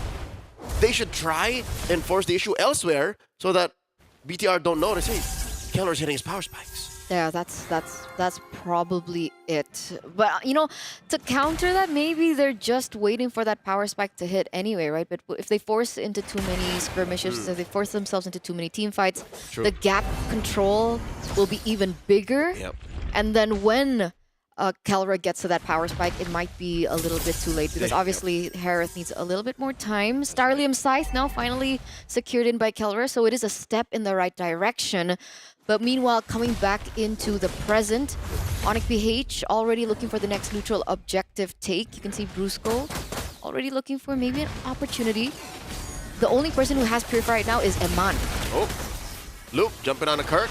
Still holding on to that AOG. Very low now, down to a 4th. A kick by Brusco into the back line. Zaman Force dropped in by Kelra. Luke with the Revitalize. Light, very low. Shadow kill! Kelra served up a kill. Down goes Light. Luke struggling to survive. 2 kills for the Filipino Savage. And that's 2 men down for Bigatron Esports. 3v 5, and there's the diversion play. King Kong compromising Annabelle's positioning, dashing through Annabelle, trying to pop him. Electrifying beats takes down the fish girl. Kirk out of this fight. Another salmon force dropped in by Kelra, and this does deny Onyx PH the turtle blitz. Like, they have to think twice if this is still worth it. Which is why I was wondering why they went for the diversion play to begin with, right? Eman, though, 3v1, will he be able to get out? All right, caught by the Shunpo, kicked away. That's how long that fight was? Still had to purify, still able to purify out, but now Light goes in. Luckily, Super Friends still being able to get out with the flicker, but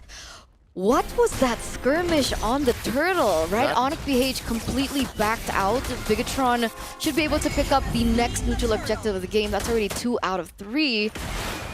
It was already so great for Onyx PH. Kirk was buying so much time. Luke gets taken down. They had the man advantage, but they kind of forced in that diversion play that eventually led up to nothing. And Bigatron was able to utilize that to their potential because Annabelle's damage on the Joy in the early game is no laughing matter. Yeah, Onyx PH pulled an Aaron Burr. They waited for the perfect time to play the diversion, and they sat on their hands when instead they shouldn't have thrown away their shot. They should have took it front facing, best foot forward, and just bulldozed through Bigatron Esports. They were already down 2 dudes. So yeah, I agree. It was a, analysis paralysis. They overthought it, overcomplicated what could have been a free turtle. And now Bigatron is up by 1,500, still controlling the map, taking down tier 1 and 2. Top and 1 and 1, top and bottom. We're back to square one. Like, this is where we started before that turtle. See, it's...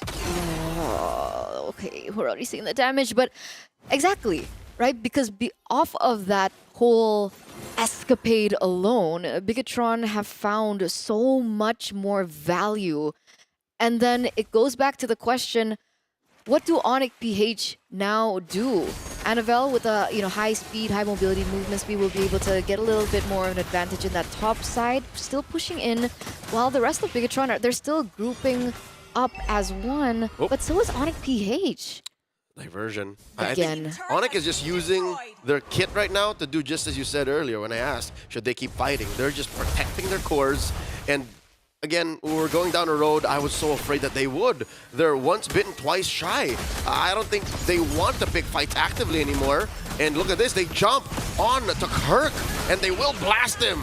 Eman gets one, and that's a free pickoff unless Kelra looks for it. Drops the Salmon Force, down goes Brusco. Might be too little too late. Light might be the only casualty here. If Kelra will have his way, yes he will. 3v1! The Filipino Savage just keeps on going. Will he die here? Moreno wants to throw the arrow, catches it. Trap, might take down Kelra, shields up. Does not happen. King Kong already spent the shadow kill. Shadow out once more. Luke goes down. King Kong gets his man. Oh, Annabelle's still going in though. Look at that damage. They both get taken down. They trade out. King Kong ends up getting the double. And Onyx PH protect their mid lane tier 1. Still able to do that. King Kong is gone as we're going to take a little look into a replay. So Luke was the one to actually initiate that on. Kirk gets taken down here. And I was looking for... Oh, he didn't even get to use his Tsunami Slam. I wonder what that was. Was that just Light's full kit?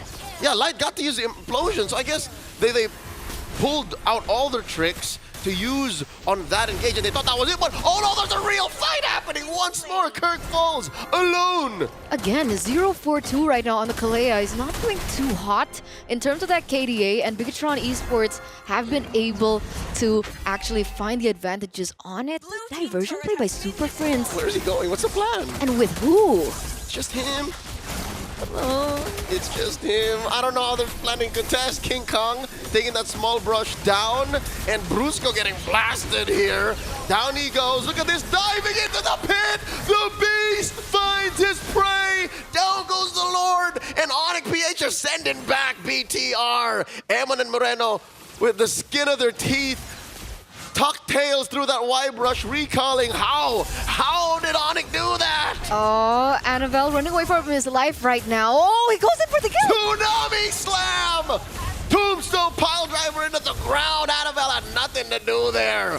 They folded that boy in half. 2-4-1 trade. Onyx PH have completely turned it around. Just when you think Bigatron Esports are holding on to the advantage, just wait until Kelra gets his power spike. Right before that whole exchange happened, it was the Holy Crystal already secured in by Kelra. And knowing a team like this, they absolutely know their timings. They absolutely know when they should be going in, when they should be committing, and that is exactly what they did. What was Bigatron on? What, almost a 2,000 gold lead? Yeah, I mean, there are stages in the game where 2,000 feels significant, where 2,000 feels like a mile away, but Onyx crawled to gain that advantage, and part of me thinks there's some level of conditioning where Bigatron somehow thought it was enough to lock down Brusco, enough to lock down Kirk, compromise Prince's diversions, and now another fight gets picked up here. Brusco gets blasted. So yeah, these little kills, right? These little fumbles that Onyx PH give over the Bigatron might be the key here. King Kong committing Grand Theft Purple. Yeah, that's taken out and perfectly timed so, right? Because technically his retribution should be up for the next neutral objective anyway. So now Bigatron Esports are caught in a position where they have to function for the next few minutes without the purple buff. What is Annabelle to do on the Joy? Just find resources, you know, whatever green camps Onyx PH don't touch, whatever lane is safest to push out. That's what Annabelle does. You don't want to play like that. Yeah, no, that's a sad way to play as a Joy, but that's where they are. Imagine getting all the resources that it is okay to be given to you. Yeah, Onyx PH. It's living on a leash. It's like, yes, master. Thank you, master. It's so unfortunate, man. The mind games that Onyx PH are pulling out right now. And Bigatron, what do they do now? Oh. We keep asking these questions because things are going so back and forth. Yeah, and no. unfortunately, we're already at a point where Onyx PH have secured their power spike, where Eman should have had it to begin with. Eman, you know, matchup-wise on the Ranger should be leading against the Harris, but yeah, no, that window has long gone by. We're 12 and a half minutes in. Lord coming up in 10. The second Lord, by the way, of the game. That, oh my God, I think this is the turning point. The fact that Onyx stole it. The fact that Onyx tricked Bigatron Esports into spending all their CCs pre-Lord retribution threshold. And that's what kind of maybe is affecting Bigatron Esports now moving forward. Now that the Lord has spawned upper quarter, Annabelle can't do that thing anymore. Annabelle can't take the free lanes and resources that Onyx PH allow him to. He has to commit to this contest. Yeah, and that's a scary part, right? That's a huge concern because technically with everything that's happening, they still have to think about the diversion play. Tsunami Slam on the one! Luke, AOG away. That's already a defensive resource used. The kick onto Light Implosion, the answer. Kirk, the only victim. And now in the back line, Annabelle trying to blast Super Prince with the dance. Not gonna let it happen. Luke falls as well. 2 for none. The Super Fam. 2-4-0 trade right now, and Super Prince is still in the back line there. He's kind of no man's land, still able to get out. That's a flicker. Prince! He does not survive. Brusco falls. Prince walks away. Oh, eventually Eman gets a double. This is falling apart for Onyx PH, but Kelra's not done. Leo, give me a second. The KK connection is online. Moreno and Eman, they shouldn't be picking this fight. Oh, 3-4-3 trade right now, but technically Super Friends didn't really have to go for that again, right? You were already 2 men up. You had the kills over. You had the man advantage. There's no reason for Aloy to be that deep in. Exactly. They could have gotten that Lord. So instead, now the Lord just stands there. I wonder if Bigatron Esports has enough firepower and resolve to say we're going to blitz this. Instead, they think twice about it. Because again, the map isn't exactly on their side. Remember, always Super Friends lurking. Granted, the diversion was already utilized before, but if the timings aren't correct, anything can be turned around once again. Maybe they're going back to their buffs, and it's a complete reset for both of these teams. Yep, we're back to where we were 2 minutes ago. The dance initiated. Annabelle pulling it ever so slightly to the red robot side. Luke taking this small brush next to the rock golem, and Lord gets reset. But remember, that bottom side is pushing in favor of BTR, That's a chubby wave.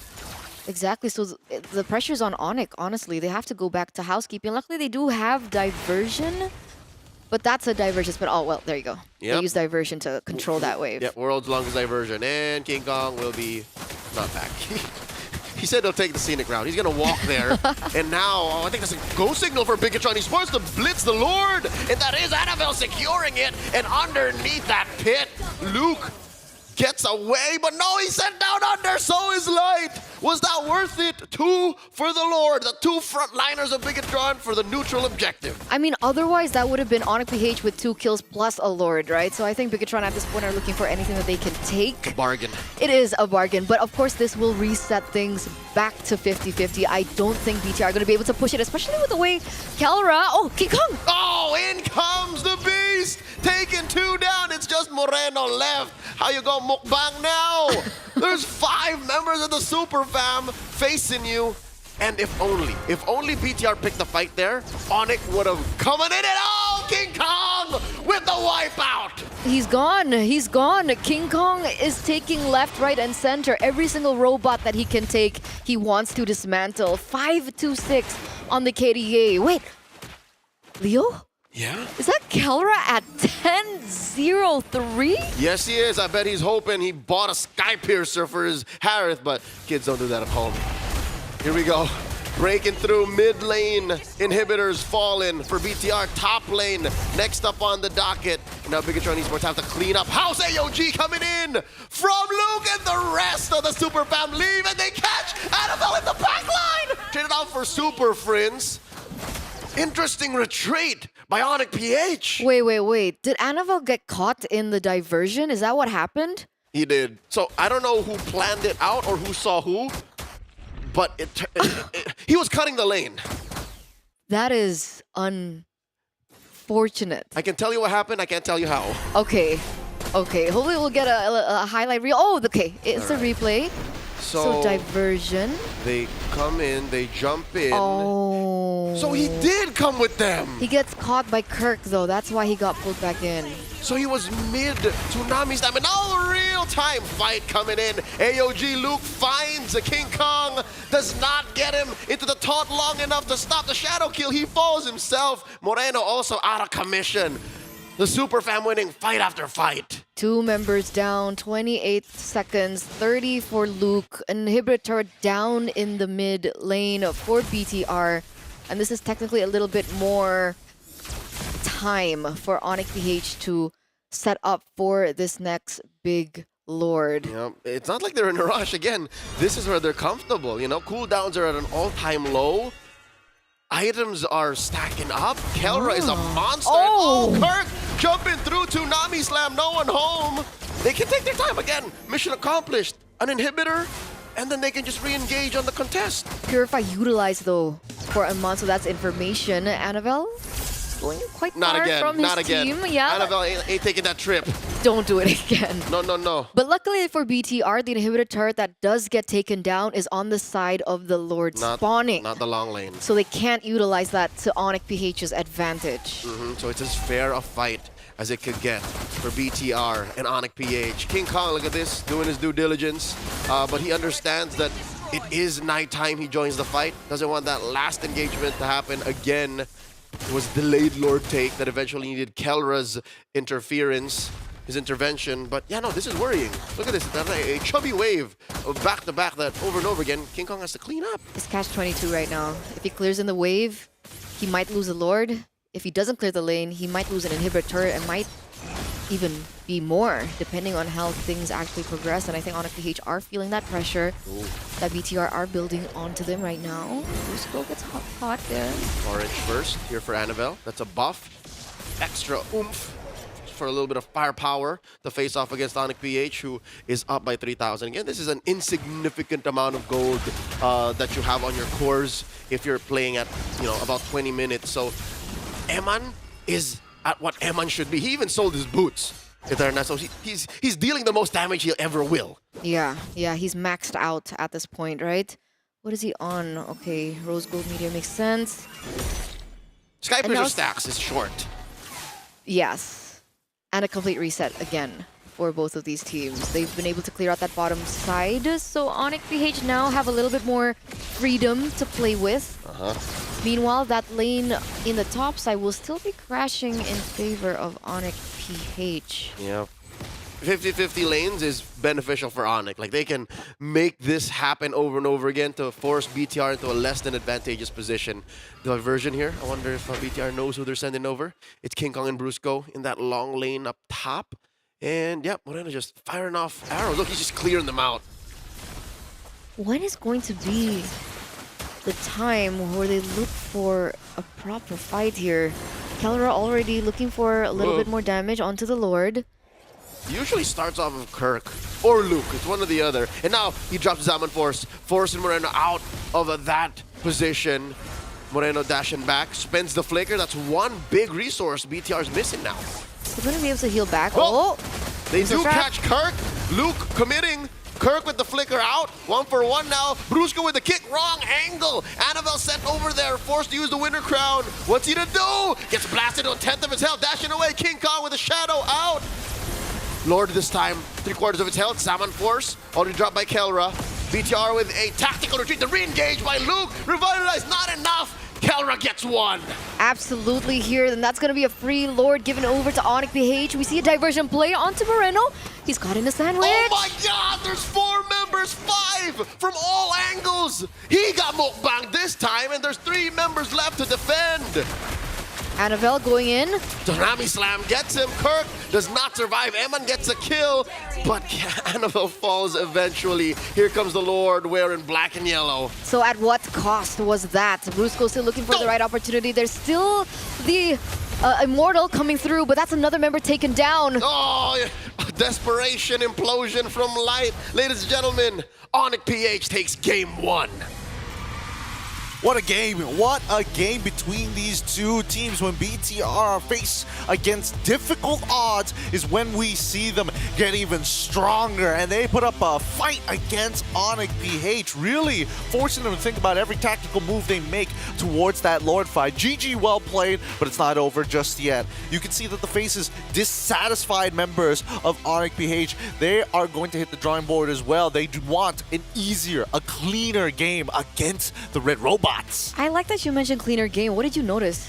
So I noticed a couple of things. Number one, a couple of interactions, specifically from Kalia and as well as Gatot. Initially, Kalia is a silencer. You want to engage? No. If you want to continue and extend your lead? No. And Kirk made the mistake early on. That was just the early game.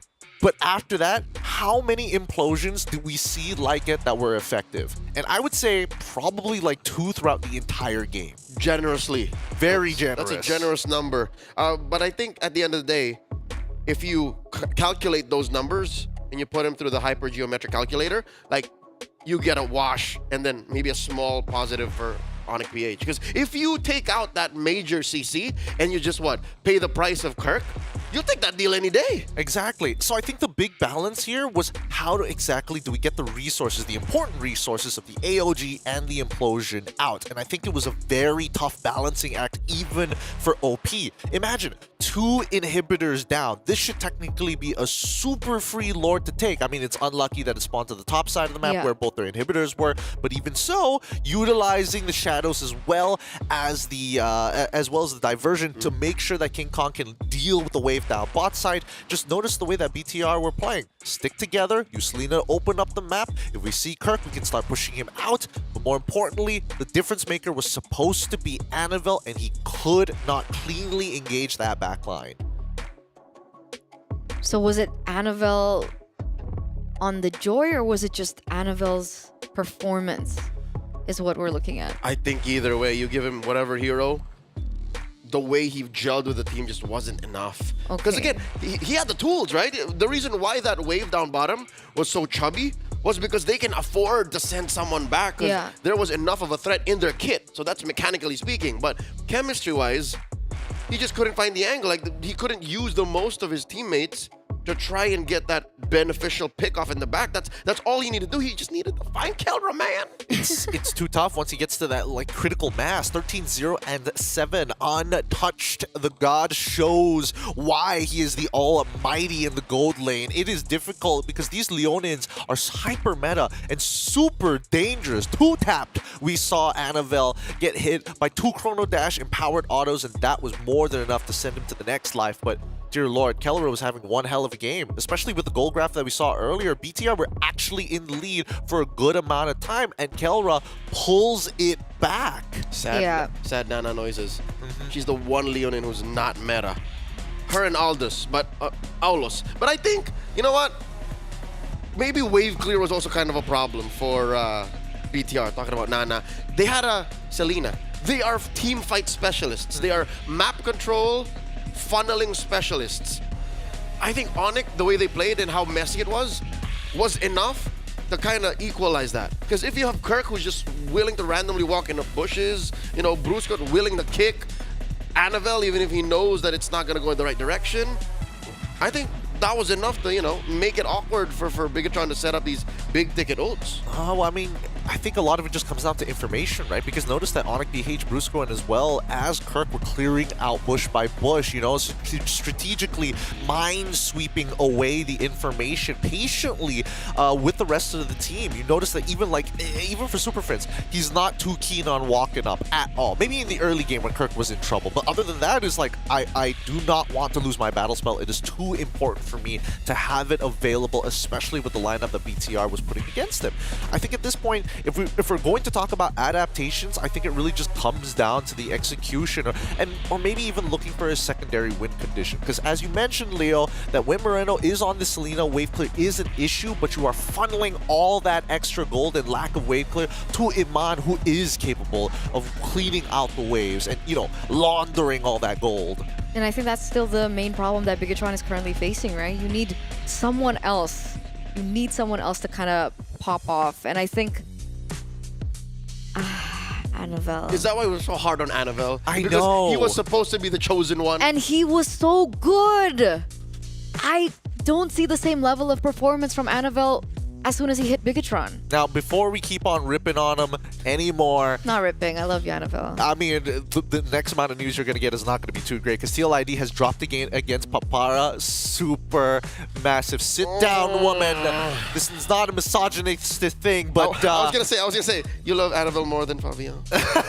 What is this? Fabian needs all the love right now. Look, I don't know, but the group chat is blowing up amongst the casters. Apparently, you know, there was a what's his name? It's not a Phovius. It was in the mid lane. A Faramis destroying this game. Right here. This one. Yep. This one, in this particular series. We need to watch it. I don't know exactly what was happening, because I was watching our game and it was a back and forth, but well, you know, I gotta go through the group chat a little bit later on. Keep in mind, this is happening on Stream C if you want to go check it out, but make sure you're sent by the A-side. S-side, best side, never die. Drop it in the chat if you do hop over to check out Stream C, that the A-side is the best side. Just spam A's upon A's upon A's upon A's. We'll take care of the mods, don't worry. Yeah, we'll take care of the mods. We'll show them our GPM or something. Yeah, I got nothing for that one. Give him diamonds. Give him diamonds. She's got you. I do have quite a lot of diamonds. She's got all the diamonds in the world. With that being said, we're going to go on a short break, and when we come back, it's going to be the adaptations here for game number 2, as Onyx PH, the super fam, currently at match point, and the red robots are going to have to push back to try and equalize here at the Snapdragon Pro Series Mobile Masters. We'll see you right after this.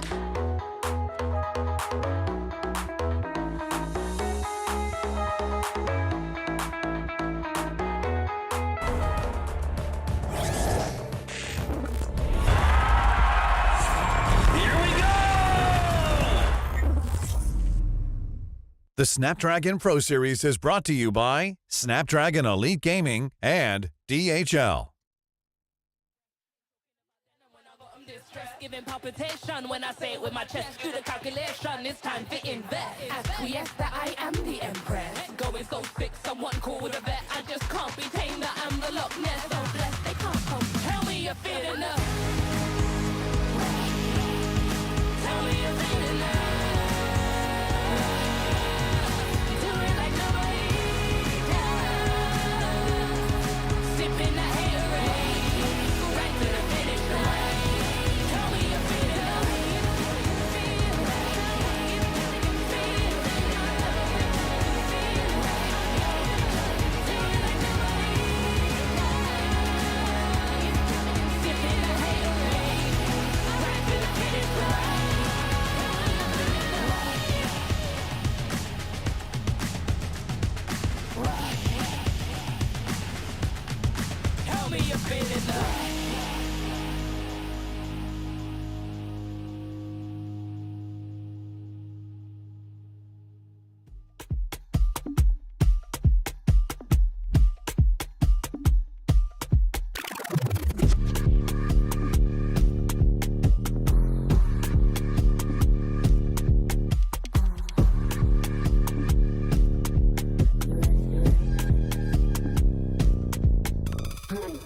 Watch me go, you can't touch this, just peep my flow. Simon said, put it all on the floor. All heads turn when I walk through the door. They know I'm hot, better yet, ice cold. Heart full of chrome, you can tell when it's on. They can't stop me when I get in my zone. I don't even answer when they call on my phone. Baby, myself, I ain't like no wrongs. Here with me, I don't condone. I'm way too up, but I'm so far gone. Here with me, I don't condone. The man down doing up, beating up the beat till it's blowing up, chewing up, kicking me, looking hard, moving shit, tickle me, riddle me, looking good, got the remedy, hitting me, big boss energy, complimentary, they can never be fantasy, when they stare me, they like fantasy, legacy, gotta leave a mark when I feel like I'm milk. Watch me, you wanna taste, love what you see, come and get close. Watch me, tell me no, I got you on, what you gon' do? Watch me, I make it hot, blow it, that's right, ready or not. Watch me, watch me, watch me, watch me, watch me, watch me, watch me, watch me, watch me, get it, watch me do it, watch me slow. Watch me, let me feel it, take control, let me go. Watch me, tell me, watch me with my buttons, if you roll.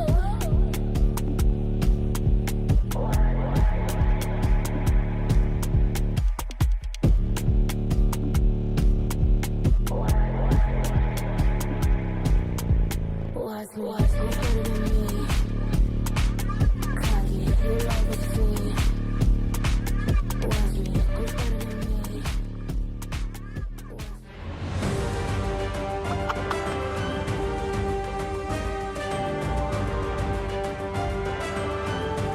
Jakarta praying for the Red Robots to equalize this game against the Super Fam to show that maybe they are human. Maybe the World Champs are not up to snuff here at the Mobile Masters. That the Snapdragon Pro Series is brought to you by ESL. My name is Giving Q, and once again, you are watching the A-Side with Eterna, and as well as Leo to represent our casters for the game. Look, the draft is about to begin real shortly here, and honestly, with the way things are panning out, it feels like the tilt has sort of set in for the Red Robots here. And I feel like, I mean, we saw it in game number 1. They had a lead, they dropped the lead a little bit, they made it a little uncomfortable, a little awkward, a little, you know, hard no-nos for the Super Fam. Whoa. I don't want to say that they are tilting. It just looked like it, and I would assume that if you set up such a great early game into a mid-game power spike, you would tilt.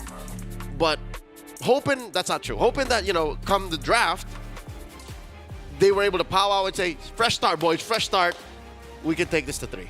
Fresh start, one more time. Let's make this happen, because I think it just boiled down to adaptation, right? The executions as a team, the fight IQ was there. They had all the correct ideas. They just weren't finding the big profits, you know, the big cash out at the end. And that's got to change, because now Bigatron Esports are aware that Onyx PH know their timings right. I think that's still one of the main things that I saw in that 10th minute of the game. And I'm wondering whether or not this time around Bigatron would pick up something a little bit more versatile. I think for Light, maybe the Cho this time, other than the Tigreal early in the first phase. Yeah, and even consider maybe the backup plan. It can't just be Eman. You can't just put everything on this young man's back. I mean, he's good, but... Kasian. Yeah. It's like poor man. Sayang. I mean, we'll see how this goes, because I personally feel that Annabelle, he needs an assassin, but he needs an easier to execute assassin. Joy has a very high mechanical execution rate at this point. Put him on the Hayabusa. How about the assassin that does everything, man? The assassin that's also a fighter. The assassin that also has some level of damage reduction. Put him on the Suyo. Great start already. Onyx PH, quick clap back. They knew exactly what they wanted. Come the trade. Granger and Jushin. Oh. Bigatron Esports, what's left. All right. They pick up Irithel. Eman knows Irithel. And, of course, one of the best roamers in the game right now. Yeah. I think the Jawhead would fit a little bit better. I think it's a lot more, it has a lot more to say, especially in the early stage of the game. And they're also taking it away from, you know, Onyx PH. Granger Jawhead, Jushin. It's a disgusting combination. It's a pretty disgusting combination, but nobody has touched Kalia. And I wonder if Onyx PH is going to flex it all over again to maybe find those big shutdowns. If not, force certain people to actually hold on to their Purifies. Yeah, that's a lot of ragdoll physics going down if this does end up being a Kalia in red 3 for Onyx. Instead, nope. It is a Hilda, which is what, 9 out of 10 times going to be in the hands of Kirk. So I'd reckon there's still room for that Kalia.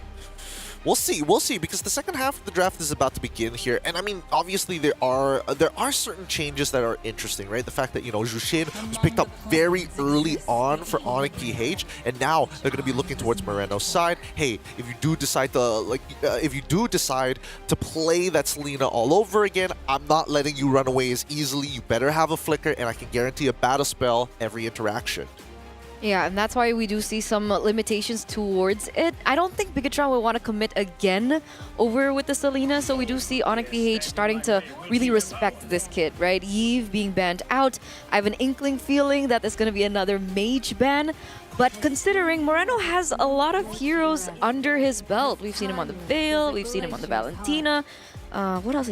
Just everything. He's played everything. Farsa's still open. Farsa, exactly. But of all of those, by taking out the Aurora, by taking out the Eve, you're kind of spelling it out. Like, I don't care if you have a good artillery mage. We're still coming for you. We're still coming at you. Yeah, we don't want the kill box. We don't want anything to kind of slow our initial engage, and especially for those who want to find those big punishments and play for information, which Onyx PH is very good at abusing. Bigatron Esports, different mindset though. Hanzo ban, they don't want their heroes to get run down. It makes a little bit more sense because again, you are playing against Mr. Bluyo and of course the Irithel. And I think that even for Bigatron Esports, they understand we want to have options for our battle spells for now. They even ban out the Hayabusa alongside it. Kalia lock in for Onyx PH. There it is. I would really prefer the Kalia roam and then the Hilda XP. But again, I was wrong. Game 1, I called it, wrong as well, where you put the heroes of Kirk and Brusco. For BTR though, you're still looking for that mage and that XP laner. Is Phoveus out? Hold up. Phoveus still around. Yes, Phoveus is still around here. Let's see what the lock-ins are going to be. 24 seconds left on the clock for the Red Robots. I think, are there enough dashes? 1, 2 so far for the side of Onyx PH, even if they wanted to get multiple triggers. Could be a little tough. I would have expected something else here, unless they want to find a matchup into like maybe Lucas. Oh, Farsa, all right. Glue, the safe option. Okay, but this does mean that Onyx PH still have the ability to pick up the Lucas, right? I mean, Valentina was not picked up earlier on. There's no counter to this Lucas. There is no counters except for the fact that it's in the jungle. I mean, given, we have had some winning Lucas in the jungle over the past few weeks. No, in the jungle specifically. Yeah. In the other streams. Oh, maybe. Yeah, so we need to check on them too. But yeah, what I don't like about Onyx PH's lineup. RRQ 2 times in a row. Lucas in the jungle one. Kyle TZ won with it too. This is just me. I don't care about the stats. I just don't like it. You don't like it? Well, the only benefit is the fact that there's so much disruption on Bigatron Esports, which can be dealt with a push of a button. A well-timed Sacred Beast could get a free retribution from King Kong, one of the best junglers in the world as of now. Onyx PH on red side, Bigatron Esports now with complete lineups here. Team fight to pick off, and even then, neutral objectives is going to be the name of the game as we start heading on into game number 2. It's going to be Eterna as well as Leo taking you guys on board for the ride. Let's go on the ride, ladies and gentlemen. Thank you so much, Gideon. As we get into the second game, let's jump into the land of Dawn. Match point now for Onyx PH against Bigatron Esports. Let's see whether or not with this change in composition, with this change in roster, they're going to be able to make things happen, steer things up, and force a game numero 3. All right, let me just soften my heart here a bit. The reason why I think I've taken the past 15 seconds to say, this is not such a bad pick on King Kong Lucas, is because they're a team fighting lineup. That's all it is. Like, they just really want to get in your face, force you to commit spells, commit abilities, and if you're not ready for it, they'll run you over. That's one way you could win with a Lucas. And that's why the Yves ban was so intelligent. Wait a second. Okay, for sticker in by Moreno. Even in two-man pockets, in two-man squads, like they can do that. And you know, back to the Yves point, it also gives the Jushin a little bit more firepower in the mid lane, right? Without the presence of the Yves, the range that Super Prince has should not be as punished. So they're looking at mid trio prior right now, and it looks like they are currently holding it despite going ahead against Light on the Jawhead and Marin on the Farsa. In about, 2 minutes in almost, Turtle spawning, upper quarter. We haven't really seen much of ejector threats. It's because Bigatron knows that if Onyx so decides to fight, they can, get in the paint. They can oblige, no matter how early in the game it is now. So 2 minutes approaching. 4 members of Onyx in the vicinity, best believe. Kirk can just run up there. He's about to hit level 4. This is Onyx MO. It looks like it too, but I don't think Bigatron want to go down without a fight. Oh, Tsunami Slam on the Luke. Didn't even get to use the split. Now King Kong going hunting. He's a little wolf man, and they will secure. Uncontested Turtle here in the first few minutes of the game, ladies and gentlemen. It looks like Onyx PH are still holding on to control. But the underlying concern that will build for them in the later stage of the game has still been left untouched, right? Eman in the gold lane on the Irithal. We've seen him turn around games as well. Single-handedly as well. So that is something that should be prioritized by Onyx PH at some point in the game. It looks like they're not going to be rotating towards the gold lane just yet. But there is some emphasis from the side of Bigatron Esports to protect that from happening. Yeah, you're right. No, this is a very deliberate decision by Onyx BH. And they're saying, hey, it's not worth it to bother Eman. He's not even had 2 or 3 items just yet. But that might bite them in the behind if they're not careful.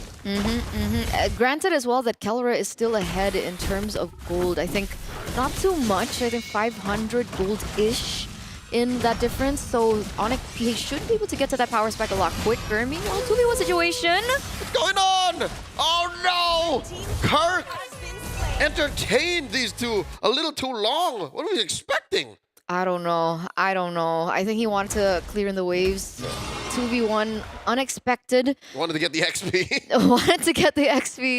Bigatron Esports, a little bit of a trade back here, but it's still Onyx PH with the lead. Brusco goes in, but it's just onto Light. That was a blind read. I mean, he does have a flicker, so I guess he's fine. Look at that, how much Kelra chunked off of that turret shield. And that's a problem. Big money. 1,000 gold ahead, I think. Just by that alone, Kelra now leading. It's 1,000, yeah. About 1,000, yeah. Oh, yeah. Oh my God. For a quiet game like this, that's amazing. And that's the beauty of PH games, right? You don't necessarily see a lot of, conflict on the board, but something is always happening that's very subtle, but it ends up leading up to something bigger. And the fact that Kelra will be able to get that power spike faster is something that Bigatron Esports will have to endure as it game progresses, because he already has a Hunter Strike on his way, I believe, to the Sky Piercer. You can say that again. Very cerebral approach the Super Fam has taken this compared to their action in game 1. Weirdly enough, this is an action-centric lineup. Like, they really want to fight, but the way they're approaching it, very surgical in their approach. Turtle Dance here, now the flicker forward, coming in from Luke, looking for a grab. There's a split. Oh, the Crimson Beacon, Super Prince, the Monster Mage, entertains him. Annabelle falls, and now it's all falling apart. Light backing out. Feathered Airstrike coming through from Moreno. Off camera, Light wants to run away, but Super Prince says, get over here. And now the Turtle is up next. Oh my lord, Onyx PH divide and conquer. The beast gets to eat good. And they didn't even have to do anything fancy with it either, right? It was Bigatron Esports that went in for an opportunity. I think Luke jumped in a little bit too early, honestly, onto King Kong. And Onyx PH just answered what Bigatron Esports was asking, right? Here's the initiation. What are you going to do about it? Onyx PH, 2 members down, and then they also get the neutral objective take as well. So 3,000 gold lead already in 5 minutes. This is getting out of hand. Yeah. With how little violence there is, like casualties. Oh, what's up? Oh, Feather Airstrike, point blank. Kirk goes away. In comes the rest of Onyx PH. Moreno off camera. Tsunami Slam on Emma. And oh my God, the 2 cores. They were there and they're now so behind 4K. Unfortunate for the red robots, and Kirk still gets out alive to boot. Bought enough time. What's happening in the mid lane? Kale's getting caught really low. Should be able to get out. Ooh, Okay. all right.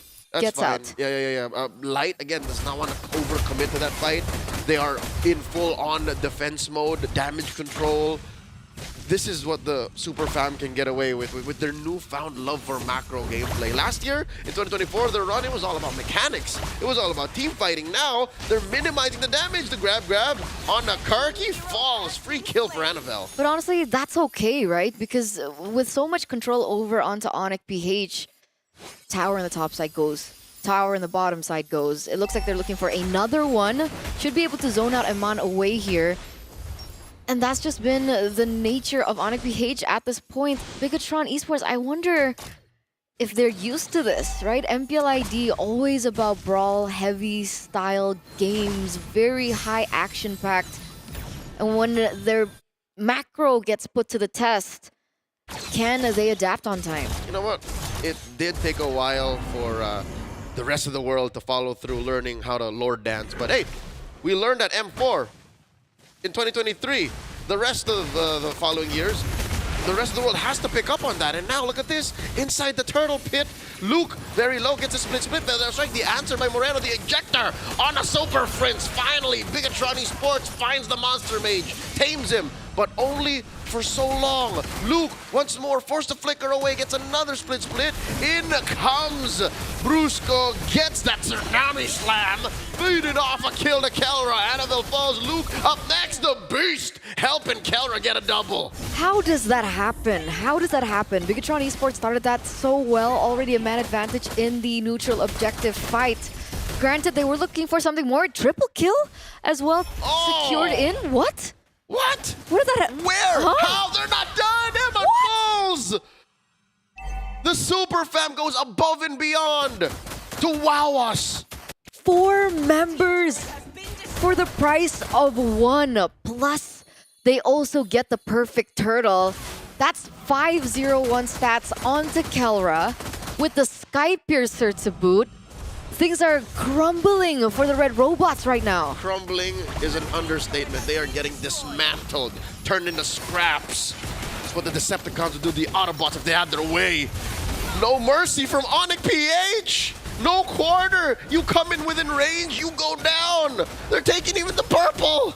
Especially it was already that low, right? That's Sky Piercer plus the Malefic Roar for you, ladies and gentlemen. And Luke, unfortunately, had to learn that the hard way. 032 on his signature glue. He's trying his best. Again, we talked about this pre-match. We set it up that, Luke is reliable. Eman can turn things around late game. Moreno has sound mechanics, can come in clutch, but the underlying symptoms, they're still there. There's a lot of lessons that they're still in the process of learning from game 1. That's a 3,000 gold lead for the gold laner. Alone. Just the gold laner. Kelra making Eman really feel like a mortal in the presence of the god in the gold lane.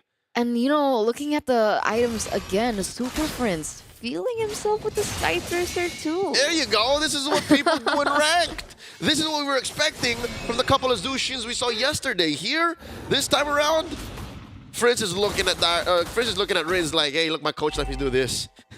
A lot more composed in the emblems, but he's at that point where they know they're just looking for a snowball. Tsunami Slam. On the one, it's Luke. Gets that split, and that flicker away, looking for the grab still, but Kelra ain't letting that stand. Crimson Beacon by Superfist looking for them stacks. Moreno goes down, another kill for Kelra, and the Beast unleashed enough damage to serve it up to Kelra. Down he goes. Once more, the Maniac cannot get the Savage. Light walks away. Oh, 4 members again.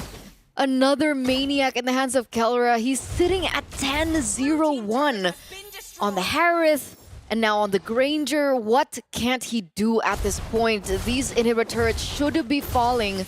A 10,000 gold lead for Onyx PH. He can't stop, won't stop, Eterna. He's just gonna keep going.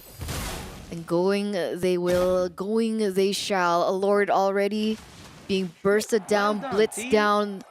Man, Onyx PH in game number 1, we saw some things that could have been cleaner. They seemed human.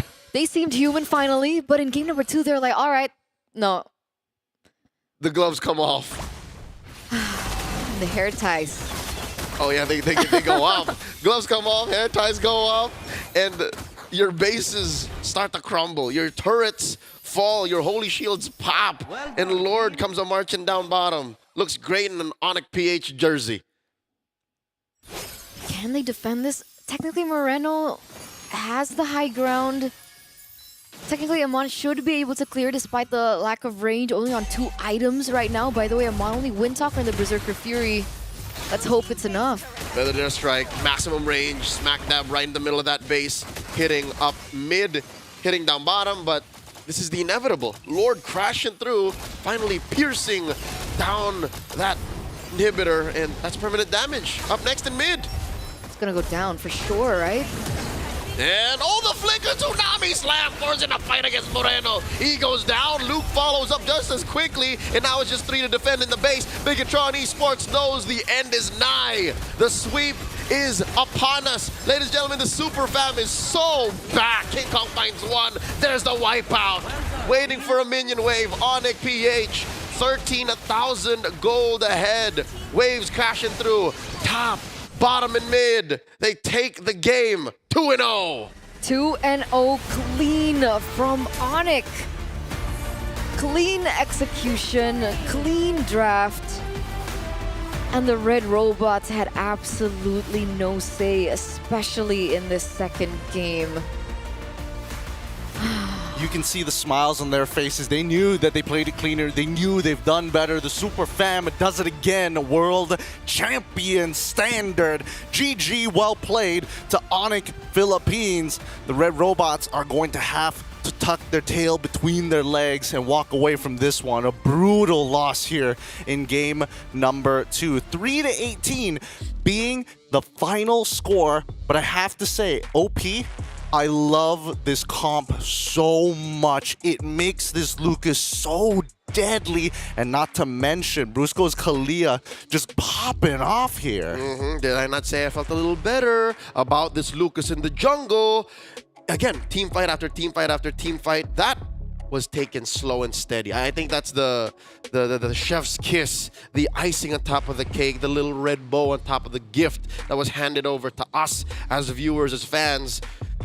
They took it slow and then just went from 0 to 180 in the span of 5 minutes. Yeah, honestly, I think that BTR would have had better odds if and only if Light was able to find that snowball, that enabling factor for the rest of the team to kind of take things out of control so they could get their items faster. Because OP, as soon as Kelra was able to crack open that T1, oh my goodness, this game was done for already. Every move they made aggressive. Every 3v3, 5v5 is basically a 5v4 with the help of that Tsunami Slam. So it's, bad enough that we saw the moment when Keller was on the Harris in the first game. Took a little bit more time for him to get to the power spike. Even worse when it's given a hero like the Granger who can snowball really early on in the game. And it's just impossible to see otherwise. MVP Amando. Yep. I mean, he tried his absolute best here. I mean, 569 gold per minute, respectable amount of cash in the bank, but goodness gracious. A for effort. A for effort. We got to give credit where credit is due, of course. Look at the gold score, because that early game composition from the side of Onyx PH actually scales pretty decently with the Granger.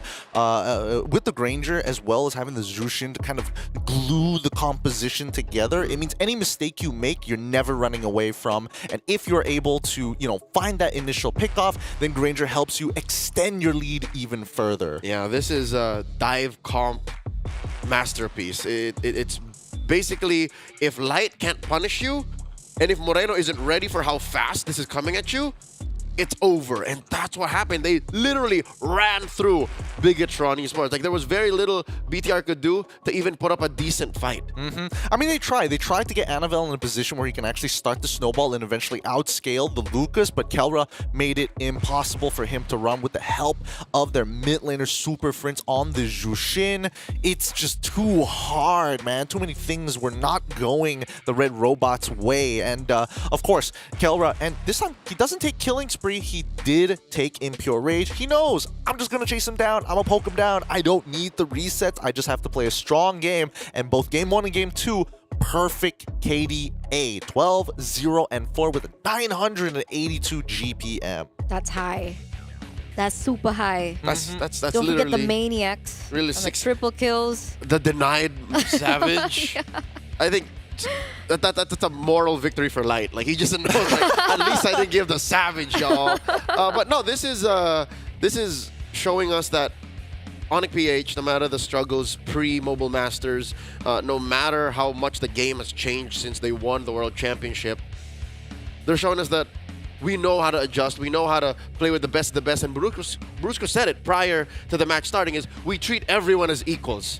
Whether you're from Southeast Asia, from the Philippines, from Indonesia, from outside of the better developed ecosystems of MLBB Esports, like, we'll give you our best. So that's why here we saw arguably one of their most violent lineups just yet. This draft is a monster. It really is. And I think these neutral fights are a great example as to why this composition is so obnoxious for Mr. Bluio himself to go in. Because as soon as you commit, if the Tsunami Slam is online, it's going to take you out for so long, and you can't even disrupt the enemy jungler as well, especially with that Sacred Beast or whether he's got the stacks.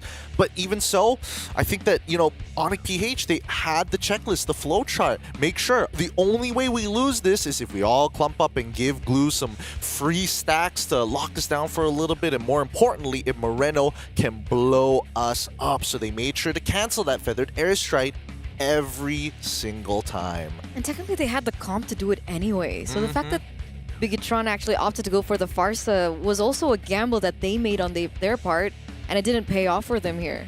Yeah, it really wasn't. 2-0 victory coming in from the world champions here. OP does it again. No surprises here as the Super Family dominates the series 2-0. I think this basically guarantees them first spot in Group 8 itself to get that free bye. Now, we have a stream update. Yes, I didn't want to spoil this early, but Stream C, TLID has dropped 2-0 against Papara Super Massive. I understand the disappointment, Eterna. I too was very shocked as us casters in the back room were very surprised. You understand? I'm more disappointed. Why are you disappointed? I am Team Liquid ID's biggest fan. Hey, don't capitalize over the fact that I'm not using my headset. Stop. What?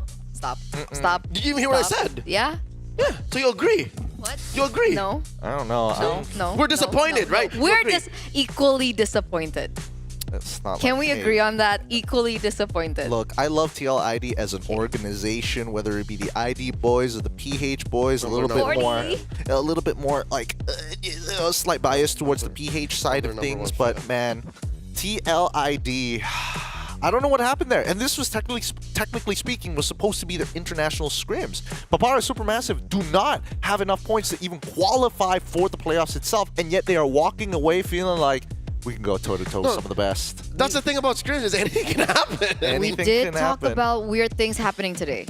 Oh, speaking of which, we finally broke the curse here. 2 teams that were looking to find some wins, but YBG finally having some points in the bag. Let's go. And a full series win against Influence Rage. Let's go. Keep in mind, Influence Rage was the team that were able to take a sweep against Bigatron. Right. Like a triangle. It's a weird trifecta. I don't know if it's playstyle. I don't know if it's like the weight has been lifted and therefore I could show you my true form, or maybe Freya just got let through in both of those games. Hard to say. The Chinese love their Freya. They really do. I'm surprised. I mean, I wish we got to see it on Stream A, but hey, this was a banger of the match. We got the cleanest of the clean here on Stream A, on the A side. Make sure you let the other streams know who is still the best, despite the upsets that have happened all across. Even so, it does mean that at least we are now thinking about the final game of today. Hey, fix your sit.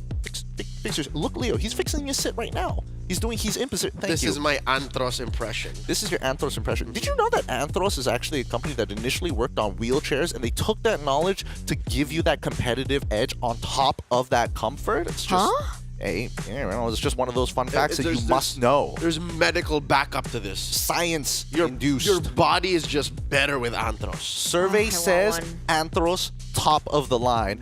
With that being said, actually, Zipper did bring up a good point.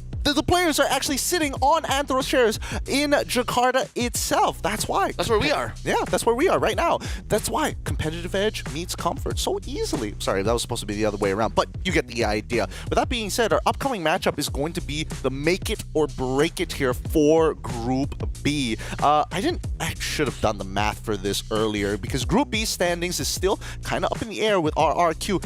Very comfortable with the lead that they have over everybody else, and this could change it up. Team Falcons could make it a little uncomfortable for them, just a wee bit. We've got some updates here. Let's have a look at some of the updates real quick. In terms of the standings in Group A, of course, it's going to be Onyx PH sitting on top, and I mean TLID should have darkened into the double digits, but they dropped the game against Supermassive. Wait a minute, hold on. If Papara Supermassive lost the head-to-head to Bigatron. Oh, it was Influence Rage, my bad. If somehow Influence Rage ended at 7, then this would be a different story. Dang, that is You were like, close. Oh no. Wait a minute. I know one man who would be very disappointed if BTR did not make it to the playoffs. A young man from Jakarta. A young I think man. he'd be used to it. After the past couple of SPSs, a lot of heartbreaking moments. But even so, let's have a look at Group B, the group where everybody is kind of on the edge of their Anthros seats to see. Because right now, in terms of matches, everybody has played all 4 of their matches. Now moving to the 5th one with Bigatron sitting right on top with 12 points. Okay, here's what's interesting. Now we can do the math because we see the numbers, right? If Falcons PH beat RRQ in a sweep or any way, shape, or form, 2-1, 2-0, they would be number 1. Yes, they will. This is a true battle for who gets a best of 5 bye. Oh, wait, no. No, they have to sweep him. They have to sweep them? No, they don't. They don't have to sweep them. If they beat them 2-1, they get 2 points. They would be 12-12. Head-to-head puts them on top. Unless the only other situation if Onyx was able to sweep their games to actually catch up in points, and then their match would have mattered as well, but they didn't. Okay, all right. You know what? I'll just leave it to it because that's the next match. We'll calculate when we get there. Stream A. Stream A, man. Issa, never die, all the way, all nah. So if that means it all comes out of the match, then all the more the Kingdom and the Nest worldwide should be watching. Yep. Hey, keep in mind, this is the only time I'm going to shout out another stream because the other pinnacle game is going to be Onyx Esports versus Aurora Turkey. I'm not sure which stream they're going to be on. You guys can scroll through because A side is only going to stay on A side. I'm not going to promote which stream they're going to be on, but that match is really, really important because that determines who actually goes on to the playoffs. So we might not see Aurora, which seems to be the likelihood, or we might imagine not even seeing Onyx Esports, the runner-up from Challenge Finals APAC here at the SPS. That's the weird thing, right? If that happened. Anything can happen again. Today, but I love it. I live for it. Today we already saw Papara take down. I can't even say the words. TLID I can't say the words. Move to playoffs. I can't say good. the words. No. They lost in a sweep. I'm not good. Glass half I'm a empty. big fan. Glass half empty. Glass half empty. full. It's right there. Chill, The polarity. saving strats, bro. Saving strats. Saving strats, the way to go. Oh my goodness, man. Honestly, we got to check out these games in the back room afterwards to see what exactly happened there. I don't know whether it was close or not. In the back room In where the back Redmar room. is? Yeah. he hasn't figured out. Apparently, Eternal knows the way out. She can get out. He can. He's just always in the back. He's just stuck there. Is he eating well? How is he? I think he's okay. He's okay. We'll find out when we head on over. You want to come to the back room? To the back rooms? Can I get out? I've never... You have me. I hear it's... Oh, sure. Yeah, you can guide me I through. can navigate. All right. Oh, wait. I don't trust you because you might leave me there so you could be number 1 TLID fan. She closes the door on you and just be like, there's only one TLID fan. I'm not going to the back rooms. Nuh-uh. Hey, gotta roll the dice, man. BTR tried it, and well, you saw the results. Take it as you will. Take it as you will, boys.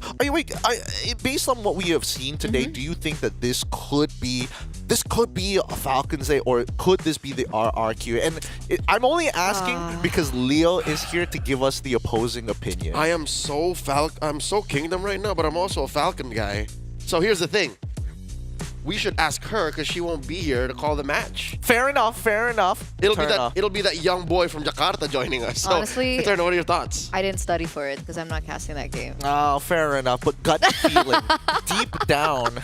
Your honesty is just jarring. It's just I wasn't ready for that. I was like, how is she getting out of this? I tell the truth always. Honesty number one. But I think RQ got this.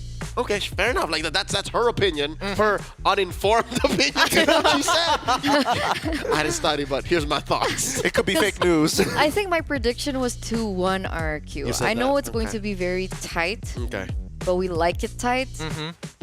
In order for it to be like really good. But we also like it fresh, to be fair. For sure. If it was Fresh. a stinky matchup, it would be like, oh, I don't know. Yeah. That's true. That's true. I would also not want to see like nothing drafts. Because sometimes Trevor does that. Like I love you, Coach Trev. I love you, Coach Trev. But sometimes they're like, let's try this out. And that's exactly why Kescute number one. Exactly, because Kescue is always on point. Because it reminds you, right? Don't get demotivated, even if you wait. No, it's just. So you know what I mean? She's putting a little black magic here. Just be like, Kescute. Ooh, the kingdom. So kingdom right now, Mr. so Falcon kingdom Boy. right now. So I don't know. You got to pick where you are going to be. Are you going to be part of the kingdom, or are you going to be sitting in the nest? We'll go into your predictions in the following game. You don't have to answer that right now. Spot, dude. But predictions and support are two different things. That's true. Because I would support all Disagree. Indo teams, but my predictions didn't necessarily favor the Indo teams today, or yesterday, or the day before that. Or ever. So hey, no, that's not fair. Ever in Mobile Masters. Except for the first predictions we made about who gets out of groups. I wonder how that's going, man. It looks pretty good so far. Yeah, same. I actually don't remember what mine were. What was mine? You know what? It's not about me. It's not about me. It's about them. Okay? Let's So just Nest pat the camera. or Kingdom? Nest or Support. Hey, you. All right, you know what? Yesterday I did say I would willingly, for free, Mr. AP, you know how to reach me. Get a tattoo. I would also do that for the Falcons.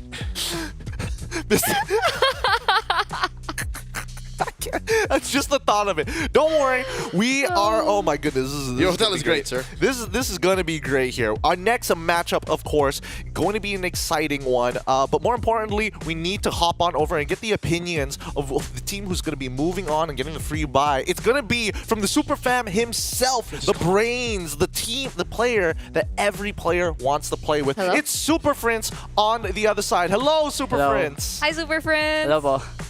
Super Friends, tell us about that game. I mean, game number 2, you guys absolutely cleaned the floor with BTR, but what was happening in game number 1? It looks like you guys had to kind of rethink the plan. We're just connecting in game. So that's what the game ended. Okay. Just connecting into the game. Friends, you looked very connected, and I'm happy to see you guys performing. I have a question for you. This could get personal. For the first time, you are smiling in your picture for Snapdragon. Can you tell me, why are you so happy? Because we win. And we got the upper bracket. He's saying that after the photos were taken. He was confident. Manifested. Manifested. Saw ahead. Looked ahead. Just crushing it. Honestly, I'm curious to know. Super Friends. What is the weakness of OP as of right now? You guys have been doing so well up until this point. Do you see anything that is lacking within Onyx PH that could have been done better? I think we just need to. As a team, we need to do a consistent on in game and outside. Okay, that makes sense. Okay, in the spirit of what we were talking about earlier, so Super Friends, with Onyx PH, you guys are doing really great on your own, right? But from Indonesia, there's a team that has still gone undefeated too. Now, the big question is, do you think that you can beat them? And my second question is, how do you think, and what is your prediction for RRQ versus Falcons PH? I think on second question, Falcon PH will win because I trust my fellow Filipinos. Okay. And the first one is what's the question again? Sorry. Do you think you can beat RRQ? I think we can beat them, but let's see when in playoffs. Okay. I love the confidence. I love the confidence. Super Friends, the world is watching you right now as the fans, and again, newer fans, fallen in love with the Super Fan. Do you have anything to say to them before we bid you farewell? To our fans, thank you for supporting us here on playoffs.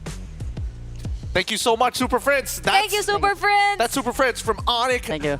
Esports Philippines. We'll see ya Let later. the boy rest. Bye, Monster Mage. Let the man rest.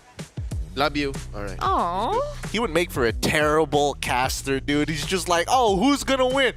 I trust in my fellow Filipinos. That should be your biased. answer. Yeah. Where's the confidence there? That should be your answer. Because I'm so Kingdom right now, all I right? trust in my fellow Filipinos. This is character consistency. Fine, I'll be. This is how I was written by fellow the writers, Filipinos. all right? Mr. RRQ, please get that on a shirt. I'm so Kingdom right now. That's so good. That's good. With that being said, we're going to go on a short break, and when we come back, we're going to conclude the group stages in a final epic best of 3. This is the Snapdragon Pro Series Mobile Masters Team Falcons versus the Kingdom RRQ. We'll check you guys out right after these messages.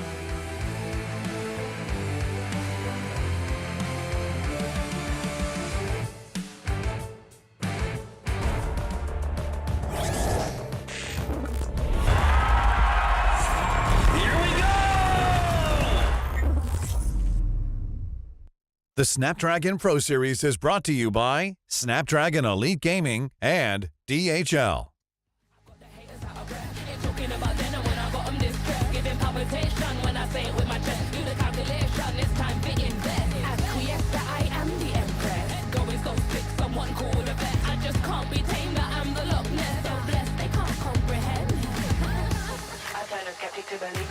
I am a leader, resurrected like it's Easter. If you step to me, you get the misdemeanor. They can't defeat her, they can't connect the reader. Call decline, don't worry, I'll be fine. Cause all I see is up in the line. Did I plan this? Is this by design? Come reflect my light, can't be denied. Come correct, cause this moment is mine.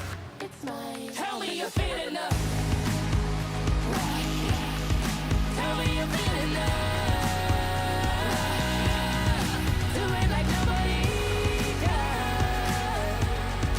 Sipping that haterade, right to the finish line. Tell me you're feeling love. Tell me you're feeling love. Do it like nobody does. Sipping that haterade, right to the finish line.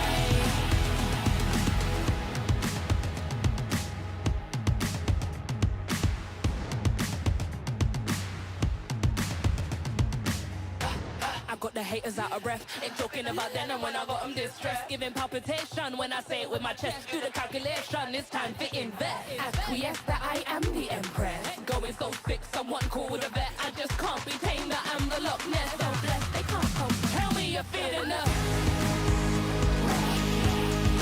Tell me you're feeling love. Do it like nobody does. Sipping that haterade, right to the finish line. Tell me you're feeling love.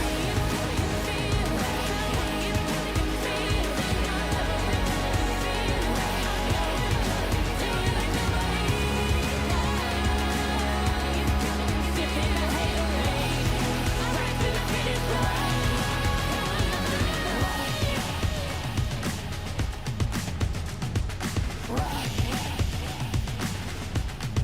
Tell me you're feeling love.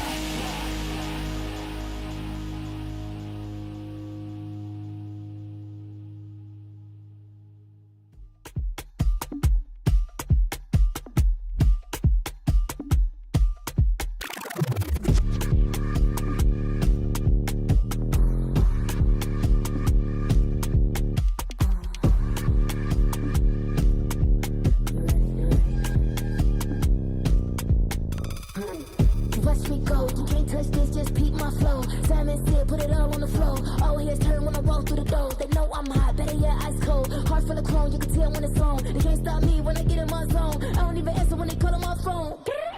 Baby, myself, I ain't make no wrongs. Here with me, I don't condone.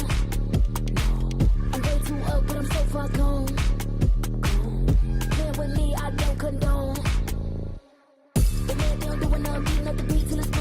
showing up. Look at me, look at her, little team, tickle me, riddle me, looking good. Got the remedy, into me, big boss energy, complimentary. They can never be jealousy when they stare me. They like legacy, legacy. Gotta leave a mark, but I still make them look. Watch me, you wanna taste, like what you see, come and get close. Watch me, tell me no, I bet you won't. What you gon' do? Watch me, I make it hot, blow the sweat, ready or not. Watch me, watch me, watch me, watch me, watch me, watch me, watch me, watch me, watch me get it, watch me do it, watch me flow. Watch me, make me feel it, take control, let me go. Watch me, tell me, watch me with my buttons, if you whoa.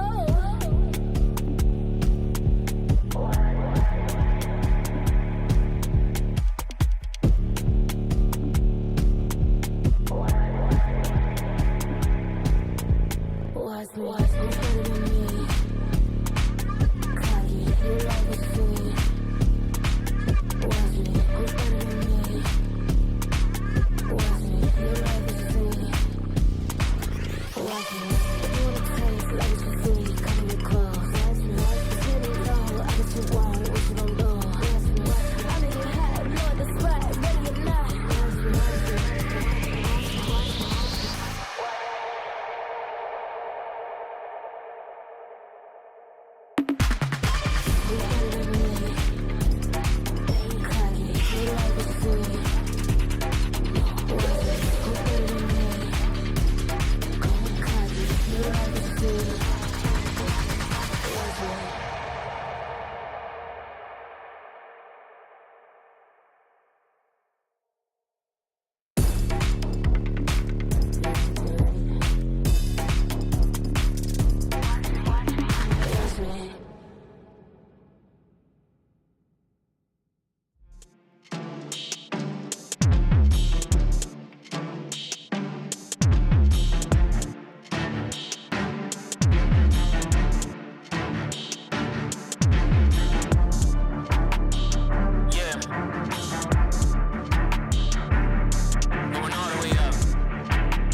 Yo.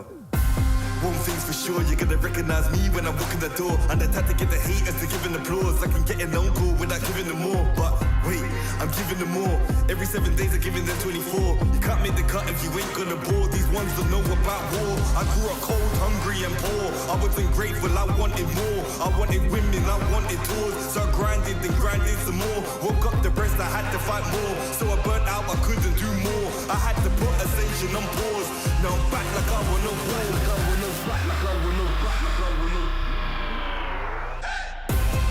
Winning again, I won't stop till I'm winning again. Winning again, I won't stop till I'm winning again. It's cold outside and I thought I couldn't do it again. Winning again, I won't stop till I'm winning again. I'm in my bag like loose change, self-proclaimed hero like Bruce Wayne. Out the sight even if you bought new frames. All this talk about weight but got no gains. How you gonna do a sight with no aim? Marathon longevity is my lane. I get dark like under the duvet. And don't roll with a weak link like a broke chain. Self-ignorer when I was poorer. My struggle gave me a god flood of the Torah. I didn't stop me pleasuring somebody's daughter. My cup running forward to the spills of the saucer. Call me Drew the author. My battle plans rapper terroristic torture. These hands can bend water. Boom boom explorer like Avatar Korra.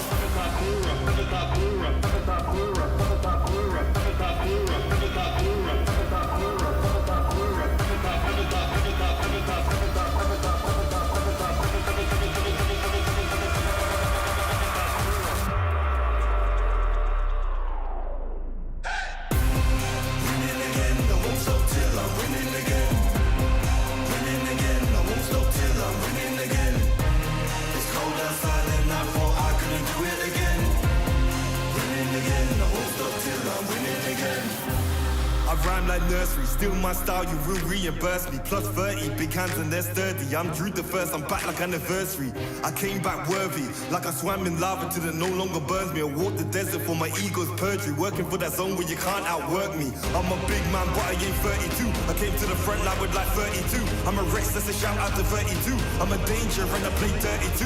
I'm just so 20, 32. Ahead of my time, so I'm hard like room. Flows the bomb like I shook the room. I stay lit like Christmas and hot like June. Winning again, I won't stop till I'm winning again.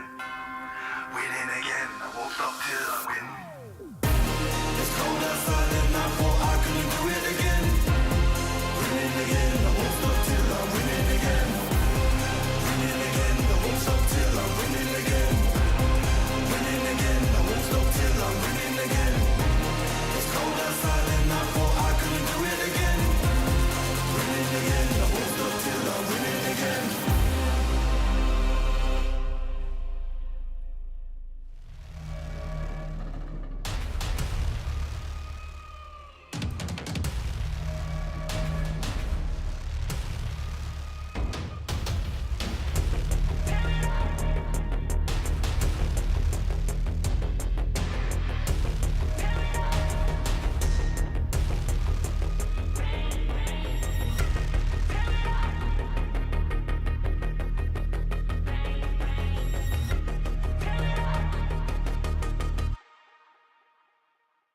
You get one night before the sun's up. Bang, bang. Tear it up. One shot before your time's up. Bang, bang.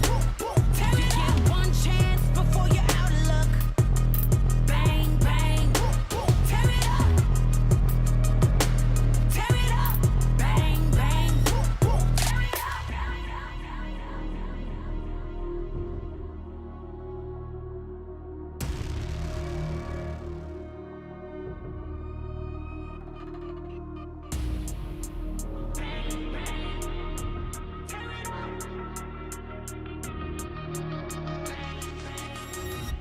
Tear it up. You get one night before the sun's up. Bang, bang. Tear it up. One shot before your time's up. Bang, bang.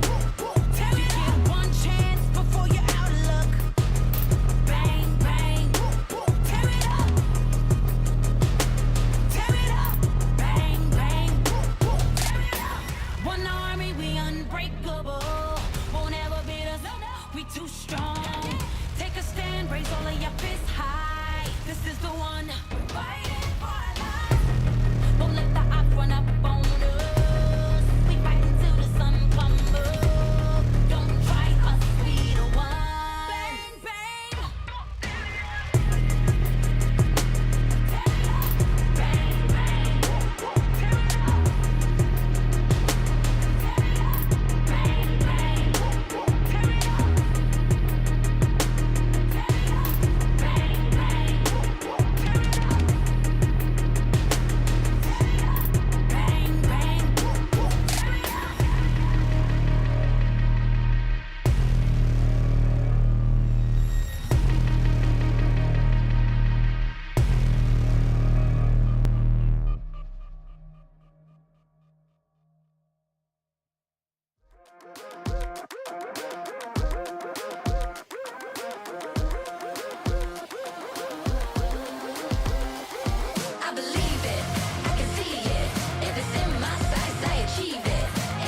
every day.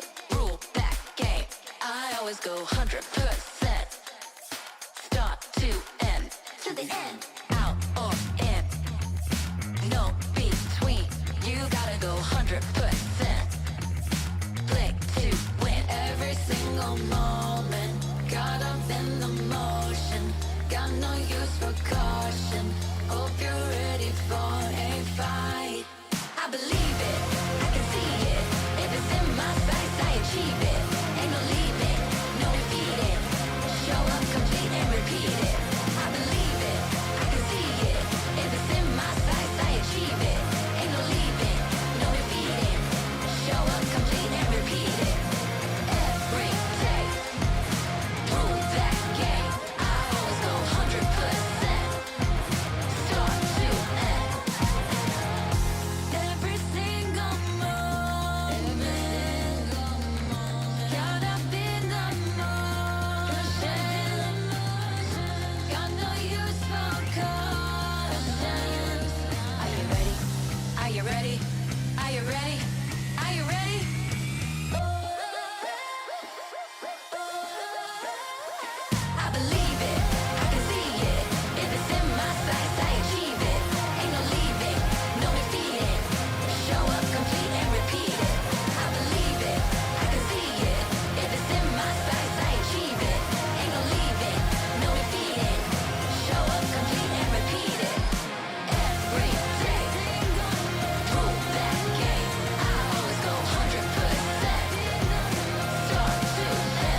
father. They working hard, we're working smarter.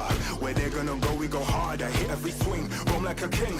Every dream in your head getting bigger and bigger. Isn't it time we start pulling the trigger? Shoot for the clouds, let there be no doubt. We're floating without any drought. Baddest the baddest, just call me rolling. Playing with folks for the serotonin. Placing your bets, yeah, we're going all in. It's somebody calling my destiny. Betting on me, you don't wanna be my enemy. Wait and see, lay on the waist. Taking a victory, not just a taste. Laying on flat and we're storming the gates.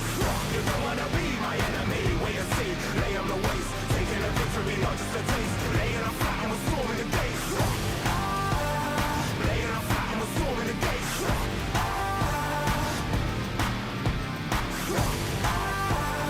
Laying on flat and we're storming the gates.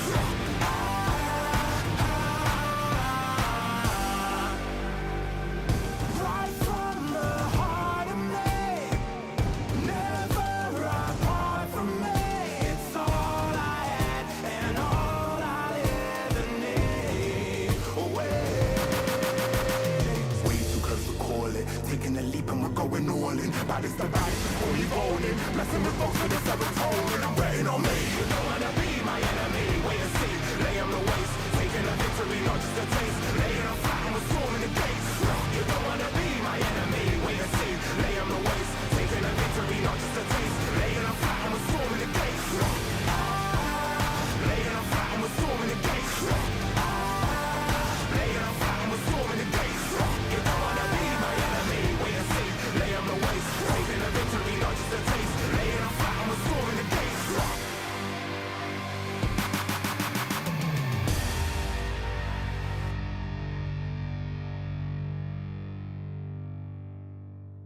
To guess who in the building, born of the realest. Never catch me slacking, I was born, that's the illest. They call me a champion, I got there with a win. I'm a round breed walking, I am one in a million. Guess who in the building, born of the realest. Never catch me slacking, I was born, that's the illest. They call me a champion, I got there with a win. I'm a round breed walking, I am one in a million. Yeah.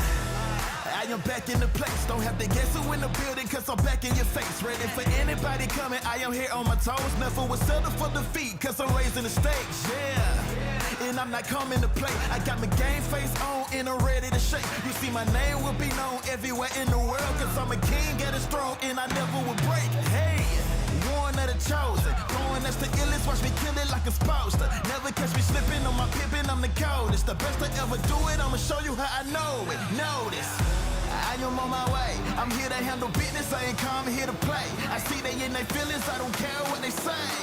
I am one in a million. You don't have to guess who in the building. Born of the realest. Never catch me slacking, I was born, that's the illest. They call me a champion, I got there with a win. I'm a round breed walking, I am one in a million. Guess who in the building? Born of the realest. Never catch me slacking, I was born, that's the illest. They call me a champion, I got there with a win. I'm a round breed walking, I am one in a million. I'm a rare breed walking, I am one in a million. I'm a rare breed walking, I am one in a million. And I'm at it again. I'm a bad man walking around and tell all your friends. And whoever wanna test me, I am standing my ground. As they come closer, I am focused as I smart with a grin. Yeah. Cause they know I'm a fool, and they know I'm that dude. I don't follow their rules, never bow to their principles, never choke when I move, never fold under pressure, never vouching to lose, yeah. I am on my way, I'm here to handle business, I ain't come here to play. I see they in their feelings, I don't care what they say. Cause I'm one in a million. You don't have to guess who in the building, born of the realest. Never catch me slacking, I was born, that's the illest. They call me a champion, I got there with a win. I'm a round breed walking, I am one in a million. Guess who in the building, born of the realest. Never catch me slacking, I was born, that's the illest. They call me a champion, I got there with a win. I'm a round breed walking, I am one in a million.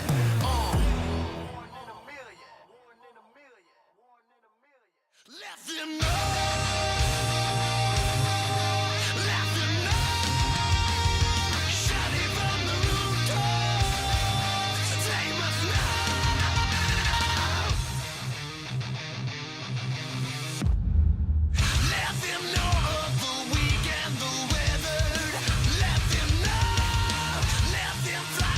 Flight of the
It's a madhouse, it's a madhouse. Had a lot of people showing me some mad doubts.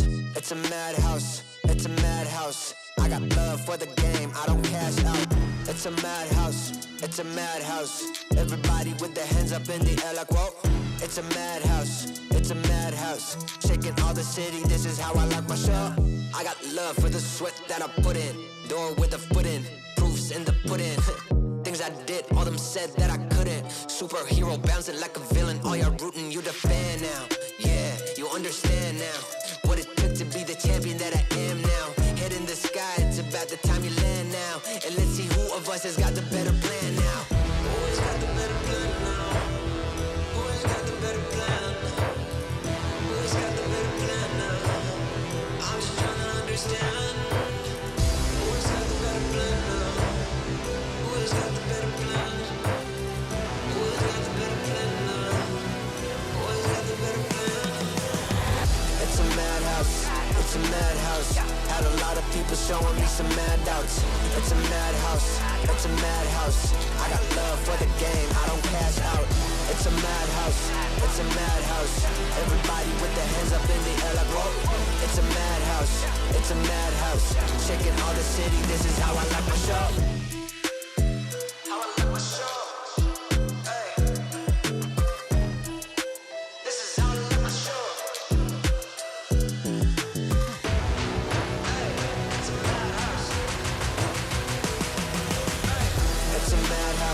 It's a madhouse. Had a lot of people showing me some mad doubts. It's a madhouse, it's a madhouse. I got love for the game, I don't cash out. It's a madhouse, it's a madhouse. Everybody with their hands up in the air like whoa. It's a madhouse, it's a madhouse. Shaking all the city, this is how I like my show.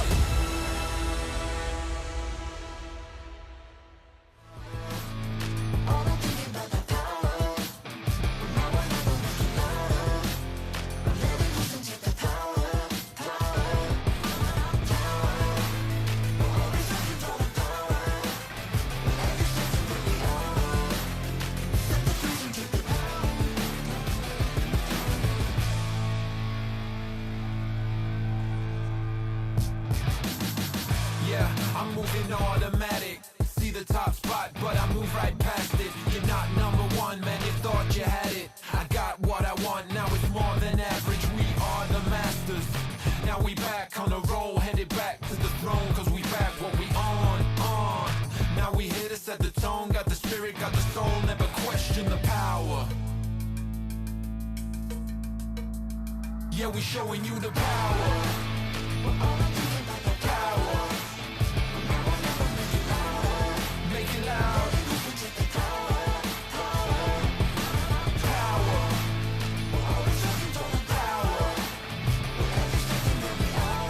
Don't waste a minute.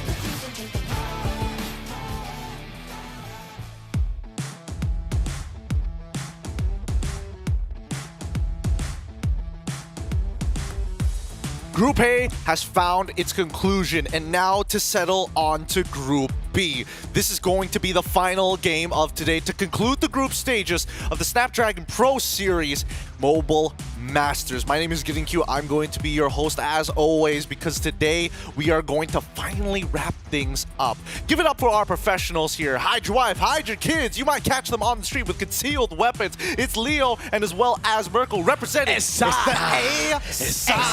The best stream you could ever get. The stream that everybody wishes they were. Boys, so far these games have been absolutely hectic, and with the conclusion of Group A, we need to see the conclusion of Group B, because this is a high-stakes match between Team Falcons versus RRQ, who currently are on a perfect record. I'll tell you now, in the run of the Mobile Masters group stage, this might be the hardest for me personally to predict. I've been so confident going, oh yeah, this team 2-0, this team 2-0.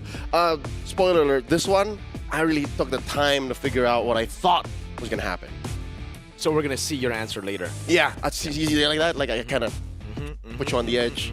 I'm just glad that you didn't come up with a forecast right before and post it up right before the show. That would have been interesting to see. But speaking of which, let us introduce our two competitors looking for that top spot to get a bye in the playoffs itself. It's going to be Team Falcons, all the way from the Philippines, Flap TZ, Kal TZ, Few, Ogwit, and Super Marco. given they're not flying as high or as clean and as smooth as RRQ, I think the peak of the altitudes of Team Falcons PH are yet to be seen in Mobile Masters. I think the meta is shaping up to be their playground. I think come the playoffs, again, this is what about for first place, right? About for top dog. I think after this, they're gonna evolve and spread their wings even wider.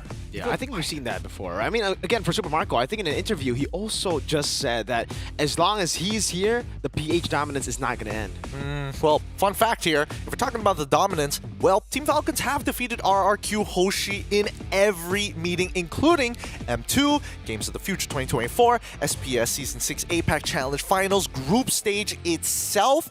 Every time they have seen each other, it has not gone well for the Kingdom, but not this iteration of the Kingdom. If we are talking about how high Team Falcons can soar, the real question is whether or not the grounded foundation of the Kingdom is going to be enough to make sure that, hey, doesn't matter if you're in the skies, our walls are still a little too high. Yeah, and it's crazy to see that, again, if you take a look at the Falcons roster that did beat RRQ at M2 at Games of the Future, SPS, it's always relatively been, the same three dudes, right? You still have few. Back in the day, it was obviously M2, Carl TZ, and you still have Flap. So it's few and Flap always. Meanwhile, you take a look at RRQ, it's a completely different lineup from the M2, even from GOTF. So we've had two completely new rosters for RRQ Hoshi, and this is another new one. Just last season, you said Season 6, they met up. It was with Skylar.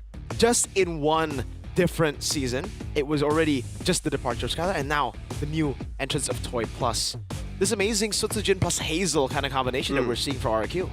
I think either way, there are very valid arguments for both sides. As much as I do agree that right now, Team Falcons haven't reached that, that big peak that we were looking for ever since, MSC 2024 and onwards. And then coming into the SPS, the snowball coming in from the MPL ID, current first place undefeated, and coming into the Mobile Masters undefeated RRQ. It's a really tough argument to say of, is it legacy?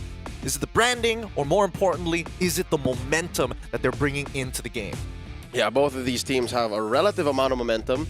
Clearly more for RRQ. It's also begging for the question of history, right? Will RRQ take that weight, that luggage, that baggage of the, past 4 or 5 years that these two same dudes with, maybe a little changes around them, keep beating us.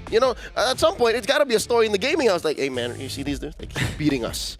So that's got to, etch its way into their minds, and they have to take that out of their heads going into this matchup. That's where Cute comes in. Yeah, I don't think they're thinking about it now, right? I think in the past, with some of the same members from, obviously, the M2 loss, the GOTF loss, then we could see it. But here, for these new guns, for these young guns, it just feels like they're playing without pressure. In their first season, just last season, we did see Rins, Edok having to go through that rookie arc in MPL, as we have seen for a lot of different MPL players. But now, they're looking fresh, they're looking ready and confident. Speaking of fresh, ready, and looking extremely confident, let's give it up for RRQ. Let's pull up the lineup here in case you guys are just tuning in. It's going to be Dairen, Sutsujin, Rins, Edok, and Toy. We were talking about the lineups, but let's also talk about the brains behind the brawn. And I know, Leo, this might be putting you on the spot. You are all Kingdom. You are all Kingdom. I am so Kingdom. You are so Kingdom, but especially with the mastermind behind it, the Mr. I am Cute Vengeance. It's kind of hard to say because Trevor has faced off against this team, but obviously in an assistant coaching position. But he has some kind of patterns here. But Cute is coming in with a full plan. All right, I love that you pointed it out because that's where eventually we were going to end up either way, right? Bruce has such a clean drafting style, and of course his motivation, the way he reminds his players that hey, even if you just don't let it get you down, right? So I think that's the main difference. You're right. Mentioning Trevor is very important. Trevor sometimes has episodes of, I love you, coach, but sometimes he's like, what is that? What is this draft? We saw it in this very tournament, Snapdragon Pro Series, APAC Season 6. Like, why y'all forcing Uranus? I think all the way from when he was coaching Echo as well, we have seen, love-hate relationship from the fans, from the analysts as well for Trev. But I do have a fun fact here as well for you guys back at home. From MOBA Pro to MLBB coach. Cute actually learned MLBB through an emulator on the PC. He doesn't want to play it on the phone. He's used to playing like this. He continues to play MLBB like this. It's the same story as Dilar. Oh, really? Really?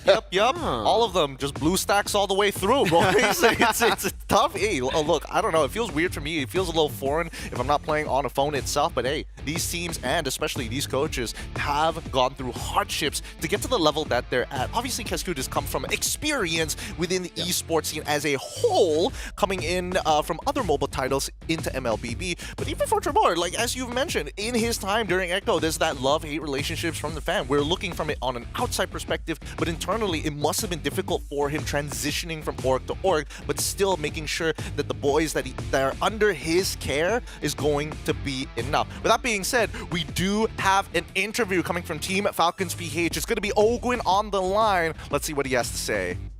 Feeling good. Feeling Now, good. I have a question, actually. I know you're not the jungler.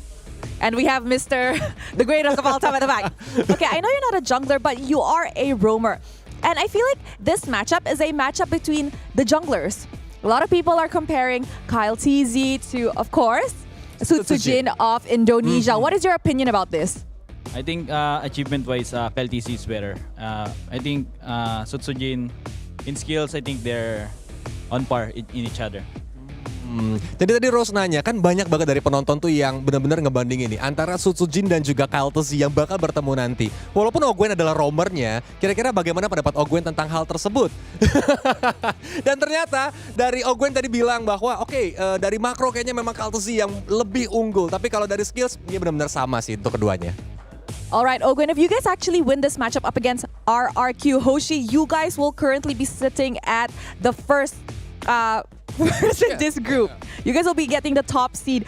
How do you feel about this matchup? Do you think it's you guys will be walking home with number 1 in your bracket, or it's gonna be a tough one and RRQ Hoshi might be able to take the first spot? I think it's a tough one, but we are pretty confident that we can get this win.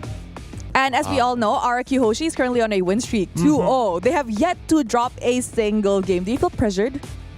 No, not at all. Jadi kan tadi Rose juga nanya bahwa kalau seandainya mereka menang match ini dengan skor 2-0, mereka tuh bakal ada di top posisi grupnya dan mereka bakal masuk ke babak playoff lebih enak lagi karena udah di semi-final. Dan Ogwen itu tadi bilang, nggak, kita pede untuk ngalahin tim RRQ dan kita bakal ada di top positionnya. Katanya saat ini seperti itu. Do you have anything you want to say to RRQ Hoshi before you guys start this match? Good luck and have fun. Good luck and have fun tadi dari Ogwen. Alright, thank you very much, Ogwen. And with that, let us right back to the panel. Thanks, Rose and Kolios. You heard it here first from Ogwin from Team Falcons PH. And obviously, I mean, we need to break out of the center of like, good luck, have fun. We need to see a little bit more from that. These teams are too humble. I think Flap has the right idea. Just, what do you have to say? Cut to the camera. A-side. Just A-side. Dude, if we can get Flap to go A-side or go throw out the signs or A-side, that would be so funny. I think it's very easy. We'll holler at him. All Leo needs to do is send him a DM. That's it. After tonight, we'll get him to say. Boys, or you get go on with it. the voice note. Yeah. Boys, get on it. We need to show and make sure that Stream A stays on top, just like our alphabet. Make it all the Southeast Asian parents proud with our grade. Spam it. Spam it in B and C. Now, speaking of which, there's also the matter of RRQ, right? Yes, it has been a very, very long time since they have actually accomplished a world championship. But at the same time, if we're talking about like raw chemistry, technically Falcons have been together much longer than this squad of RRQ. I think all the way from season 11, was it? Was it season 11? No, season 10. Season 10. It was still, I remember Super Marco in the gold lane, right? They had to swap here and there. And it's amazing. But RRQ Hoshi, again, if we take a look at it, yes, this is a way younger roster. Way younger. Edok, Rins, they've only played 2 seasons. Toy is a rookie in MPL ID, a rookie in the previous Season 6 SPS. But again, through them losing their star player, through them losing their best individual player, all of them have started to shine. All of them have started to take the spotlight. And it's not like the RQ of the past, where again, they just funnel into one member, they play for him, they draft around him. Now, every single one can make a play, so it creates, again, that flexibility for Kesku to draft and to implement that playstyle. Just to be devil's advocate, yes, it is flexible. Yes, it is repeatable, as most people would like to call it. Consistency is always going to be key in these types of scenarios. But then the question of adaptability comes into play. And I think that's where Team Falcons may have the upper edge. I don't know if you agree with this, Leo, or not, but that's where I'm feeling. That's why I think it's more important that we check in on Coach Kescute's draft. You know, prep time is very important. We know that he has a plan on a plan on a plan all the time, but what if some way, somehow, Coach Treb, Team Falcons PH, they get underneath that and figure out a way to compromise said plan? What if you somehow take off 2 or 3 of their members' favorite heroes, like they're out of their comfort, literally? What now? That's the true test here. Personally, I think that Kescute is telling his team, just if we can execute perfectly, we don't even need to think about that. Oh, it looks like thank you, Zipper. Yes, we've got the man, the myth, the legend, the GOAT of Miracle of Coaching. It's going to be RRQ Kescute on the line. Let's see what he has to say. Baik banget lah. Wah, baik banget ya. Merco's greatest coach of all time is feeling amazing. Oke, Coach mau nanya nih. Kan kalau nggak salah ya, perhitungan kita itu udah 54 hari kalian win streak tanpa kalah 1 game pun. Resepnya apa sih, Coach? Siapa tahu ada yang mau push rank biar nggak kalah gitu. Resepnya Magic Chess kayak bareng. Magic Chess semua tuh. So if we are not mistaken, it has been 54 days since the last time RQ Hoshi has dropped a single match. And according to the coach, the secret recipe is Magic Chess. I do not understand this, but you know what? Maybe it's because they use their brains a lot in Magic Chess, right? To the find that strategy, chemistry. yes, exactly. Tapi Coach, di match ini match yang benar-benar keras. Karena kalau sampai tim Falcons nanti menang, itu dengan skor 2-0, mereka yang bakal ada di top posisi. Seberapa pede kira-kira anak-anak bareng sama tim RRQ ini bakal bisa nge-secure? Pede. Nah, dari mulai awal turnamen ini ya kita udah main lepas sih. Beda sama yang waktu di Malaysia ya, agak tertekan dikit kali. Jadi ya 100% pede lah. So it seems like they are 100% confident leading up to this matchup up against Falcons Philippines, especially after the disappointing run in the Snapdragon Pro Series back in Johor Bahru just a few months ago. Oke, terakhir Coach. Ini sebagai coach, jadi gini, di penonton itu banyak banget yang bandingin antara Susujin sama Kyle Tzy. Katanya mereka tuh benar-benar kayak on par banget. Kalau dari pandangan coach sendiri gimana sih?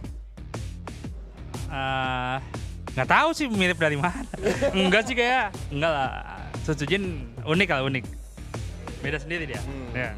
All right, so like we've mentioned just now with Ogwin from the side of Falcons Philippines, there has been a public debate regarding the 2 junglers, which is Susujin and Kyle Tzy. And according to coach, he finds Susujin quite unique.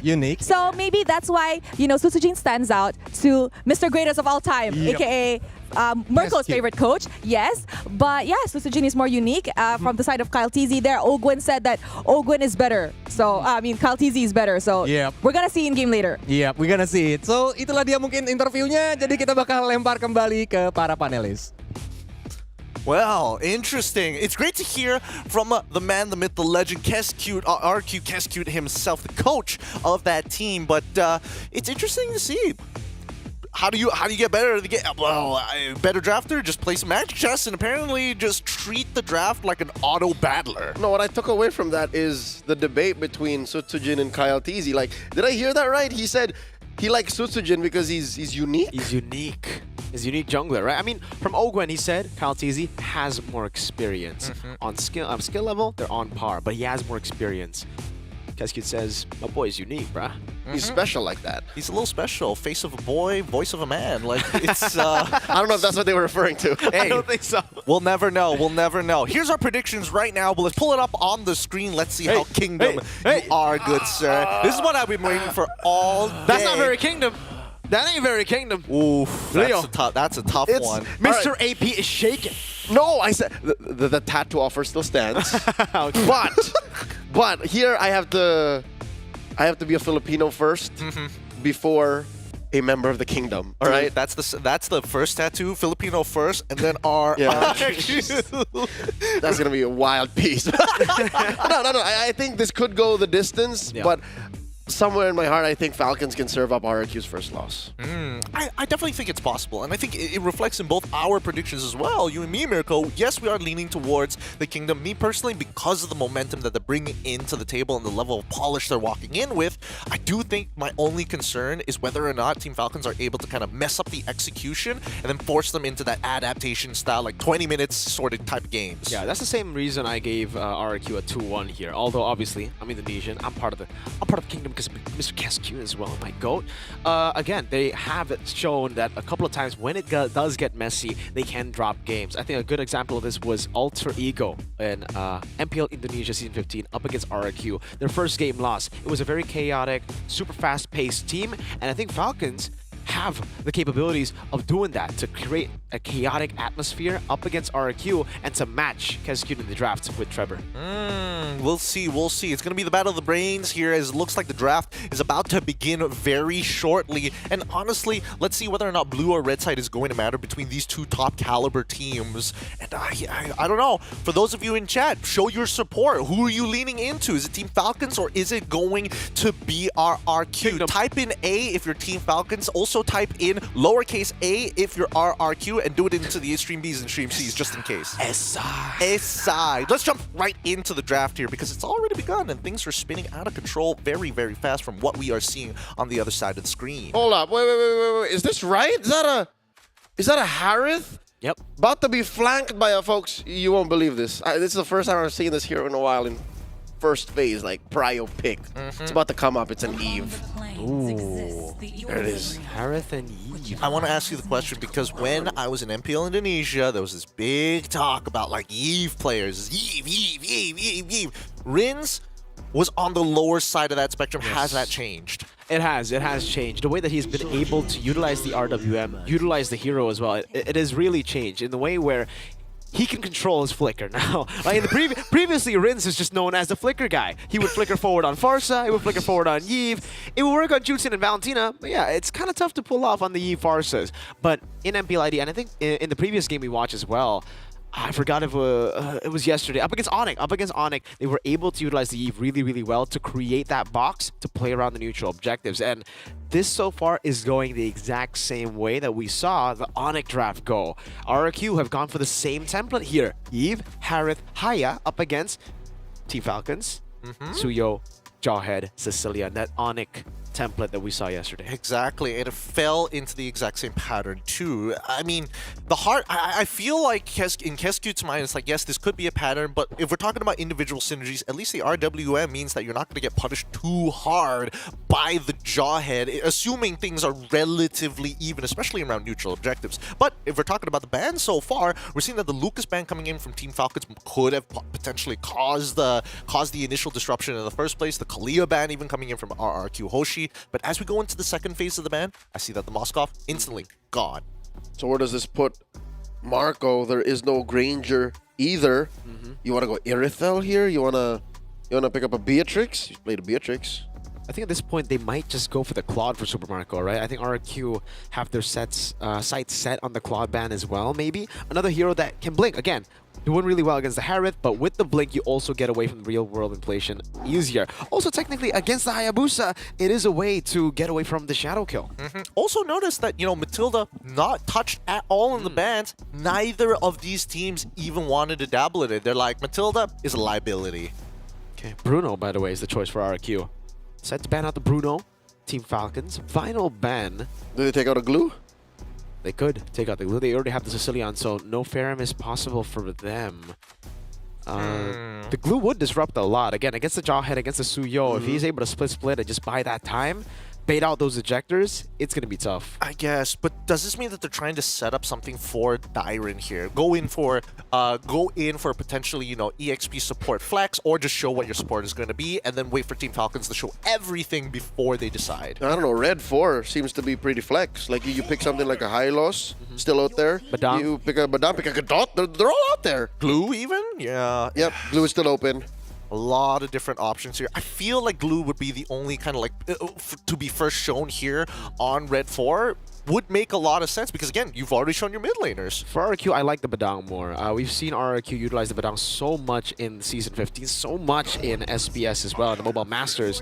Mainly for Dyron though, so that technically stops the flex. Not entirely because we have seen Edok play the Badang, just not a lot. So most likely this is going to be a Dyron pick. But that's exactly what we wanted to see, right? Either they go for like, oh, if we have to show a dedicated EXP, it was probably going to be Glue. If not, we go for that flex phase, kind of keep it up in the air to give Dyron that good matchup. Because keep in mind, Team Falcons have already gotten rid of the go-to Hilda on top of the Tigreal. Essa. I'm thinking that Claude came through. So yeah, no. How do you know? The Eve becomes an interesting compromise. So you need to protect one of your cores at least. And of course, the aforementioned Hylos could be good to, again, fight the zoning potential of RRQ. So those should be solid pickups here for Falcons. What does that leave RRQ Hoshi with? Oh boy, interesting. Hylos comes in, their composition, CC. So they just want to straight up just win Dyron's lane. They want him to have that pressure with kill threat rather than just split push. I think this kind of works out, right? Because if Team Falcons make a mistake, RRQ can technically start running them down, and if things go bad, you still have Badang at the end of the day. With that being said, though, that means the draft is going to come to its conclusion here. Team Falcons on the blue side, facing up against RRQ Hoshi on the red side. Remember, this is a stream. Show your support in the chat and on other streams here at Mobile Masters, as I'm passing the mic on over to both Leo and Mirko to take care of you guys in-game. The race for top seed in this group has come to a climax. Ladies and gentlemen, experience the best of three with us. And in just a few moments, we'll be landing into the battlefield as we watch glorious combat between Team Falcons and RRQ Hoshi. Mirko, I'll be honest with you. I don't know how to read RRQ's draft. Yeah. I know they're very good. I know that at the end of the day, mobility is one of their key strengths. We've seen them engage, re-engage. But here, it looks like they're going to live and die on zoning. It's all about zoning. It's all about poking as well, right before they get into that big team fight. So they have the poke through the CC, the Eve Edok, already at the start actually going to be able to reset the purple buff just a bit to get him a bit low, forcing the purple. But now, whoa, Kyle Teasy decided to go back in. So again, Sutsujin able to steal it away up against the Jawhead. Oh. That's what we were talking about unique.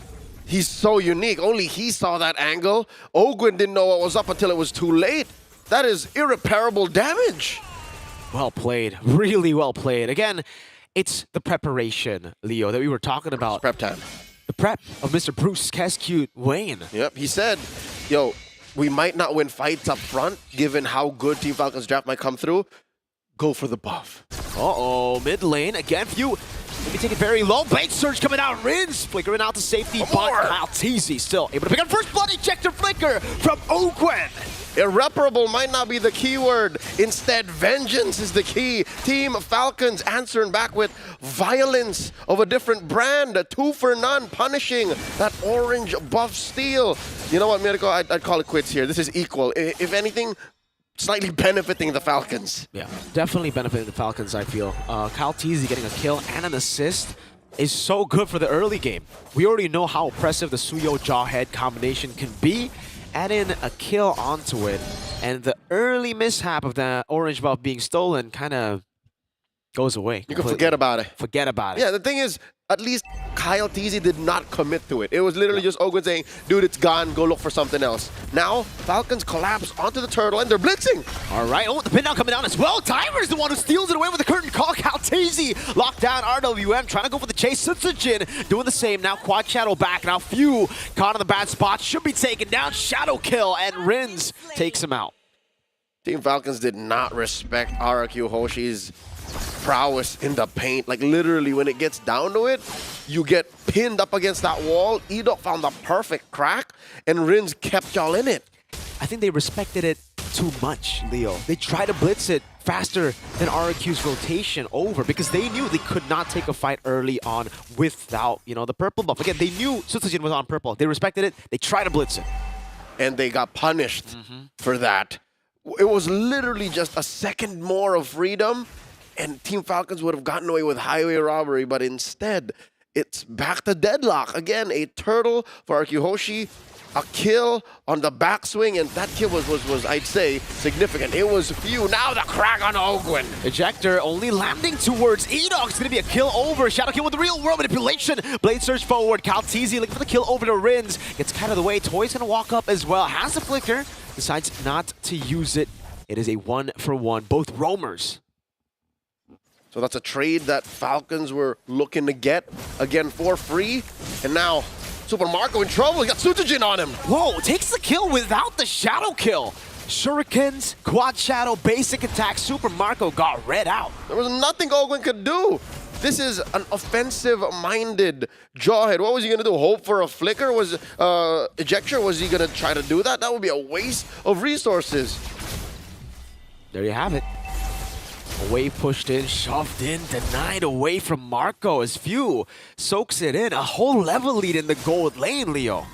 Super Marco has a lot of recovering to do. Again, he's playing with a tier A hero at best against Toy's in-demand Harith. Now that the second turtle is up, I think Falcons have to make the call here. Like, they have to accept the fact that we can't contest this. Edok might catch us again. There is an ult on all sides. Glorious pathway by Flap. Okay, unstoppable force as well. But the real world of Legend together with the fist crack was used on Kyle. Still Few securing the turtle. Flap TZ walking up against that RWM. And they will disengage, just getting that turtle. But take a look at the top lane. Smart missiles. Ogwen not going to go for the ejector. Dyron, though, will get a trade in the bottom lane. Full turret plate. Falcons threading a needle. Get the full turret. Yeah, but down bottom, look at that push. Clean. All right, so it seems like RQ Hoshi calculated that. Yeah. They seem to have just said, yeah, take the turtle, but we'll get the permanent resource. Beautifully done. Now, further in the lead. It was an 800 gold lead earlier. Now it's 1,000. And it's because VDog always able to find these picks. Few lockdown, pin down, force to flicker out. Good resource burnt out here as Edok gets poked a bit, but it's A-OK as in the top lane. Toy, again, is just pulling from Marco. Glorious Pathway used up. Ogwen unable to go for that pick. Maybe overkill to ensure the disengage. Kyle TZ walks into a brush here. Spot Sutsujin. Good damage. Very good patience on the Blade Surge too. Sutsujin was waiting for that to come out. Walks up, steals the Lethal Wanderer, and goes back to his jungle. That was worth it. Very efficient in their movements. The unique jungler in Sutsujin. Hey. Almost a solo. Super Marco needing Flap TZ to help him out up top. Now, still one level lead, but a free turret over to RRQ. Dear God. Falcons are out their breath here. RRQ Hoshi are just taking it slow, picking off the fights that they can for free. And now Team Falcons has a double guess everything. They have to think twice. And those nanoseconds of hesitation result in major changes in the map. Turtle's definitely going to be in prio for RRQ this point, doubt. Right? Cloud's too far behind. Few as well. They need to wait for mid-game at this point. Yep, it's all Kingdom right now. Dyron alone is controlling a quarter of the map here. 1,000 and change up on Flap TZ. Flap TZ is on babysitting mode right now, concealed by Edok. Okay, ejector coming down as well. Dyron going to be placed back with the RWM and the fist crack in the back, locks them down. Kyle and Flap, the double TZ combo has just been annihilated. And oh, so surgically so. It's amazing how right in your face, there's nothing you can do against RQ Hoshi. Edok stood there with the conceal. Oh no! Ritz. The ejector! Caught. Ogwen takes the kill. Mid lane turret still going to be the fail focus. Marco with the BMI able to escape, but RQ still comfortably only sacrificing Rins. Gets a turret and shoves the wave up top. This is what I'm saying. They are inevitable. Slowly but surely, there's nothing you can do. And RQ Hoshi says, we want this, we go and gets it, and there's very little you can do to stop us. Oh, in the back, Few going to be targeted down with the shadow kill too. Almost placed down on him completely. Has a flicker to get out. Now Kyle bursted down by Dyron on that curtain call. Flap next on the chopping block. Getting locked. Still able to survive, and now the orange buff will be free for the taking for Sutsujin. Yep, and all Flap and Ogwen could do is say, Kyle, it's gone, it's too late. Oh, yet another. This time Flap TZ is going to be the one taken down by the Mercenari. That's Sutsujin. Again, a unique approach to a slow and steady pillaging and routing of Team Falcons. Mirko? I'm hoping that somewhere, somehow, Falcons have an exit plan here. What is Marco thinking right now? Because there's nothing he can do in his lane. He's scavenging farm, going from top to bottom. We never even saw him double lane. That's how bad it is for this Claude. When he tried, he got killed by Sutsujin, right? It's really tough. But despite that, Leo, it's impressive how he's been able to keep up with Toy. He's only 600 gold behind. That's ridiculous. Contra Blessings, if you're a member of the Nest, fans of Falcons, Green Falcons all around the world. Green Falcon. Your team right now is struggling at the hands of the kingdom. You know how scary it was when they were up with just, what, 2,000? It looked like Dyron was bursting down Kyle. That is a DOT hero. CC bursting X down should never happen. Like, that's not how CCs are built.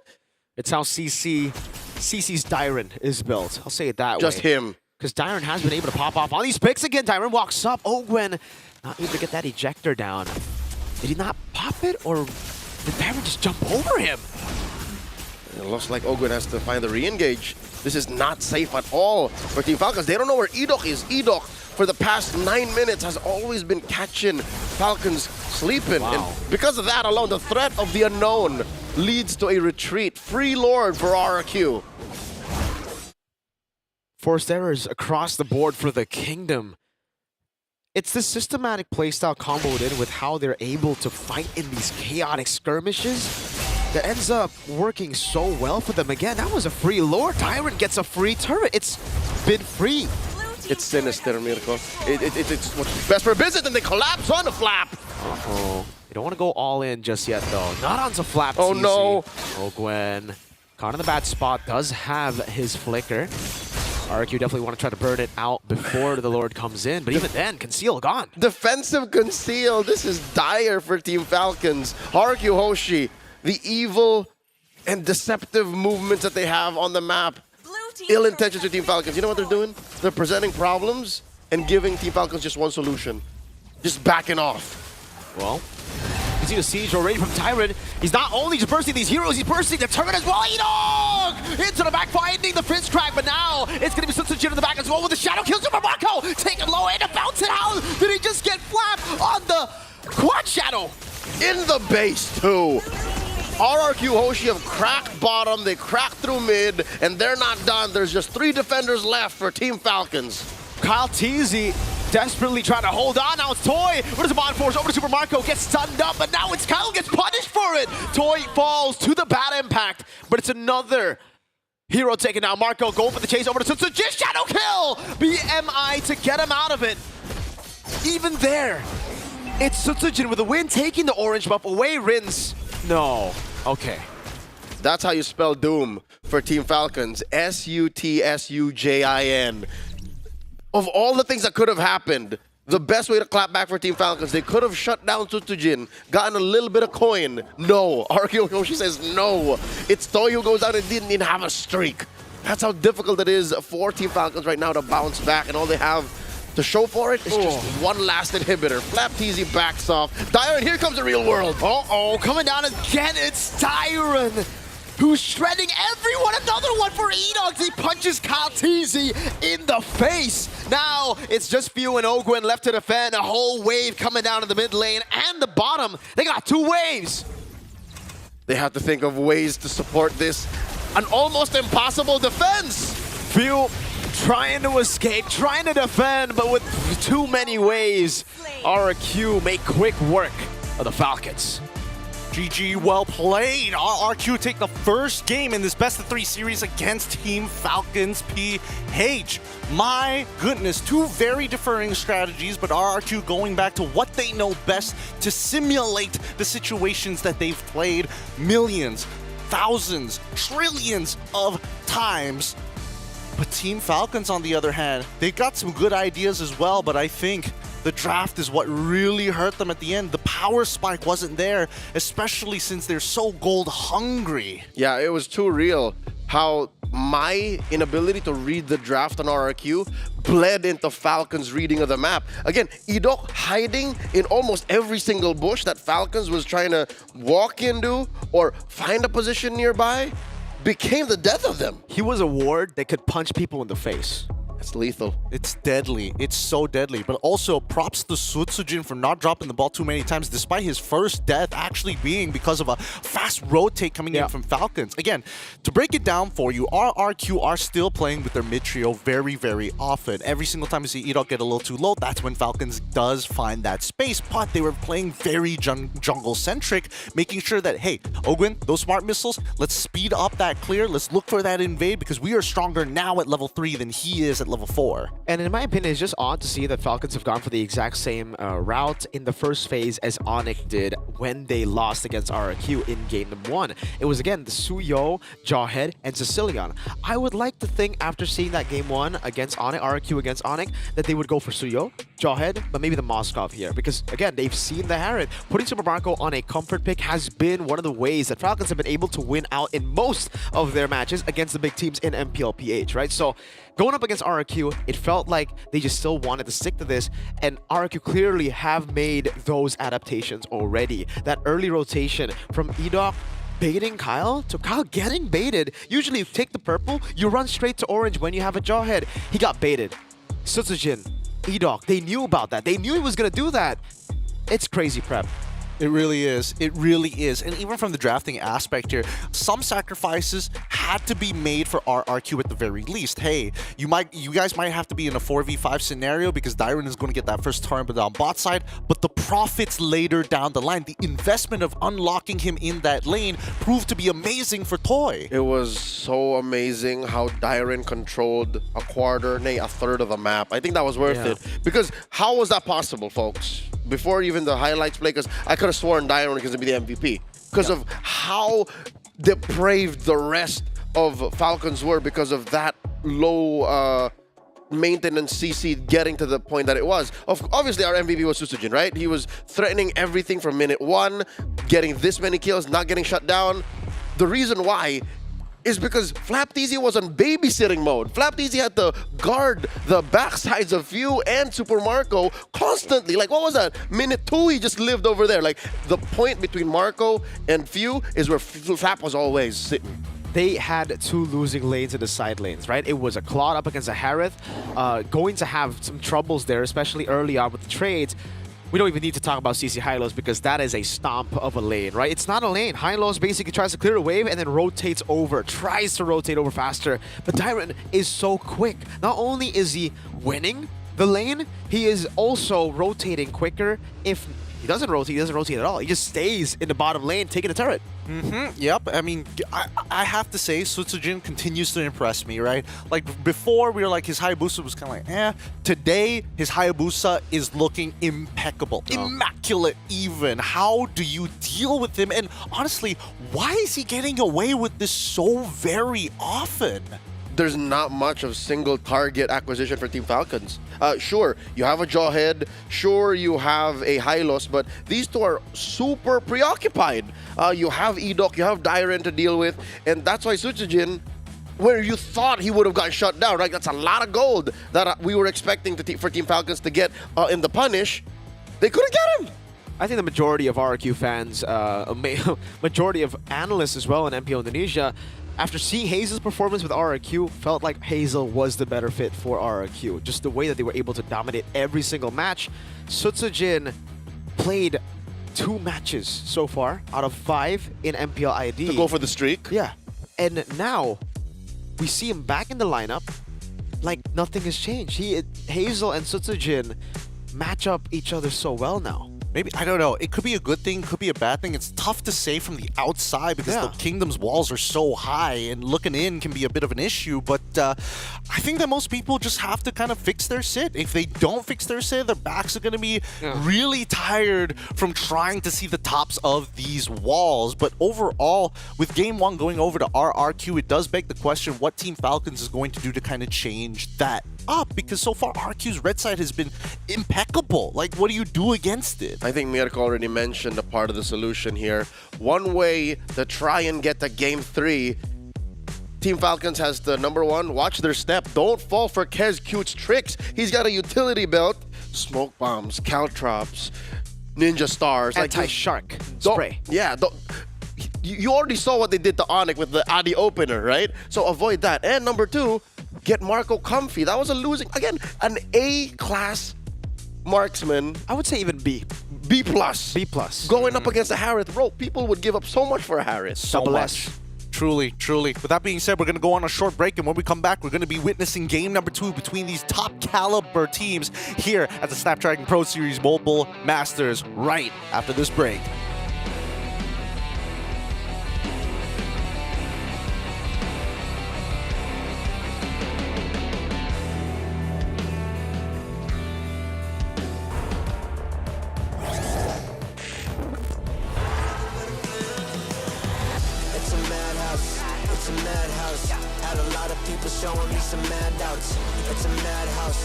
It's a madhouse. I got love for the game, I don't cash out. It's a madhouse, it's a madhouse. Everybody with their hands up in the air like whoa.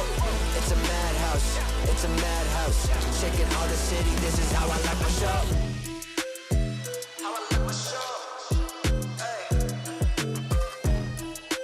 This is how I like my show. Hey. It's a madhouse. Hey. It's a madhouse, it's a madhouse. Had a lot of people showing me some mad doubts. It's a madhouse, it's a madhouse. I got love for the game, I don't cash out. It's a madhouse, it's a madhouse. Everybody with their hands up in the air like whoa. It's a madhouse, it's a madhouse. Shaking all the city, this is how I like my show.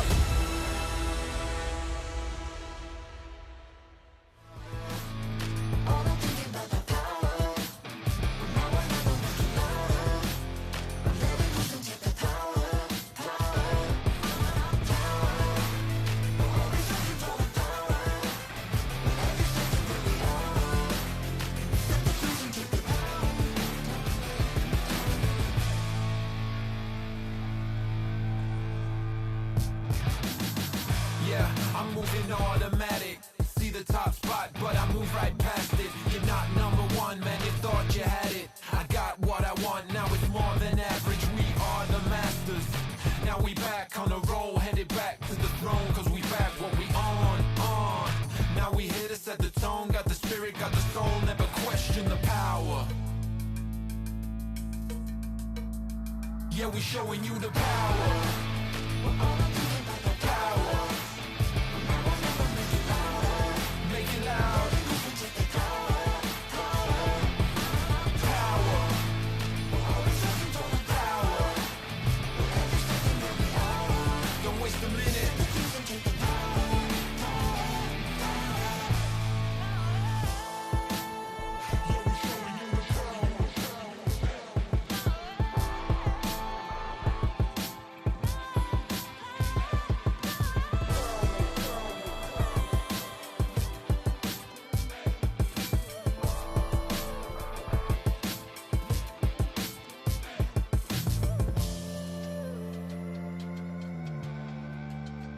Yeah, we showing you the power.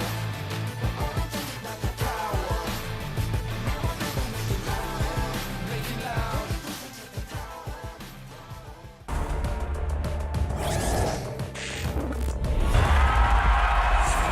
Here we go!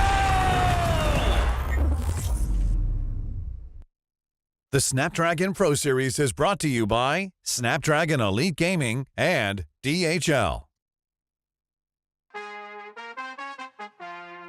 As the sun begins to set here in Jakarta, the SBS group stage is about to come to its conclusion, if not an extension here between our top-tier teams here at the Mobile Masters. My name is Yin Q, and once again, back from the break, the adaptations have been set and are going to be in play. Of course, our professionals here at the desk in the set, it's going to be Leo and as well as Mirko to keep you guys accompanied for the match. Remember, you're watching the A side, the best stream, the best side amongst all three streams. And in case you're wondering, say hi to Chantel for me, all you Filipino fans, because I just saw her go live, and we might as well just bomb it with A side while we're at it. Essa! Everybody go check out Chantel's live and go, Essa! What's going on? Aurora Turkey getting one over Onyx. Yo, this is an important match. Also, go over to stream seat and say ASAP while you're at it. Essa! This match here is going to predetermine who makes it into the playoffs. Wait, if Aurora sweep, Onyx out. Yeah. That's the case. That's the case. I think it's. I think it should be. Yeah, just to reiterate the stakes, folks. Just to reiterate the stakes, because when I'm looking at the current group standings here, it was 8-6, so 2-point differential. And if it's 2-point differential, becomes 9-8. That's a knockout. So Onyx need one win. No, would need. If they need to win. No, they just need to win. They need to win the series. Yeah, because if they only get 1 point and they lose to Aurora, then the head-to-head would favor Aurora, right? Correct. Technically, Wow. we will get confirmation on this later down the line. 8-6. Wouldn't it be 9-8 then? This is on the we will get things confirmed Okay, later down the we'll line. work it out. We'll work it out. We have to focus about this one because this is for the top seed, the top spot, the best of 5 bye going into the winner of this match. And now, just to keep you guys informed, we have received information. Good old reliable Zipper has pulled through for us again. They are swapping out Sutsujin. They're putting in Hazel. Timing. Perfect timing. Okay, Mirko, I know Sutsujin. I love Sutsujin. What do we expect from Hazel? Hazel's more of the instinctual one, right? When you talk about, when you hear Kezcute say Sutsujin is unique, Sutsujin is more of the calculated guy. You mean Hazel? No. Hazel is more calculated. No. It's the opposite. Sutsujin is a guy who's more calculated. Hazel is a little loco? Hazel is a loco one. He's a loco. Is he Geeler? He is pretty Geeler, man. Especially with the Hanzo.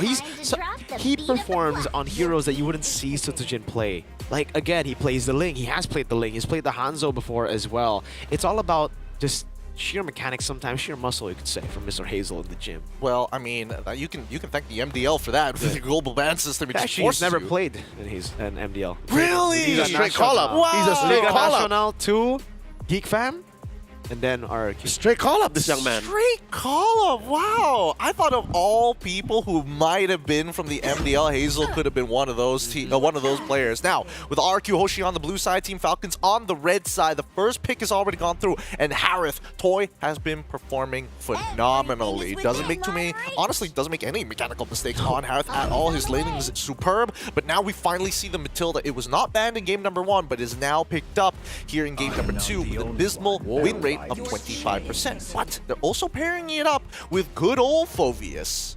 Wow, Leo, Matilda Phoveus. What are your thoughts on this? I love it.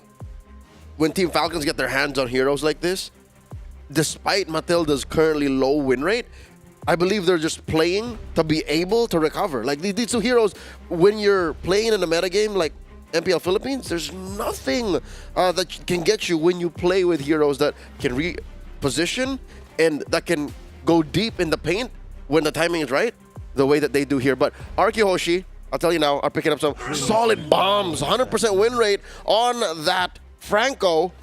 And the range they're playing with on Rins. Yeah, this is going to be an interesting one. I mean, it begs the question, what Matilda should take as their, not only emblems, but more importantly, their battle spells here. Purified. The Purify is going to be so important, but that forces you to play ultra defensively. It's not going to be as easy to do those clutch saves without the flicker, but Edok has been, ridiculous on this. Literally T-posing on teams with his presence alone. So, undefeated. By the way, this Franco is always comboed in together with a Sicilian. It's never been a Franco without Sicilian for RRQ. Every time they see this, you see the Franco, you see the Sicilian. But when you see the Sicilian, you don't necessarily see the Franco. So again, it's the combo. Sanguine Claws into Iron Hook that makes RRQ's duo in the mid lane so lethal. But for Falcons, pretty obvious they were going to go for the Granger there, not banned out, and it's the obvious trade against Harris. Last chance to get it. There was no way they were going to let it through. Same way with Cecilia and Franco, like they're on blue. So if you let one of them through, show the other, best believe Falcons are going to ban it out. Yep, and Lucas ban followed up by the Hayabusa ban. Team Falcons still remembering what happened in game number 1 with Sutsujin. I think there is a certain level of conditioning that has been applied by RQ Hoshi. I don't know whether this is the play, though, whether to be very recovery, very defensive for the side of Team Falcons, but I guess they want to have a cleaner game, a more, a clearer flow chart of scaling. Yeah.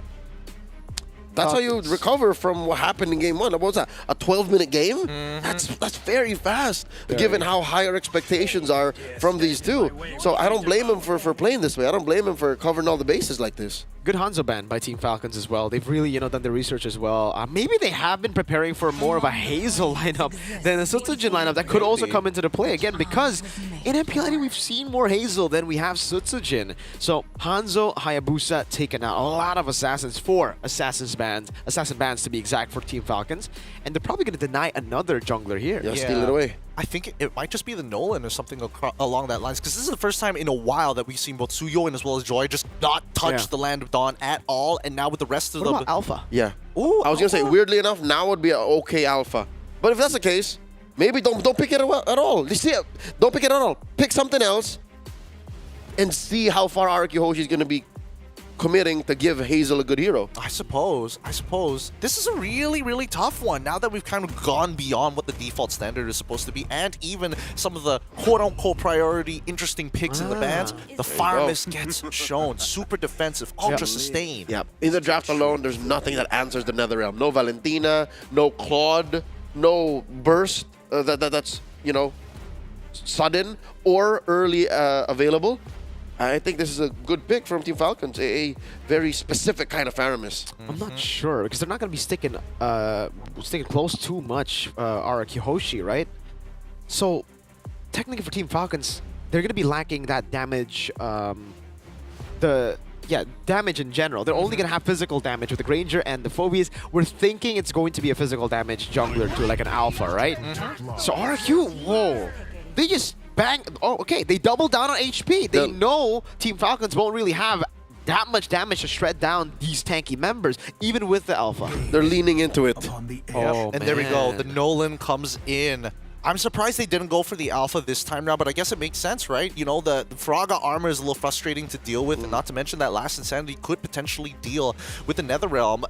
We'll see how this one plays out. This is one of the more interesting drafts we've seen here at Mobile Masters here, and personally for me, I'm leaning just a little bit more towards Team Falcons. That last jungle pick was the rough one to watch, especially when you're up against a Franco. Yeah, especially considering, again, when I said earlier, Team Falcons, with the Faramis, they're going up against RRQ, who are not really going to be sticking too much together earlier. I was thinking they're not going to clump up. Falcons will probably want to clump up a bit more. Everybody except for the Nolan, I would say, right? Yeah. Because you want to play with Faramis, you want to play with the healing and the guiding wind, and that's where the X-Borg comes in with the Sicilian and Harith. Oh boy, it looks like there's going to be a pause here. You can see that Super Marco is raising up his hand. Thank God before going into the game. No time lost there. Good catch here from Bulletproof Marco himself. Reflexes, sharp as ever. All right, at least it's not something regarding the draft, because already the last phase was a little, you know, exotic for us, a little too wild. We don't see these picks as often. Dude, I was really thinking that it might just boil down to like maybe even Bane in these kind of scenarios, something with like wide AoE to kind of like chew through and get the space when necessary. Yeah, instead of the X-Borg. That's what I was expecting too, but even I'll admit, as the #1 Bane connoisseur in all of MLBB Esports at this point, sometimes you just don't pick him. There's just no reason to force it here, especially since you're fielding a new jungler, you're on a hot streak, you want to protect that win streak, secure first seed. You play what's best. You listen to Coach Kez. Another fun fact, I guess I'll share with you guys back at home who haven't been watching MPL Indonesia. Hazel was back in Liga Nacional, coached by Kescu. That was the combo that won Liga Nacional with Pajajaran. There's even more history being unveiled here for RRQ, but this is game number 2, decider match. It's Leo and Mirko. Straight up into the game we go. Match point for the Kingdom, while Team Falcons recover with a very familiar draft. If you watched MPL Philippines long enough, you'll know that this team has been together for what? Almost 3 years? They've been drafting this way for 2. It's so crazy to see, you know, a roster stick together for such a long time, Leo. I think in esports in general, it's so hard to get past year 1. Like, once you hit year 1, that's when usually rosters stagnate. Very, very quick. Not for Team Falcons, though. 3 years, still going strong, still playing really, really well. Hazel, though, on the X-Borg, certainly this is going to be the disadvantage up against a Nolan. You clear slow, and slow with spaces. S space, L space, space, O, W, man. With like 16 O's. With 16 O's. It's a very specific rotation. 2 W's. And an A or somewhere there. You have to be very specific in your rotation path, and you're jungling, and that leaves open the Little Wanderer clean for Falcon. So yeah, no. All Edoc is doing here is playing a defensive Franco, contrary to the way we used to seeing him play it. Very, very different to the early aggression 9-minute games we've been seeing from the Franco of Edoc. And I think even for Hazel, you can see the pathing. He knew he did not want to contest the Lethal Wanderer. And he's losing so much! This is, I think, to be expected when you go for the X-Borg against the Nolan. I think, again, that's why credit to Team Falcons for going for the Nolan. Good take there still for Kyle, securing it. But yeah, good pick for Team Falcons. They notice it's an X-Borg in the jungle. Instead of the Alpha, let's bully him even more when it comes to clearing. Yep, and it's the right kind of hero you needed. If it was the Alpha, damage profile wouldn't be there. Not enough burst, not enough activatable finishers. This is right. Nolan Granger is the right combo for Team Falcons. This is what we call running gun back at home. Turtle already spawned. Burst and Hazel. Dairon not even level 4. Does look like for Flap, he will be hitting level 4 now. It's going to be Thunder with the Iron Hook as well. Landing on the Kaltizi, and that's the burn down. Retry win for Hazel. No, it's Dairon who takes it. Still the bad impact locking few down. How have they done this? Falcons are the ones running away with the guiding win. Coming down, Flapteezy is able to escape for a bit. Rins has the flicker. Does he want to go for it? Bit too risky, but they won the early game. You want to know how, Mirko? You want to know how? Ido hooked Kyle Teasy. That compromised the position of the Nolan. Hence why he couldn't retry anymore.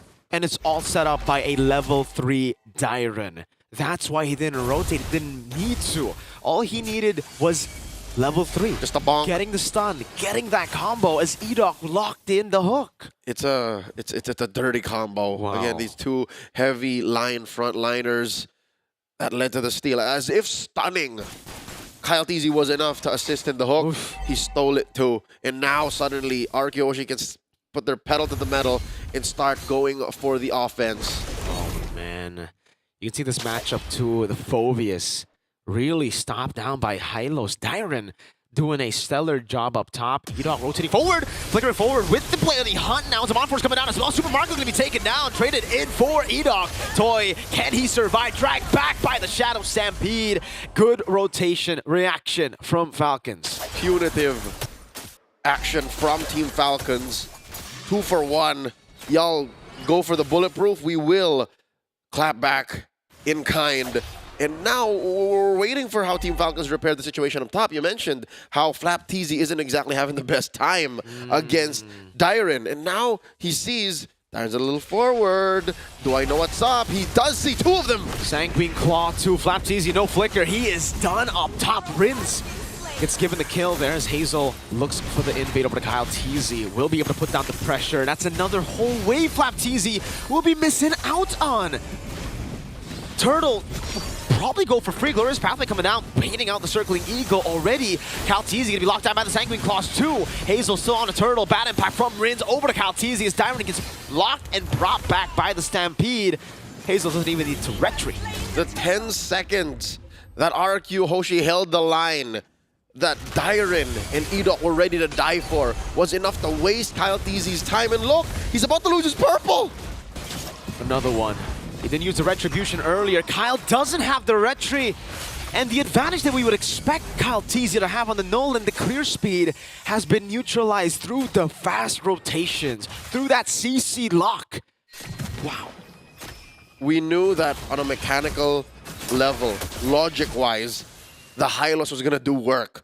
No matter which assassin you put in front of this mythical centaur, they would have a hard time, but not like this. Not with how easy Dairon is making it look.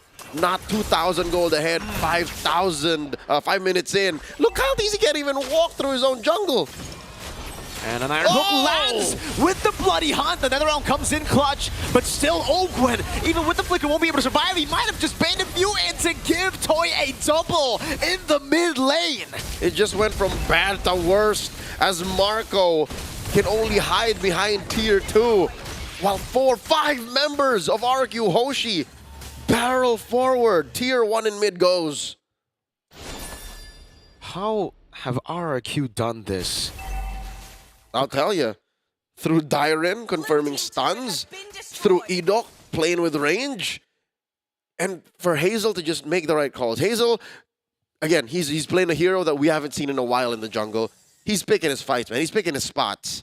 And a hero doesn't have to be perfect to perform, but it has to be perfect for the situation. You're saying all this, Leo, as if, again, they didn't just swap their members. Edok going to be able to pop in the win the crown. Toy, Zaman Force coming down, and they're all going to be obliterated by that AoE. Still, Hazel has yet to pop the last Insanity. He's just burning Falcons alive. Ogwen next to the chopping block. There it goes. The last Insanity to blow Ogwen up. Kaltizi walks up for the kill, but Hazel's a bit too tanky. The Falcons walk away with nothing. That fight started when Arkeyoshi collapsed on the few. Look, fellas, he never even got to use Netherrealm. That's how bad it was. That's how fast Arkeyoshi can get these fights done. Oh. And Kyle Teasy tried. He really did. But the Kingdom says no. They're approaching a 4,000 gold lead 7 minutes in. Team Falcons, as good as a recovery lineup could get, gets denied just that. Phenomenal stuff from Araki Hoshi. Absolutely phenomenal. 9-3, 7 minutes in. And Leo, I was about to bring it up. Again, you're talking as if they didn't swap out a player. Because yes, they got the great drafts. They have this crazy synergy.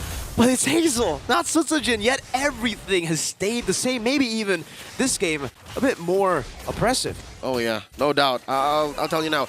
Hazel is looking motivated. Araki Hoshi are looking all the more ready to play with a new jungler. And it's a new style.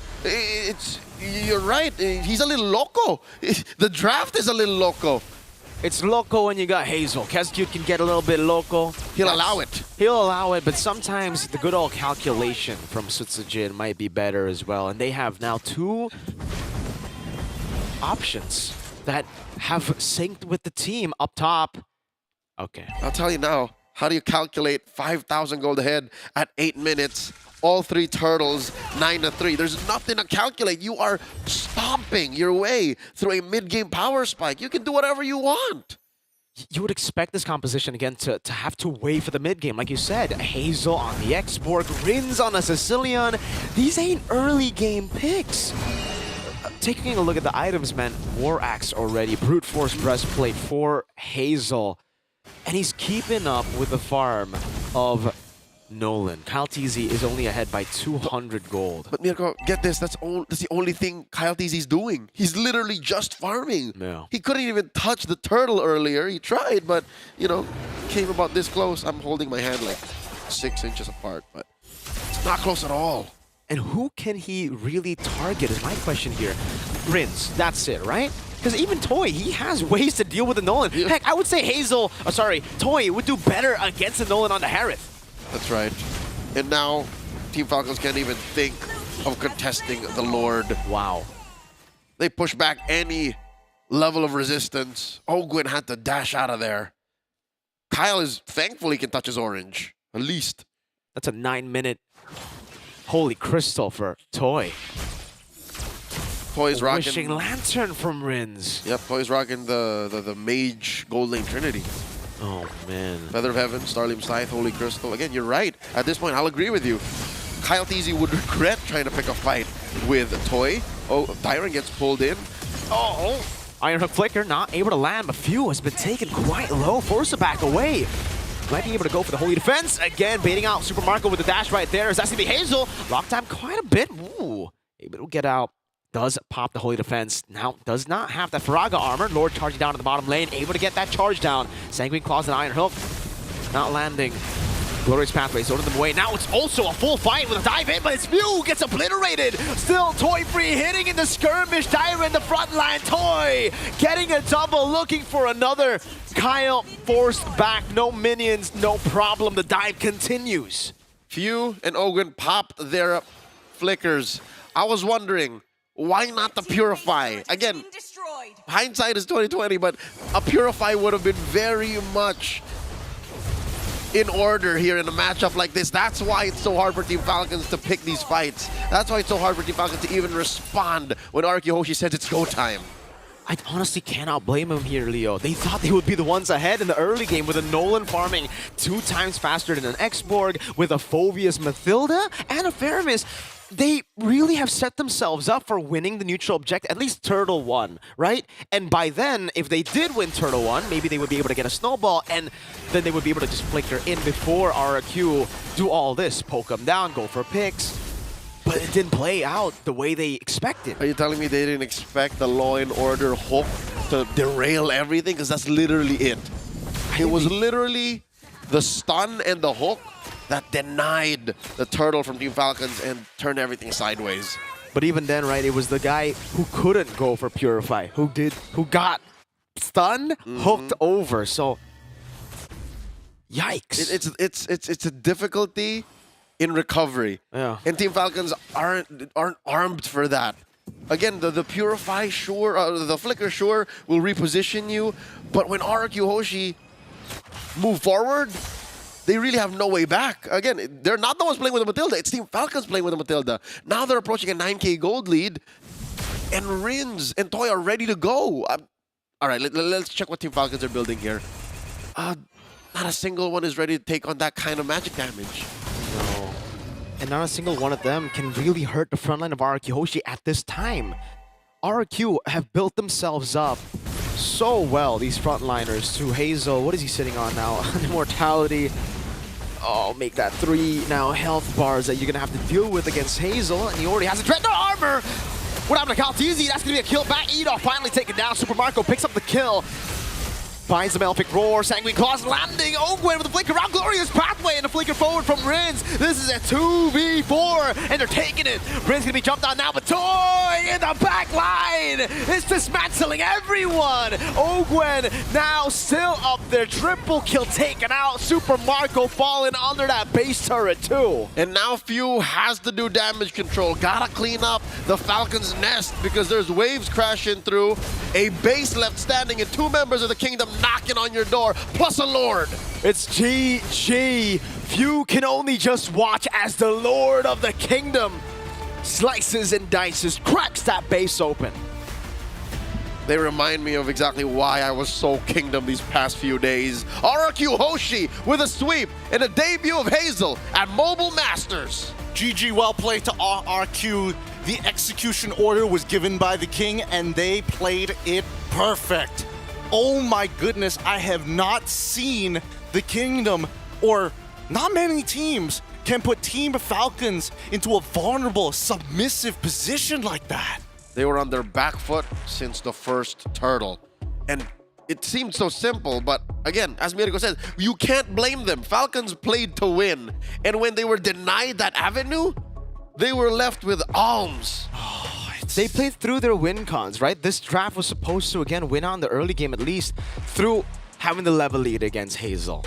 Having the rotation advantage in the early parts of the game through the Mathilda plus the Phobius winning out early on in the lane. RRQ didn't care. Dyron was level 3. He just walked in, stunned Kyle, sets up for the Iron Hook. I hate to say it, but full circle. We always talk about how Coach Kescute has prep time, right?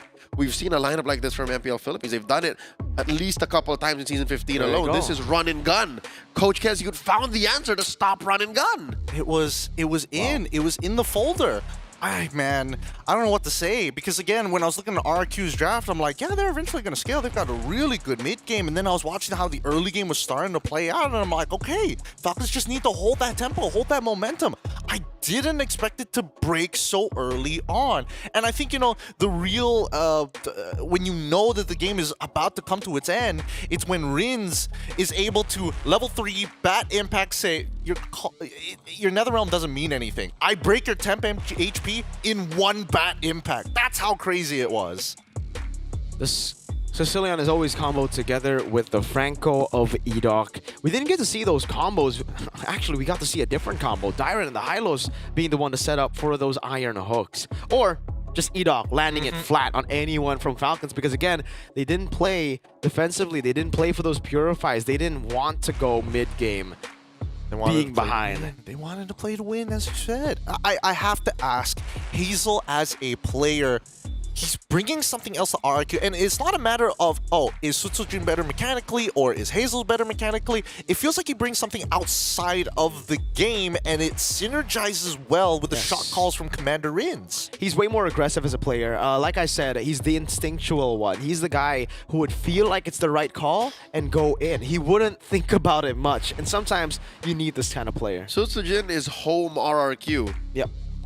Hazel is away RRQ. He's the invading force. Yeah, he changed the game. You basically turned the katana the other way, and now it's a sharp edge. Oh boy, look at that. A 13-minute game and so many trades occurring. The biggest and cleanest fights coming roughly between the 5th and 10th minute. I'm guessing rather around 7 to 8, where we saw the big differential start to add up for RRQ. They really took that power spike extremely hard. The small synergies, but most importantly, a composition that's heavily around, hey, you get some space, you get some map control, we can force you to do what we want. Give it up for our MVP, Dyron here, 2-0 and 11 with an 81 kill participation. All right.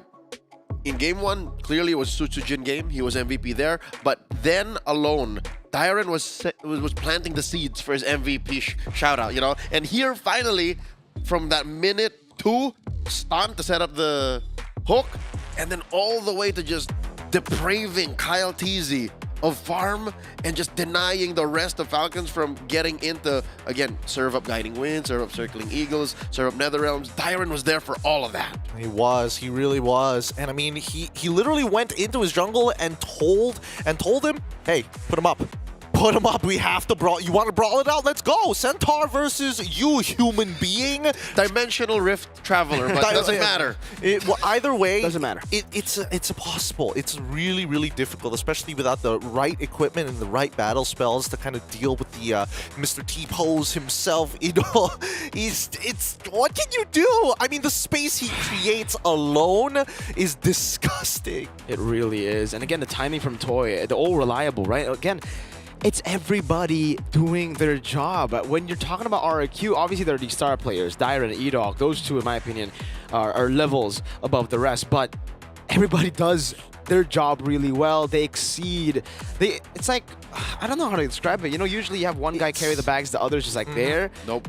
Everybody carries their bags and even more. They carry bonuses. They take everything they see and they put in their inventory. Yeah. Look, all is one. For RRQ right now, all is one. Pro RPG players. I would say that, you know, this team has moved away from the capitalistic ways of like, hey, the rich get richer and the middle class helps the rest, to a ideal communistic approach. Everybody, socialism. It's a utopia. It's a utopia. It's crazy. I don't know. This new style of RRQ is going to be scary, and I think, you know, playoffs. It's going to leave teams who've experienced this version of RRQ. And mind you, only team Falcons have dealt with this version with Hazel in the lineup. But I think it's time to ask the mastermind himself. We've got Kescute on the line here from RRQ. I'm so Kingdom right now. Get ready for it to give your words of appreciation and affirmation to the mastermind himself. Kescute, are you on the other side? Yes, I'm here. Hello, Kescute. Once again, you've done it. You've turned this into a super team. The Kingdom will give you praise and probably a sigil of appreciation. Kescute, I have to ask, why Hazel this time round? You've played the tournament with Sutsujin throughout the entirety of it, but only now did you decide to deploy Hazel. What was the thought process? What was going through your mind? So basically, Hazel will be going exam tomorrow, so I'll let him play so he can finish exam. Wow. So much better. Yeah. All right, so wait, so we don't know. Can you tell us if there's a chance that he plays for playoffs, or is he just going to be doing his exams? No, he will going exam. Okay. So maybe maybe he's lying to us. Maybe he will play, just like, you know. Just mind tricks. All right, I see you, Kescute.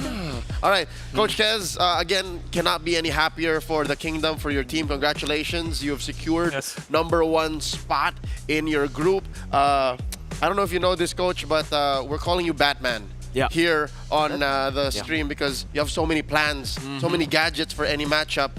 Who's your favorite superhero so we get to know you a little better? Superhero? Yeah, I don't know. who's your favorite superhero? I don't watch superheroes movie. See, he is Batman. He is you!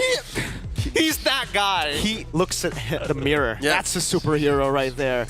You know, Coach Kez, I gotta ask again, you know, how does it feel here, finally, you know, I don't know, actually, why did you leave BTR, man? No, that's not the question. No, in the international tournaments in the past, M6, we saw you guys lose. So coming back from that, right, having that experience, having to reshape the team, what did you do in preparation for another international? Was there anything special? I think one thing that's special is I am focusing on the mentality of the player in this tournament. They're very calm and enjoy the game. Yeah. Compared to last tournament on the Malaysia. I see. Oh, okay. That kind of answers half of my question. I'm switch it up a little bit. Kescute, what was the moment that this team put all their faith in you. What was there like an emotional breakthrough between you and the players where all of a sudden they looked at you and you're like, Kesku, you're a god. I will never doubt you again. Or is it just us? Yeah. I don't know. As far as I feel, they pretty much trust me when I starting in LRQ. Okay, so yeah. I got one final Since I question. joining. Yeah, sorry, quick. I got one final question for you, Coach Kez. Usually, I think in the draft, we've heard, obviously coaches having the final say in the draft, but the players get to, voice out their opinions. How is it like in RRQ here?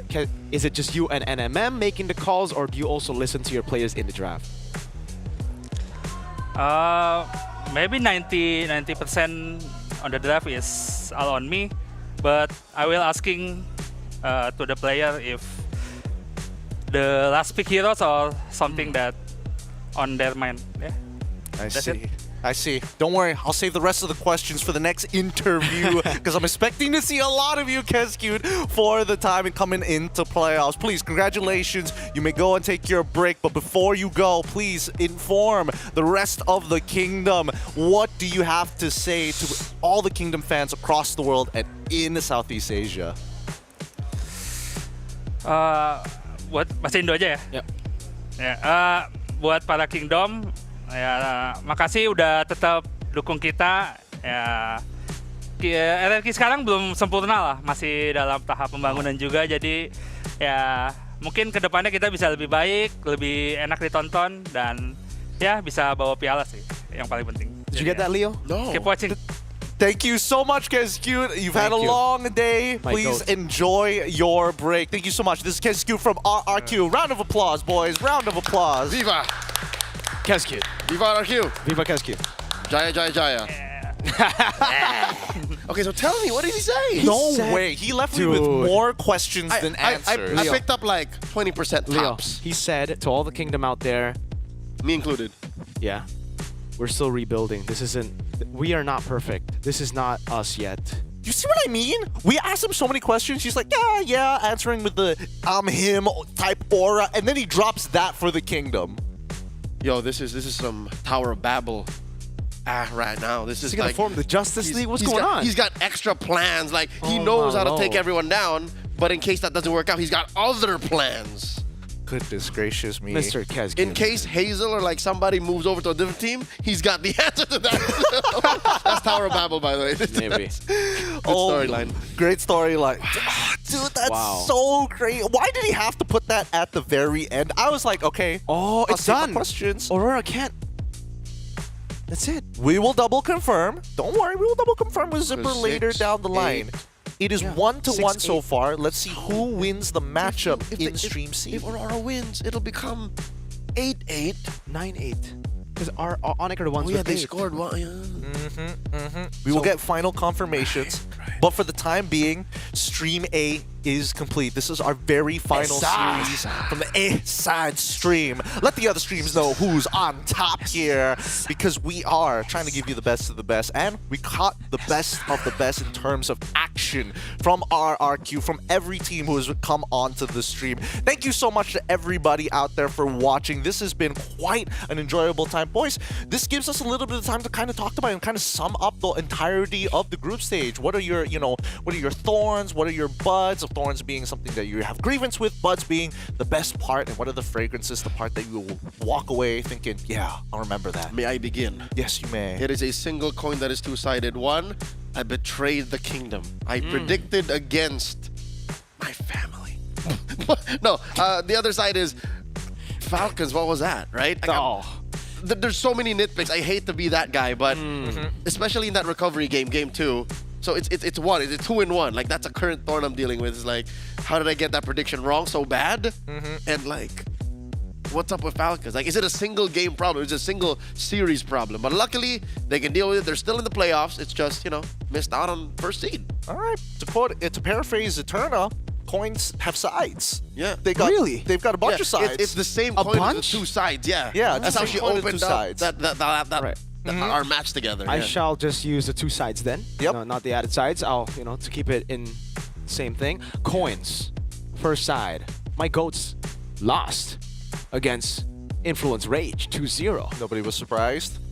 My goats lost to Onyx PH. That was more of an an upset. Same side? probably. Are we the same side? That's the same side All right, still. cool. Just one side. But on the other side, my goat is a draft god and is making this other team really good. We're still talking thorns. Like your thorns and your trophies. What's the other thing? He's jumping straight into the buds. He's Okay, jumping your buds. straight into the buds very I very did this. fast here. Okay. He I did flipped this, it bro. over. I So flipped Leo, it what over. was your bud? What was one of the moments in this group stage that was like, yeah, that was good? No, my bud is my coming of age to become so Kingdom. Like, it feels so good to be a fan of a team that is rebuilding and not perfect yet still, but performing out of their minds, like wowing the MLBB universe. But also another bud of mine is, I guess you could extend that to all the teams. Like Liquid ID, they're so much better now than they were in the opening weeks of season 15. Are you sure about that? Oh, season 15, yes. Yeah. Okay. There's also Onyx PH, who's doing so much better now, and I guess I'm just happy for teams that are happy to be here. Like teams that are farming experience that we might see again in 6-8 months. Who's your favorite farming experience team? Say it in 3. 2. 1, 2, 3. Falcons Mana. Yo! SI! Hey, y'all got some synergy. I was sitting in my brain and I was just like, A7.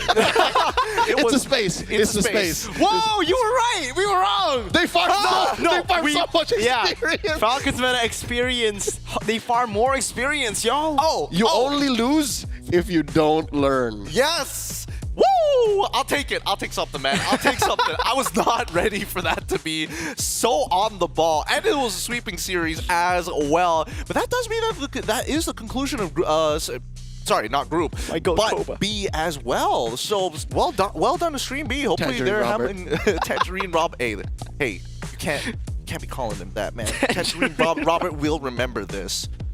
Coming and MSC EWC, yeah, that's the one. I nearly They messed have that a one wild up. card now, bro. They do have a wild They have a card. wild card slot. And they got Sensei. And they do have Sensei, of Careful. course. The way that I see it, the one takeaway, I'm gonna save mine because there's one matchup which I think will change everybody's opinions. This one, the one we're waiting for. The one that we're waiting for? Well, yes, that. But obviously in the playoffs, two of these teams, they top their groups. I want them to battle it out In the finals. Because technically that's That's where the only way they can can play. Yeah. Oh, that means it's the best of 7 straight away. No test run. We have to. That's right. Yeah, that's right. Oh my God. Single elimination. So it's confirmed, right? Onyx PH and RRQ both top their group. At this point, yeah. Yep. We're just waiting for whatever happens. But yeah, no. So that's the only time ever in this universe's version of Mobile Masters that the Super Fam can meet the Kingdom. Well, with that being said, if you guys are curious about what's going on with the brackets, I'm not sure what's happening, go over to Stream C and make sure you let them know that A-Side sent you guys. Spam the A's in the chat, in caps, actually, they could just put a bunch of ats as well. You know what? Do that as well. Capitals, non-capitals, and ats in the chat on Stream C if you're heading over to go check out what those results are, because this is going to be the wrap-up of Stream A, and I think that's going to be my fragrance, man. You guys have made it such a great time here, and don't forget, you guys can also participate in improving the streams to help B and C catch up to how swaggy and cool we are in Stream A on A side. Scan the QR code and please give us your feedback. We'll take anything. We'll take anything. But also, don't forget to follow ESL on their own social medias. If you're wondering where they are, you can find them at X the Everything app, ESL MLBB. You can also find them on Instagram as well as Facebook. Same thing, ESL MLBB, all consistent on the way through. Any final words before we close out for the group stage here, Mirko and Leo? Have a blast watching the playoffs later on. What about you? This is the peak of mobile gaming. Can't wait for the playoffs. Hey, what are we, like a bunch of mobile masters? Crazy to say, but we're closing out the show here on Stream A. My name is Gideon Q, this is Leo, and this is Miracle. Thank you for watching, and we'll see you on Stream C for the conclusion of the group stages. This is the Snapdragon Pro Series Mobile Masters. We'll catch you in the playoffs.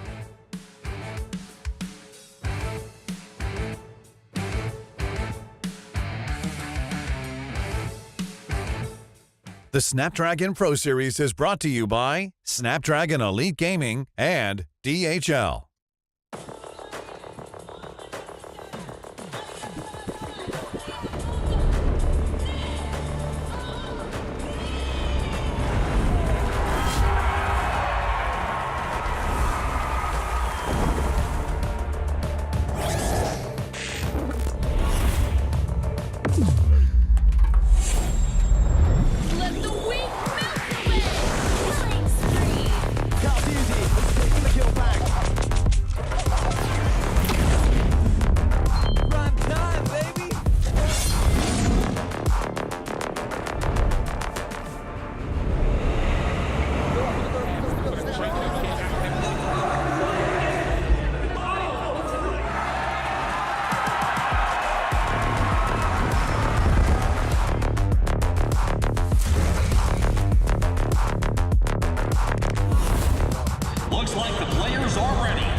Yeah, we showing you the power. Power.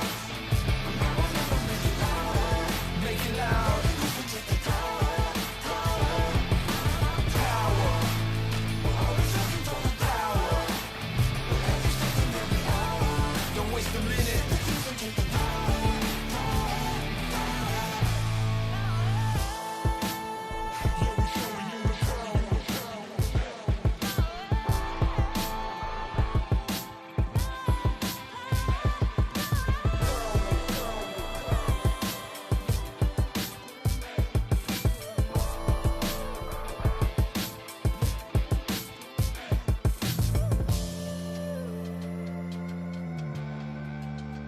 Yeah, we showing you the power.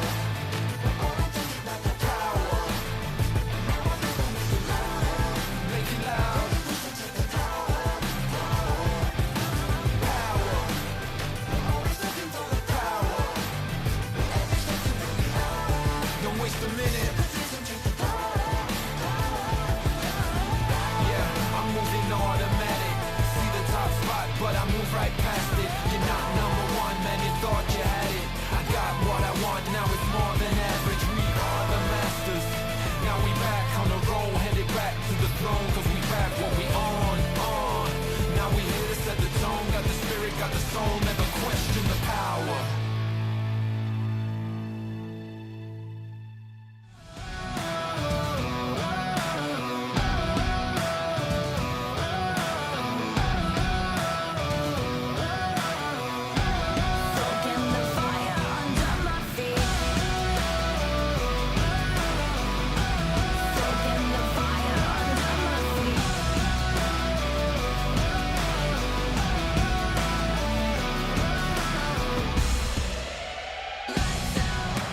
This is what we came for. Watch out.